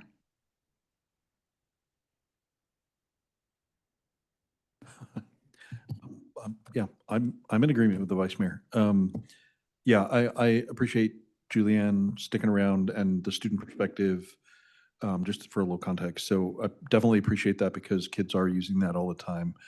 I think the weaving in between, kids are going to be kids, whether there's barriers or they do that, you know, in front of the vice mayor's house and all the way to Hillview. So like that, this doesn't really, those two things are not that related. And I agree with Sherry, actually. I think that there's an opportunity to kind of build on that. I totally appreciate what Ali has done and is willing to do for downtown. And, you know, honestly, I'm on Santa Cruz 2 or 3 times a week on my bike, and that is the only place downtown that I feel safe. I don't know about you, but the rest of it with the cars pulling out backwards and everything, I always am super conscious of where I'm at. But in that part, at least for 2 minutes, I feel fairly secure. So I'm really in support of option 3. Well, I'll chime in. I'm supportive of option 1. I do appreciate that a special community gathering space has developed there. Totally acknowledge that. I think that there is a way to preserve the community gathering space, and also bring some additional logic to downtown traffic patterns, which I do think have been disrupted and are not clear with the blockage at like that particular block. As I said, I think that you know, obviously this closure is a holdover from a street-wide closure that existed during the pandemic, and so it is not as if we've approached it in a strategic way. And again, I think you can see the result of that if you see the kids, but then you see a lot of drivers doing weird things at that intersection also. So, but all that being said, it is late and and I think that it is clear where the majority is at. But I will defer to Councilmember Taylor to also share her thoughts.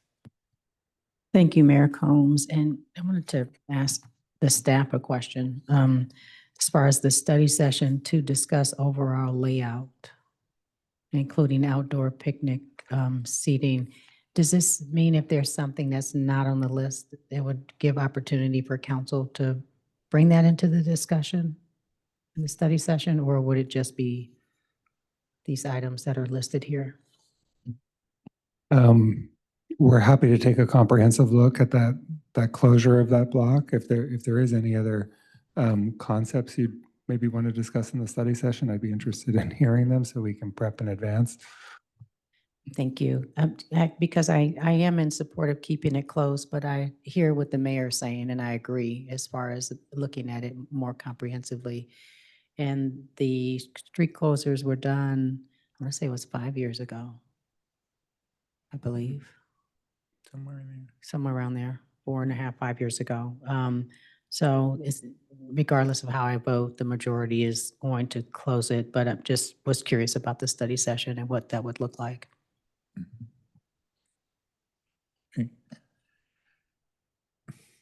But no, I actually. I was just curious. So the majority would be that it would be option 3. So what you were bringing up would be things that would fit in with option 3. So we're not like reopening it again. No, I wouldn't try to reopen it. I would look to make it, to improve it. Wonderful. And I guess along what Mayor Combs has said, you've mentioned several times about the signage, and I think that would definitely be something we need to look at. I think it would be beneficial. Appreciate throwing me the bone. I think Councilmember Taylor also threw me a bone. I do want to say, and obviously, we do need action here.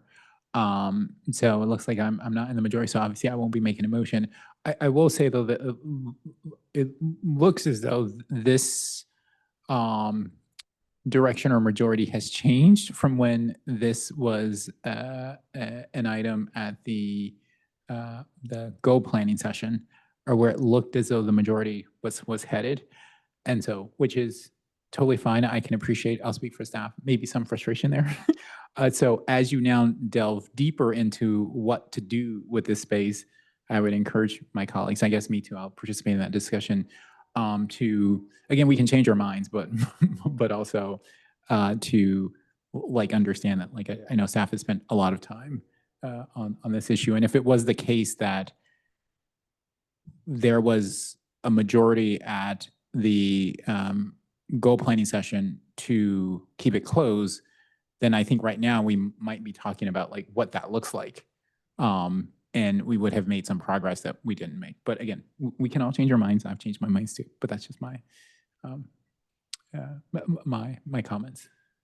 To make a comment too is I feel like I probably am more firm now because what I did was I just spent more time on my bike downtown and felt, and then of course the thing with Dylan happened and other stuff. So I may have been one that was a little more on the fence toward the two of you, but now I feel like there's so many kids that are using it. I just spent more time on my bike downtown and I feel like it's more important to stick with what we have. So anyway, I'll own up to it. Yeah. Again, which is totally fair. You get a right to change your mind. Again, my only thing was like going for it, like, because there is lots of fungibility here that we do really have to, I think, for all stakeholders involved, really kind of coalesce about what is the vision, and for the space, and obviously for larger for downtown. So, all right, Councilmember Taylor. Thank you, Mayor Combs. And the street closure, since it will remain closed, and the study session, is it connected to the downtown vibrancy priority? Yes, overall, that would fit under that priority. In terms of bringing this study session back quickly to council, we're possibly as early as July 8th. I'm not sure we'll be, excuse me, teeing up a much larger discussion about downtown vibrancy, but we can certainly talk about it in the context of the 600 block. Thank you. In the context of the budget, would we need to allocate funding for that?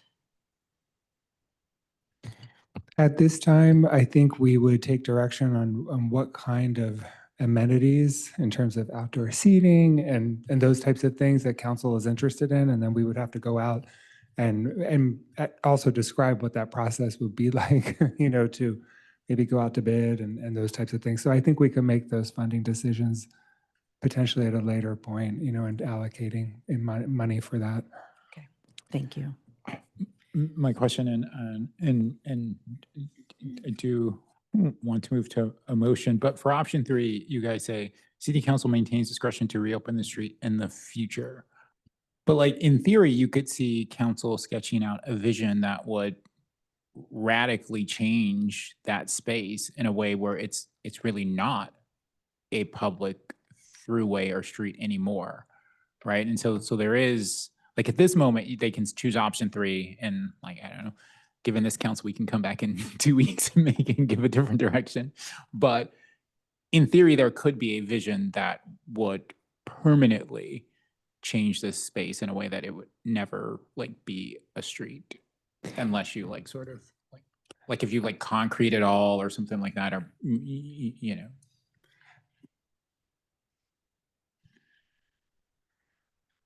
or would you actually have to We can come back with more information on that. The reason why Okay. that language is in the report about maintaining your discretion is because the original resolution you passed said that about the closure. So it was just a reminder that you maintain your discretion. But we could look about, into what the future options are around more permanency. Okay. So I have a couple comments on two other parklets, but I don't know if it's worth, especially given the time, having a comment, or I've sort of looking to the city manager who I've previewed. Should I wait till the study session since it sounds like it's coming pretty soon, or would it be beneficial to bring it up now? Let's see, Vice Mayor, so I'm remembering one of them was related to maybe the former Galata, and we can provide an update on that. I would say that that would be an example of something that would actually not be part of the study session that we're contemplating for July 7th or July as the earliest, because we're focused on the 600 block. So at a certain level, like feel free to ask the question. We can respond to that one. And then the second, was it related to Ryan's Lane or okay, happy to provide an update on that if need be. But again, both of those two geographic locations wouldn't be the focus. I do believe we need to focus the attention discussion on the 600 block specifically to be able to make progress on the 600 Wonderful. block. Yes. Wonderful. So happy So to turn Effie, to can we others. get an update on Brian's Lane? Because my understanding was it was supposed to be cleared by now and it's not. And so just, and I have business that has been talking to me regularly about that. Right. The original date was the end of May. We do have code enforcement involved. We've granted an extension through the 21st of June. So the expectation is on the 22nd, any items remaining in the lane would be removed and billed, the disposal costs would be billed to the businesses. Thank you.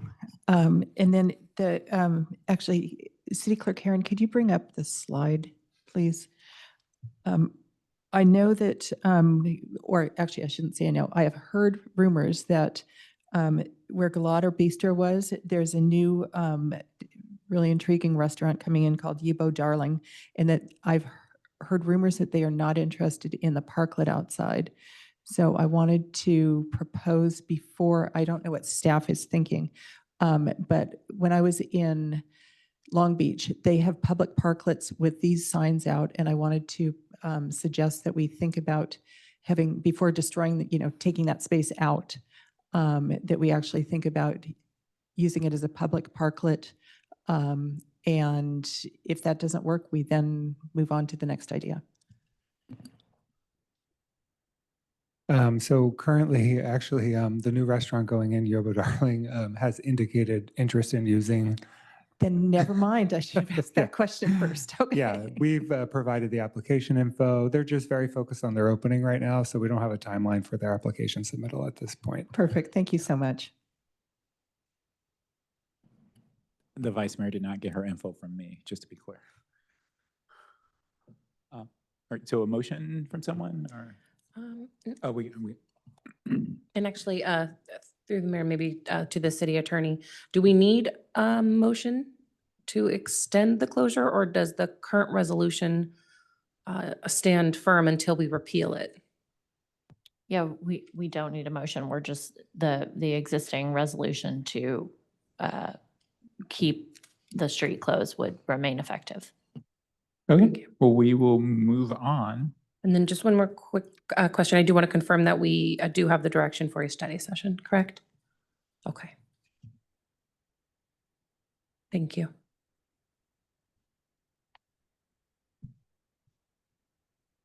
Okay, with that, we'll move on to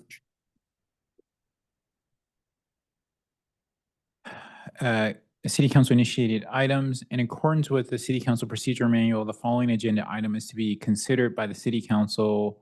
City Council members can ask staff questions regarding preliminary scope, analysis, resource requirements, and overall prioritization of future City Council agenda items based on the citywide work plan. After discussion with a motion and a second, the City Council may take one of the following options: preparation of a formal staff report with a determined level of staff resources and timing for City Council consideration, or advisory body preparation of a formal staff report with a determined level of staff support, or consideration at the City Council's annual priority and goal setting process. Okay, the City Council initiated item is request by City Councilmember Taylor for a future agenda topic. Here to introduce the item is City Councilmember Taylor. Good evening, and thank you, Mayor Combs. I am bringing a request to put on the agenda a discussion about the aquatics. There has been a lively discussion earlier during budgeting process, but also just to mention Councilmember Wise's and Vice Mayor Nash's point about there's been no further feedback or information given into the contractor and his team regarding what can fix the gaps, the financial gaps in the services. Also, I brought this item because of the default in the contract. I think there has been a lot of challenges, both for folks receiving the services of the pool operator and also the pool operator being able to provide the services. And I believe that a part of this cannot be fixed from the dais, but I think if we don't have a further discussion before we even think about trying to fund something, considering the city does pay the full cost of maintenance and the contractor does receive a 99% revenue share, I believe that this warrants a further discussion with the city council.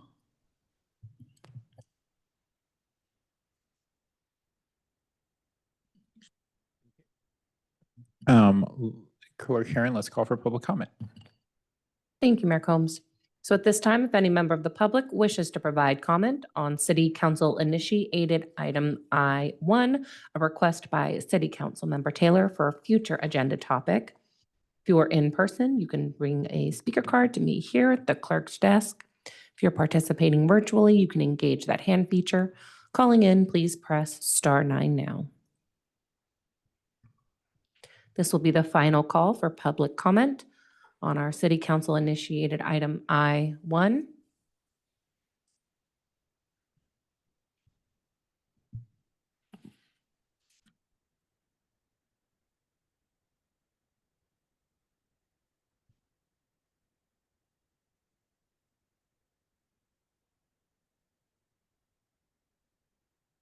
All right, so we've got one speaker, Mike Farrell.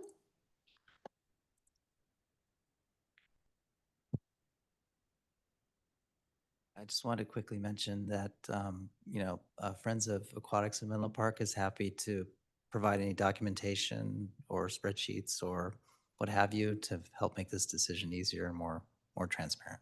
That's all. Great. Okay, seeing no further hands or cards. Mayor Combs, you may continue. Okay, bringing it back to the dais.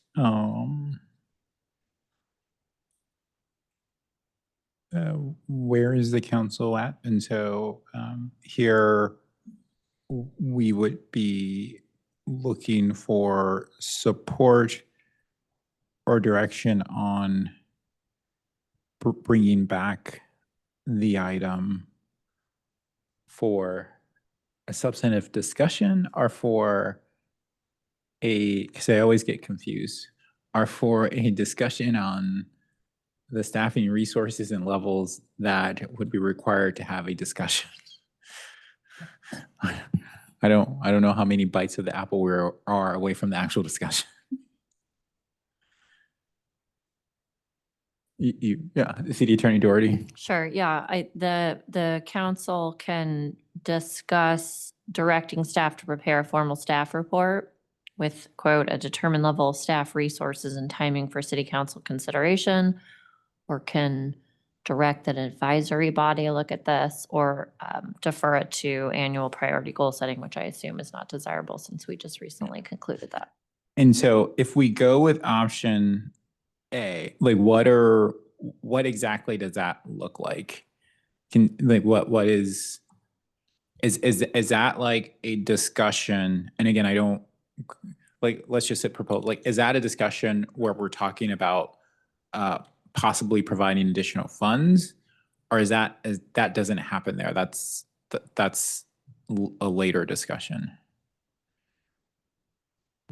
And I throw it as a theoretical, so don't be mad at me, Councilmember Taylor, because I know that's not at all what you are proposing. Let's see, Mayor, I could take a stab at part of it is reliance on what's submitted as the request that something get agendized. So there could be a pretty broad spectrum of things that could potentially be brought forward as part of that first staff report. So right now it's still a little open-ended in terms of what could be brought back, but conceptually, if there was a council member request for which it was pretty concrete about what we would bring back, that is an option. So then taking it to this specific situation, from a staff perspective, we probably need a little bit more direction about what we bring back. So it may be almost like a two-step process in that regard for this specific situation. So it's the important thing is whether or not the council is interested in considering that first bullet. And if the council is interested in that, it might be worth a secondary discussion tonight, just so that whatever we do bring back is in the ballpark. Okay, Does that work? No, Okay, great. that's great. I appreciate that, because we may not have a majority for anything here, and so let's not waste our time thinking about like how like that option would actually look. Let's see in a broad strokes if there is 3 votes for that option, and then we can dive into like what that might look like. Councilmember Schmidt. Yeah, I feel weird about the funding thing based on what we were saying earlier. I think I just want to say something directly, because it doesn't feel in that direction. It feels more like we want to have a discussion about whether we should continue with Team Sheeper or go in a different direction. And I'm not trying to put words in your mouth, but I think those are very different discussions than like our 15th very broad discussion about the pool, and which I'm not that interested in, to be honest, because I feel like I know more about our pool than I ever wanted to know. So yeah, if the discussion is more they breached the contract through whatever reason, and we need to have a serious discussion about changing vendors or shutting the pool down for a period of time or whatever, that feels like a valuable discussion to have, but I don't want to put words in your mouth. So I think more clarity would help me feel better about voting to proceed or not. And I also thought we were due to talk about the pool sometime in August or something anyway. I could be misremembering that, but I thought there was already a general discussion about the pool coming up. So unless it's more specific than that.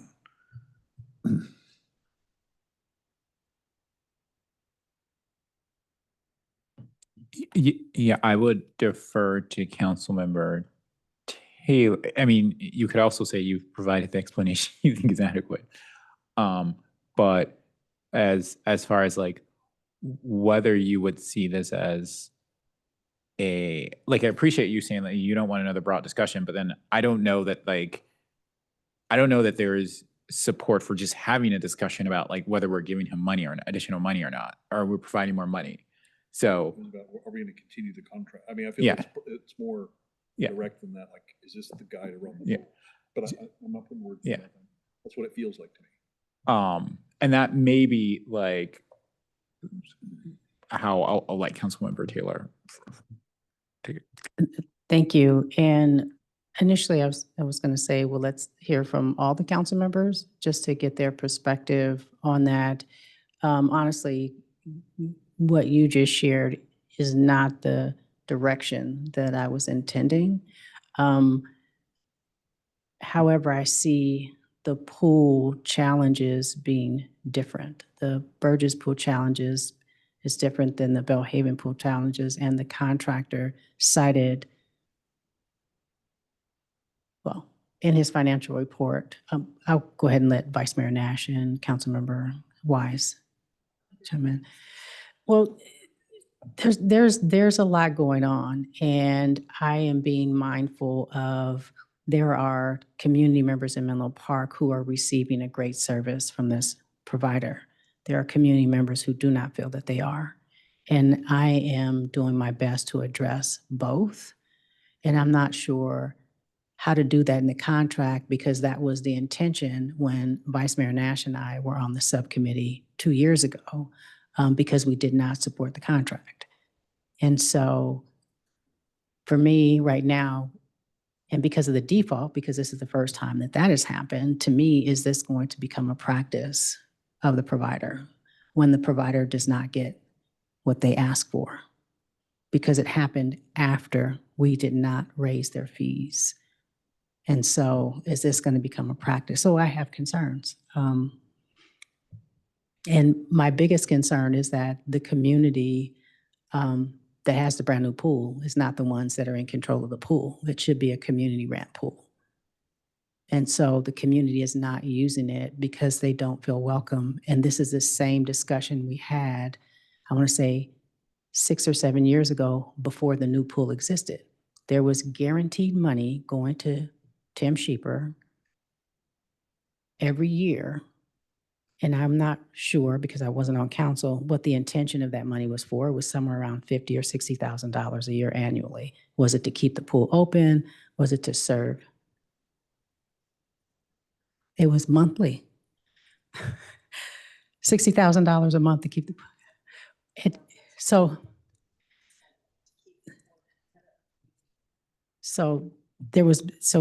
any rate, there was a financial contribution to Tim Sheeper from Meta at one point. Now that doesn't exist. So he had a guaranteed income from this source.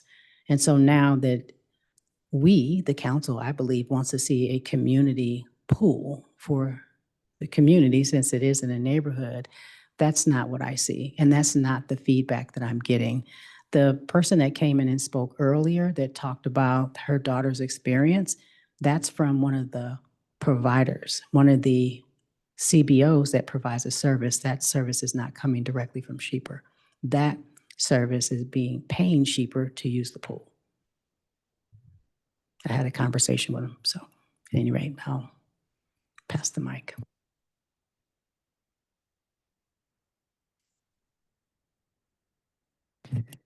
I would just like to echo what Councilmember Taylor said. We're on the subcommittee together. And I think also what I was trying to get at with my comment earlier to the operator when they were here is I think, sorry, let me take this in parts. One, I would like to see, again, I feel like the operator is blaming the city and the city is disappointed in ways with the operator. And so I would like to see just like some ironing out of the duties and who's doing what. I think that's why I was asking for that report earlier, just because I feel like there's frustration all around that we're not getting to the bottom of. And I would really like to get to the bottom of it and just be more clear on that. And then yes, to Councilmember Taylor's point, it's been wonderful to see the outpour of support that we have seen for Team Sheeper recently. I will say when these items came to the council back in April, that was not the case. I was getting much different feedback that is difficult to ignore. That was more critical. So all of this is to say, I would be happy. I think it would be nice to bring this to council because I think there are just broader issues that need to be worked on and ironed out.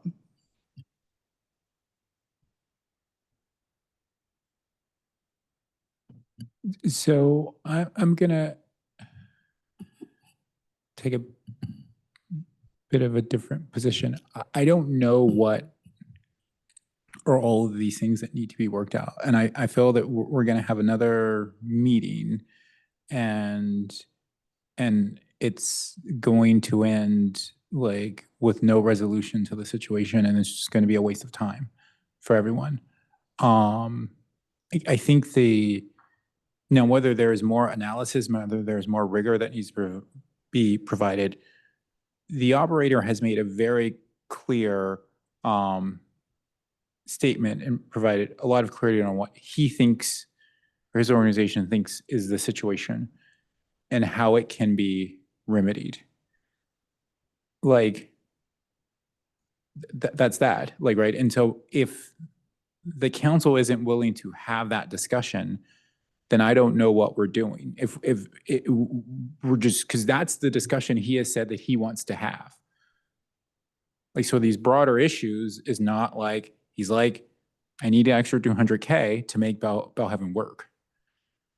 We can all disagree with it, or you can disagree with that, that's fine, but I just don't, unless you're having a conversation about like whether you're giving 200K or not, like, I don't know that it's gonna be something that's gonna be valuable from my perspective. Or we're having a conversation of like, is this an operator that the city should have? But I think that those are the discussions. Other than that, I think we're spinning wheels and wasting time.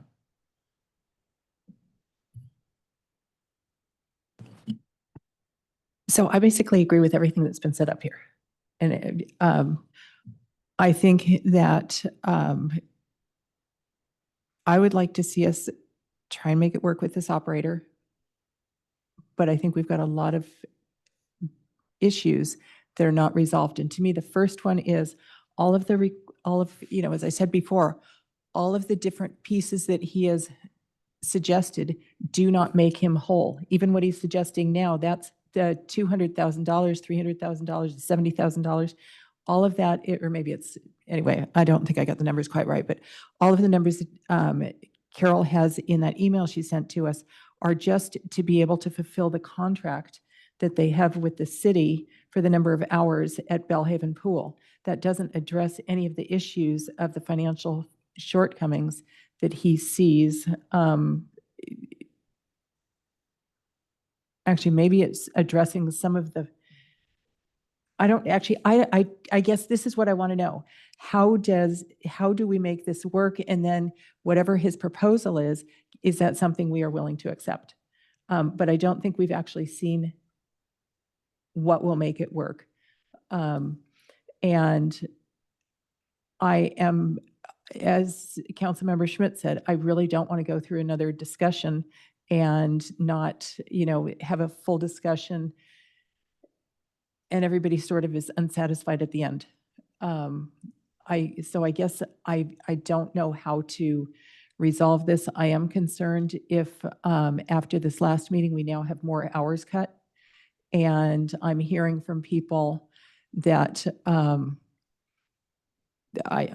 hearing from people who obviously are not happy with the hours being cut. And I think that that is an issue. I'm also hearing some of what Councilmember Taylor is referring to, where people are unhappy with some of the pieces of the pool. I also hear of people who are thrilled with what's going on and absolutely don't understand where we are.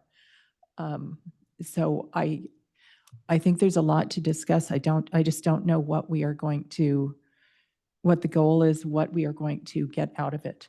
And just as far as, I think that I personally do not want to see this going to an advisory body. I think that it needs to stay up at the council. And I do not have a clue what staff would prepare.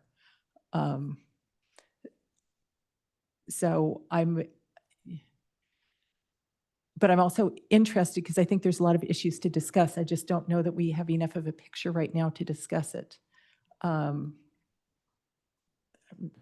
Yeah, and I'll like and obviously the operator isn't here, and I do think you're right. There's been these different strategies, but I think that there have been different because I think he has tried to engage council somewhat gingerly here, and hasn't wanted to go to the heart of the issue, at least as he sees it. For probably some concern of like how council may respond. And so it was these very broad things about like, well, lane rental fees, increasing fees, the revenue share, like, right? And these very broad strokes of things that he thought could make him whole. When I think at the end of the day, if you had really asked him months ago, the issue is that I think from his perspective, like, right, financially, Burgess is doing fine. Bellhaven is not, from his perspective, from his financial perspective. And I do think that there was probably some concern about being very transparent about that. And so he came to council with broad ask across the whole program. Council mostly said no. And so then I think that that has forced the issue and forced him to say, this is exactly the problem I have. And the problem I have is that Belhaven is losing money for me. And it's losing money to the point to which it is overwhelming the profits from his perspective from Burgess. And so, you know, so I think that like, again, it's just my perspective. He's not here, but that like the differing approaches is because there was concern about getting to what the heart of the issue was. Okay. Thank you. I believe a part of the reason that the Belhaven pool was not profiting as much as the Burgess pool is because of the way it was programmed and the level of outreach. There's an expectation, and I'll say we, as the subcommittee, is going to help promote the pool. I don't believe that that's my role, is to help your business. And so we see things differently. And so the Belhaven pool was not generating the same level of funding as the Burgess pool. So then there's this narrative that's been put into the public that now Burgess is subsidizing Belhaven. And to me, the problem is that the lens that the provider has to how he sees the community is the reason why he's unable to serve the community as they are. So the finger pointing started at the working group, and folks, I don't have any names, were blaming Belhaven residents for the failure of their pool. And so I think there's this narrative out there. And so it's not my job to change that narrative. However, what I would like to do is to talk about what funding looks like, what marketing looks like, and what a community pool looks like. I'm not going to support giving anybody any money that's not going to provide the service that the neighborhood residents are asking, not the folks that are coming over from Burgess and telling us what we need to be doing with our pool. People want to use it. It's just who has control over it is not someone who serves the neighborhood. So, I mean, that's how I see it. That's how it's been. He's been around 20 years. 20 years is a long time. So I see it similarly, but slightly different.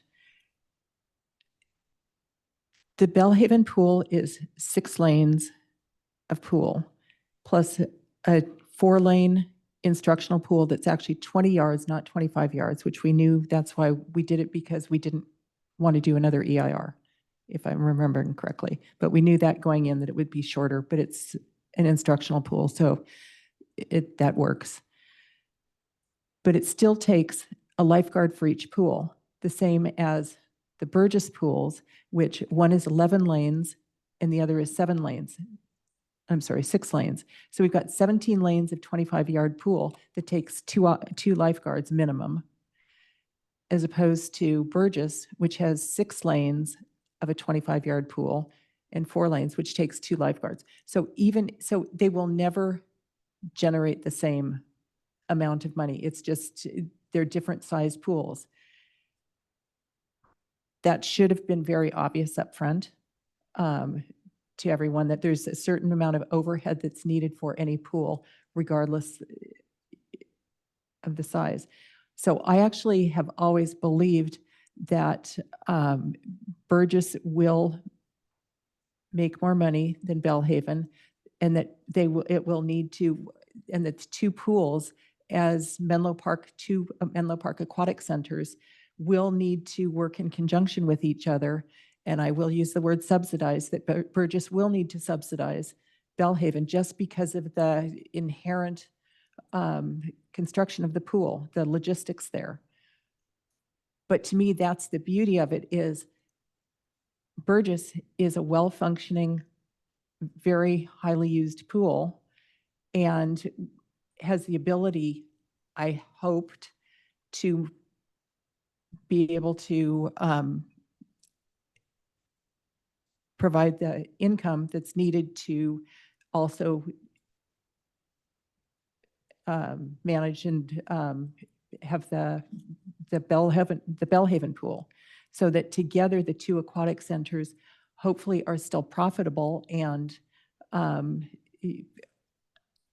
provide good centers, good swimming opportunities for all the residents of Menlo Park. And I guess I am concerned about how this is about exactly as you're saying. I was at one aquatics working group meeting and did hear about concerns about how it is being programmed, how it is just how it is working. And I think that a lot of conversation needs to take place and understanding as to what really will work well for Bellhaven. And hopefully it will be a highly used pool, but that's not going to happen right off the bat, especially when the pool was down for had some issues and wasn't open as much as it didn't have regular hours. It still doesn't have regular hours. So I think it's very hard to get a pool following it's when people don't really know what to expect of the hours in the programming of the pool. So I think there is a lot of work that needs to be done. I will also mention I've heard from a couple people now that there is a lack of council members attending the working group meeting, and I would look please to Director Reinhardt to make sure that council members, either make sure people at the meeting understand that council members have not been invited or are not attending the meeting, have not been notified of it, or please make sure that the council members are aware of when the meeting is, and we will try to attend.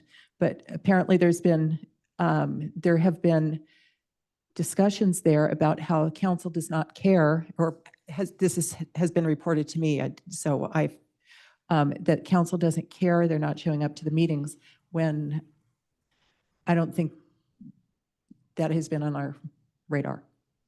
Through the mayor, and hopefully this won't go on until 11. The working groups, when it was designed through the subcommittee, the intention was actually to make sure that the pool was serving the community. So it's a dialogue between the provider, the staff is present, and the public, the residents, the folks that are using the pool. It's not designed for city council members to sit through and listen to a discussion. The staff put together a report, and then the council can read that. I am not attending working group meetings, and I intentionally didn't go because I would have been frustrated based on what was shared with me. My decision-making power is here at the dais, not at a working group meeting. So actually, can we make that clear at the next working group meeting, please? Thank you.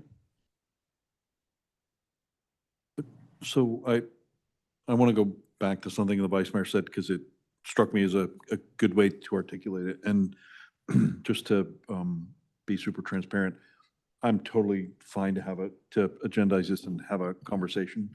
The part that I'm struggling with is, it feels like there's a lot we need to discuss, but I'm not sure what we're going to discuss. So that's where I'm struggling is, and I will just maybe give us an example of, I worked at Hewlett Packard, and HP had this model, just to make it very relatable.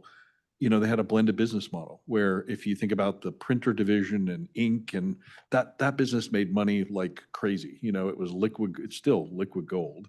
And then they had the PC division where the margins were razor thin, and it wasn't really subsidizing. It was just one had really big margins and one had a small margin, and they both had a blended revenue model so that both could succeed.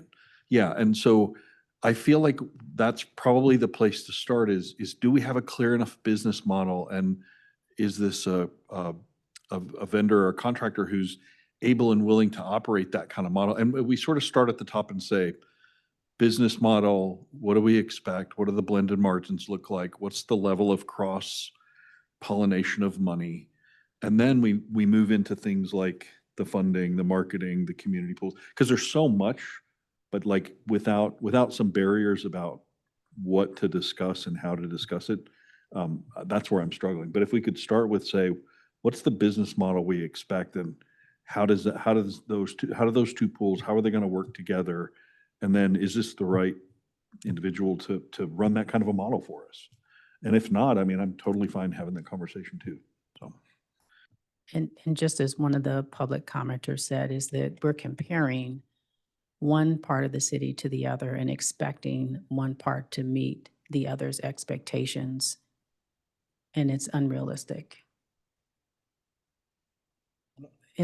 I'm just saying that it's 11 o'clock at night. So it may not make sense, and I'm not saying you said something, but at any rate, so that we're not here until 12 o'clock. And I'm not sure if the city manager can help out with this part.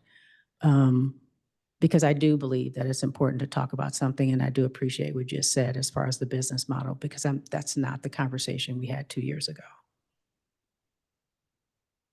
And would that business model even work? I mean, so I'm not talking about any expectations at all. It's more, is it even possible for us to, I mean, the thing that struck me earlier was Redwood City, I think I wrote it down. Redwood City, population 81,000, 0 pools. Menlo Park, population 32,000, 2 pools. Like, is this business model even possible? I don't know that. So I mean, I think I'd like to understand that, because if we're trying to aim for the impossible, then we're just gonna kind of remain frustrated, I think. Redwood City is building pools. They just don't have any open right now.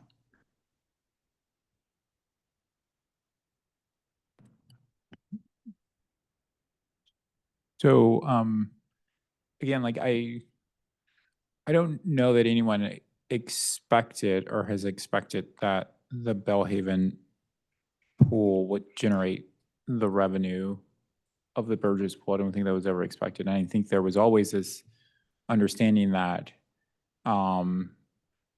it might not break even whatever that exactly means. I think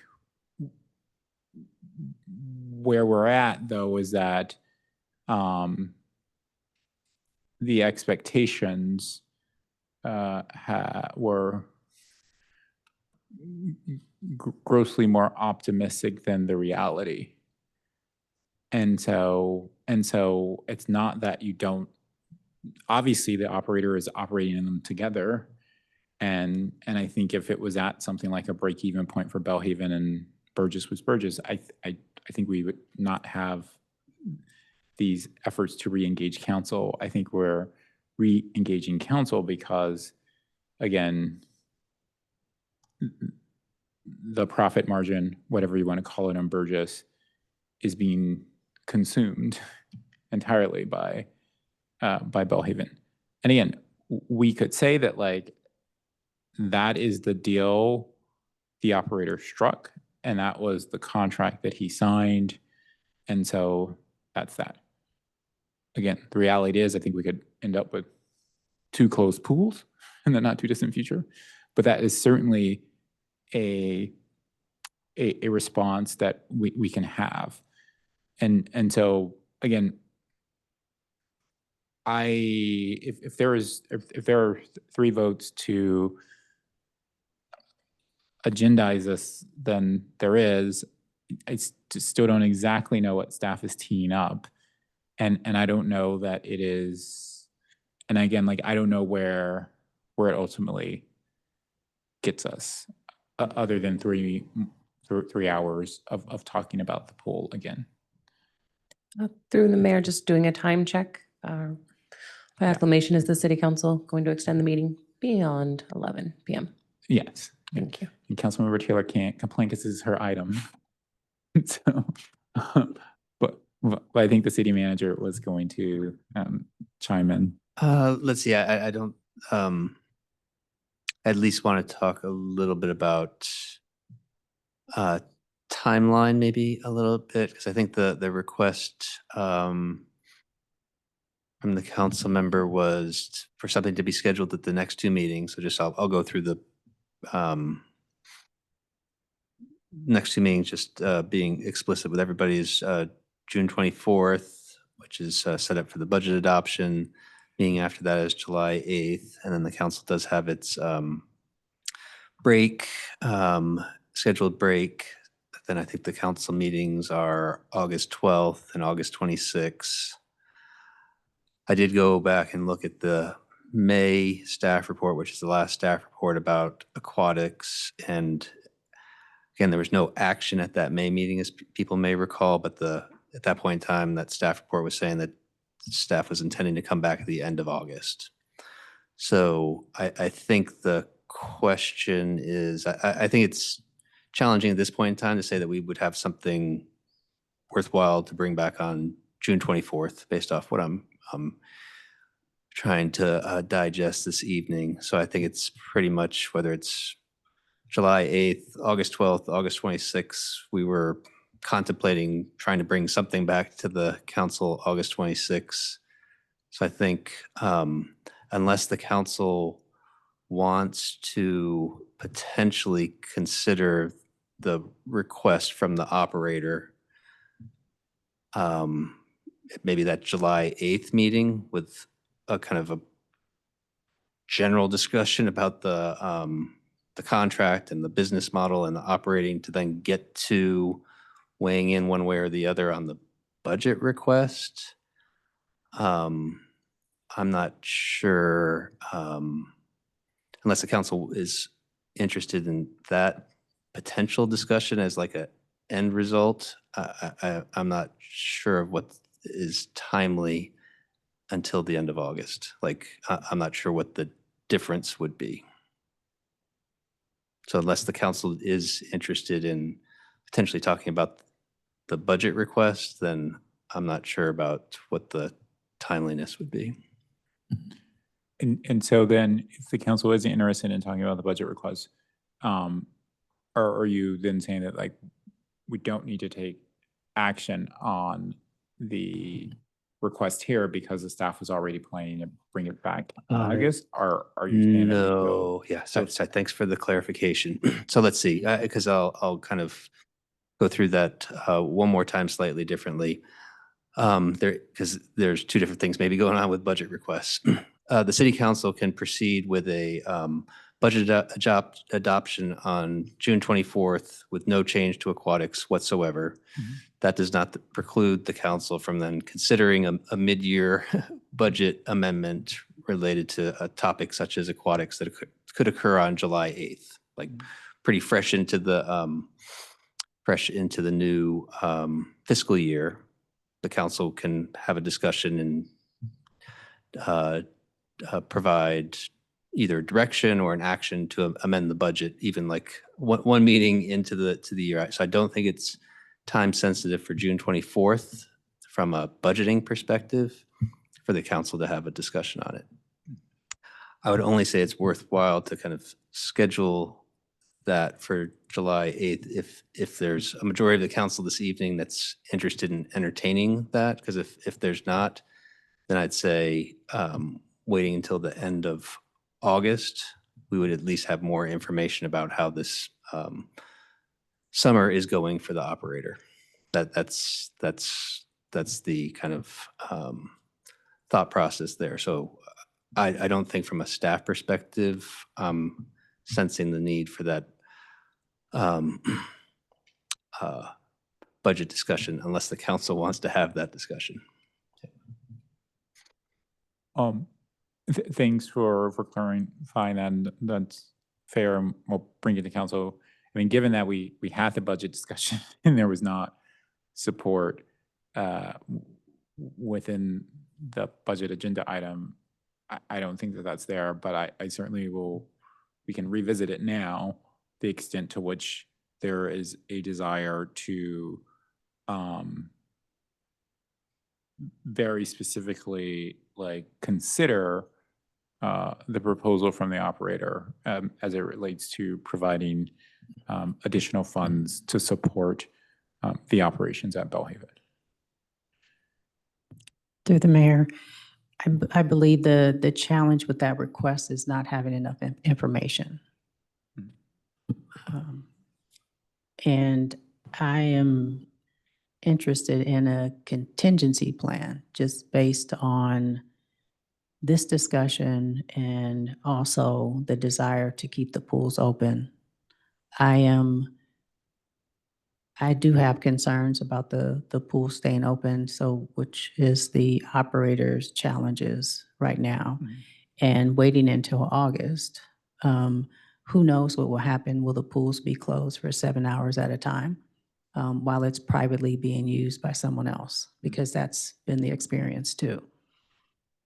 So I think a contingency plan is needed to make sure that our pools do stay open and there's more than one provider. So we own the pool. I mean, can we use our own pool? If I can, and I know it's late, we need to wrap this up though, if I could pressure test that a bit, like, I don't know how there's a transition that doesn't result in the pools being closed of anything. Like, one, let's be clear, the city doesn't even have a process for hiring lifeguards. Full stop. We'd have to go talk to the unions. It's like months upon months, probably even like more than a year, in theory, the process for the city to take control of the pools. And we can, like, that's just the reality. Like, right, that doesn't mean that, like, maybe people don't like the operator or they whatever, and the city can decide it, but let's be very clear. And so that's an option. I mean, we've got our surplus. That $3 million surplus is going to go to the pools, but it's going to be a delay. And there are no operators standing around. There are no. So I disagree with that. I think that's the picture that's been painted for the council, so that we chose the one operator. That's my opinion, which is why I didn't vote for the contract in the beginning. We had though, but it was an RFP. And I know there was the company that ran the pools in Las Vegas, and there was a company that I think ran the Gilroy High School pool. I mean, there was an RFP. It was clear that I think that the operator was the strongest candidate. I think the city attorney is going to say we're way off. Here I come. I do think we need to get back on topic about whether or not the council wants to direct staff to prepare a staff report. And if you want more information from the city manager on what that would look like, you can get that. But I do think we're straying beyond that discussion. Thank you, City Attorney Doherty. So I think the question is I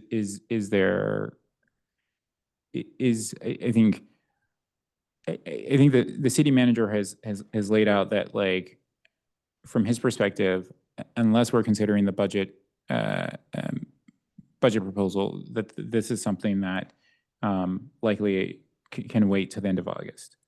So is there support for that approach and timeline, or is there a desire for the council to provide some alternative timeline?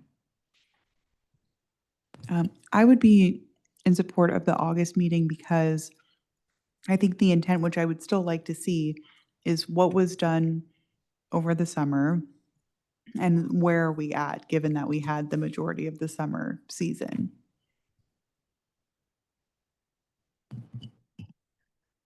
I guess what I'm concerned about is what are the hours that what are we going to get for hours?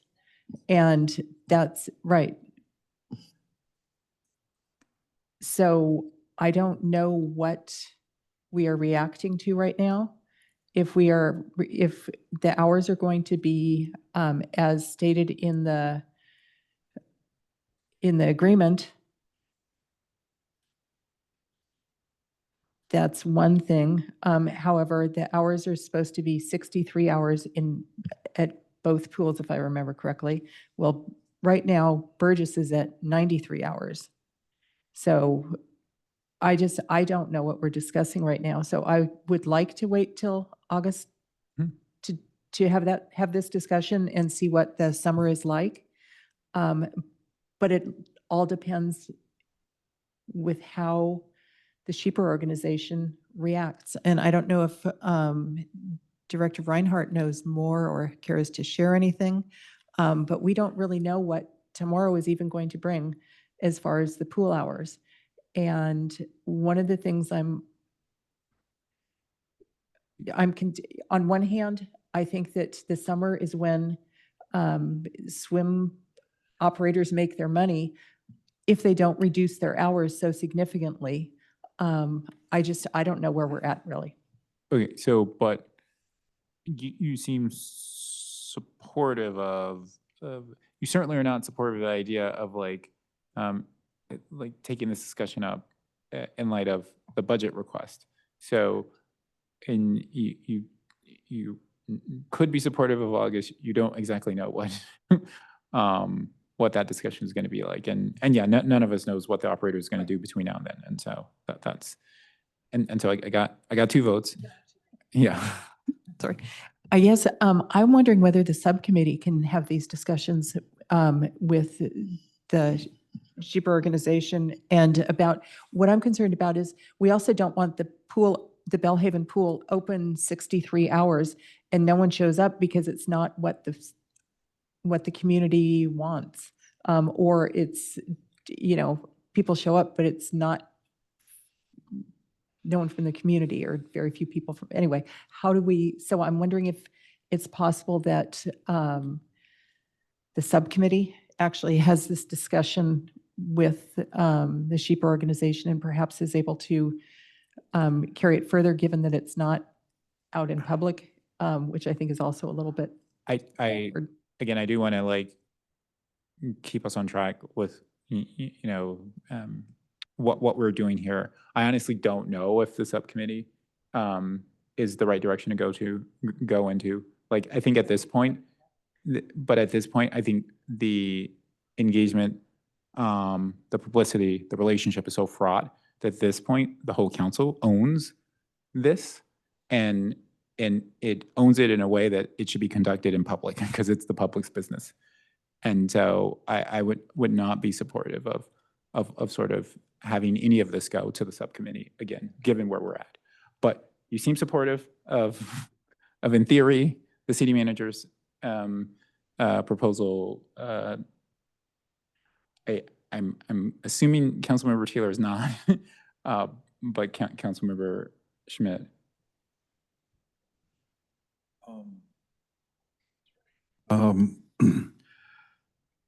Yeah,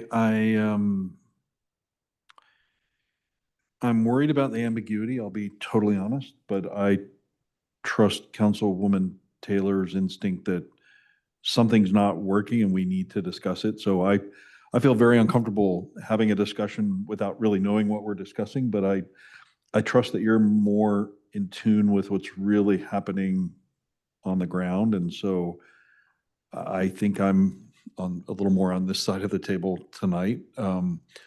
And want to follow Councilmember Taylor's lead, even though that might be a little ambiguous, and we might, have to do another round of not quite coming to a resolution. But I'm okay with that. I wouldn't want to do 10 of those conversations, but I think I'm more okay with where Councilwoman Taylor is.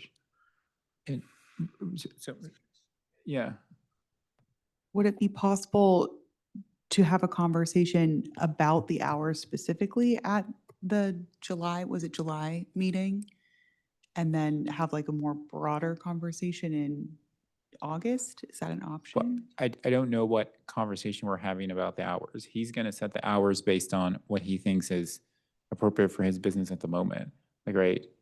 He already changed the hours without any, so I don't know what the hour. I do want to my whole thing is it seems like if we're not doing what the city manager is suggesting, we're not doing anything. And and so, which is fine, but unless someone, because staff doesn't understand what we'd be discussing if we're not discussing the budget proposal sooner than August. So staff is essentially saying, and yeah, they don't know if they're preparing before August if we're not having the budget discussion. So then so the option is what staff has proposed or nothing, as far as I can see it. I'm going, after what Councilmember Wise just said, I'm going to switch that. I think I'm going to assume that the hours are going to change, in which case I will support having a conversation, because I think that that will trigger some more concerns. So I'm going to switch to supporting Councilmember Taylor. So having an hour, a conversation about the hours in July, like or wait, when are we having this hours, the conversation about that? I guess what my concern is that we don't end up with having hours reduced, having no way to really deal with it until August. And we've got, I mean, how do we react to hours being reduced? That would, they may make sense, they may not make sense. I don't know, but at least having some sort of venue to be able to discuss them seems like a wise way to proceed, as opposed to waiting till August when we may, Wait, so everything will be done. But are we talking about, like, I'm just making sure, are we talking about reductions that could happen or that have happened? We are talking about reductions that could happen. And so this is more to me like a placeholder. If they don't happen, then I mean, maybe can I say that if we have reduced hours, I would like to discuss them. If the hours stay, if the hours do not go up at Belhaven and if the hours are not 63 at Belhaven and somewhere. But again, so I think we're straight, like, because then now we're talking about scheduling a meeting based on something that may happen. And well, I think, like, I mean, if the hours are reduced, I think we can give staff direction to try to schedule a special city council meeting. And that would handle that. And so, but again, but ultimately, just to, like, the only real optionality we have, if the hours are reduced, is to try to sever the relationship. So, like, at the end of the day, that's like, so we can have a meeting if he reduces the hours, but then I obviously the meeting would just be whether we want to start the process of like ending the contractual relationship. I have many other ideas that I've never been able to discuss. And I don't know when an appropriate time is, but if that were, I would want to have a discussion before we actually started to. Okay. And I think the question is Team Sheeper open to hearing your ideas? I think that's the issue. But okay, I do think we have, so I do think that there is, staff has direction that, like, if hours are changed in the less direction, like, right, I don't think anyone cares if more hours are added, if, like, he opens up at midnight or something like that, then staff has direction to try to schedule a special meeting as soon as possible.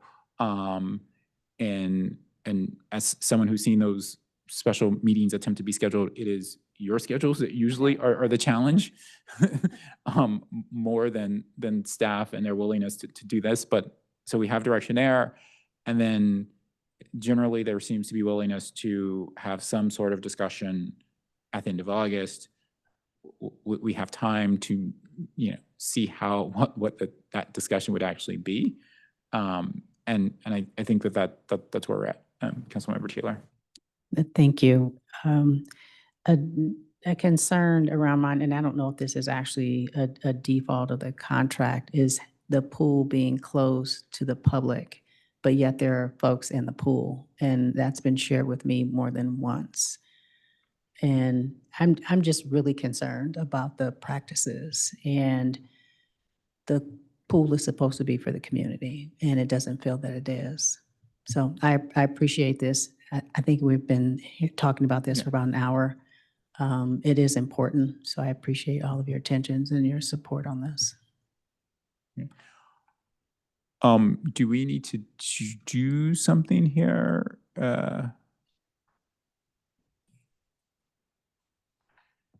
No, if the council's not going to provide specific direction in regards to the request, it doesn't need to do anything. Okay. All right. Thank you, City Attorney Doherty. With that, we'll move on to informational items. Informational items are transmitted to the City Council and staff's effort to provide an update on matters of importance to the City Council. Informational items are not action items. However, a City Council member, City staff member, or member of the public may request to make a comment or ask a question on any of the informational items. City Clerk Karen, can you call for public comment? Yes, thank you, Mayor Combs. So at this time, if any member of the public wishes to provide comment on item J1, City Council agenda topics, if you are in person, you can complete a speaker card, return to me here at the clerk's desk. If you're participating virtually, engaging that hand feature and calling in, please press *9 now. And this will be the final call for public comment on informational item J1. Seeing no hands or cards, Mayor Combs, you may continue. All right, thank you, City Clerk Karen. With that, we'll move on to City Manager report. Thank you, Mayor. I don't have anything additional to report on that hasn't already been mentioned or discussed at some point this evening. All right, thank you, City Manager Murphy. City Council member reports. Any reports from City Council members since the May 27th City Council meeting? Vice Mayor. Thank you. On May 30th, I went with Peninsula Clean Energy to see the California Independent System Operator, CAISO, in Folsom, and it was fascinating. CAISO oversees the operation of California's bulk electric power system, transmission lines, and electricity market generated and transmitted by its member utilities. It delivers 300 million megawatt hours of electricity each year and manages about 80% of the California's electric flow. And it was really interesting and actually gave me a lot of confidence in how they are, the reliability and how they are trying to manage the whole system and the incredible redundancy that they have. And just really impressive operations that we were not allowed to have any photographs or phones or anything or see it, but it was really intriguing. Thank you for the report, Vice Mayor. Councilmember Schmidt. Yeah, this, just a quick one. I at some point, I'd love to just tee up with the council and have city staff weigh in. It feels like I am approached with a lot of support for legislation. And so we heard John talk about bills, and he's mentioned other ones, and Josh is sending something about SB 79, I think, around building near transit. And so it's not really a report out, but it's interactions I'm having in the community and with different people and cities. I know Justin's told me we don't often take positions on things, but then we end up with legislation that dramatically affects us. So at some point, I'd just love to sort of tee that up as a topic when we have a little bit more free time to figure out, would it be possible to maybe be a little more active legislatively without making any commitments on staff time or anything. But I think I got like 3 requests this week.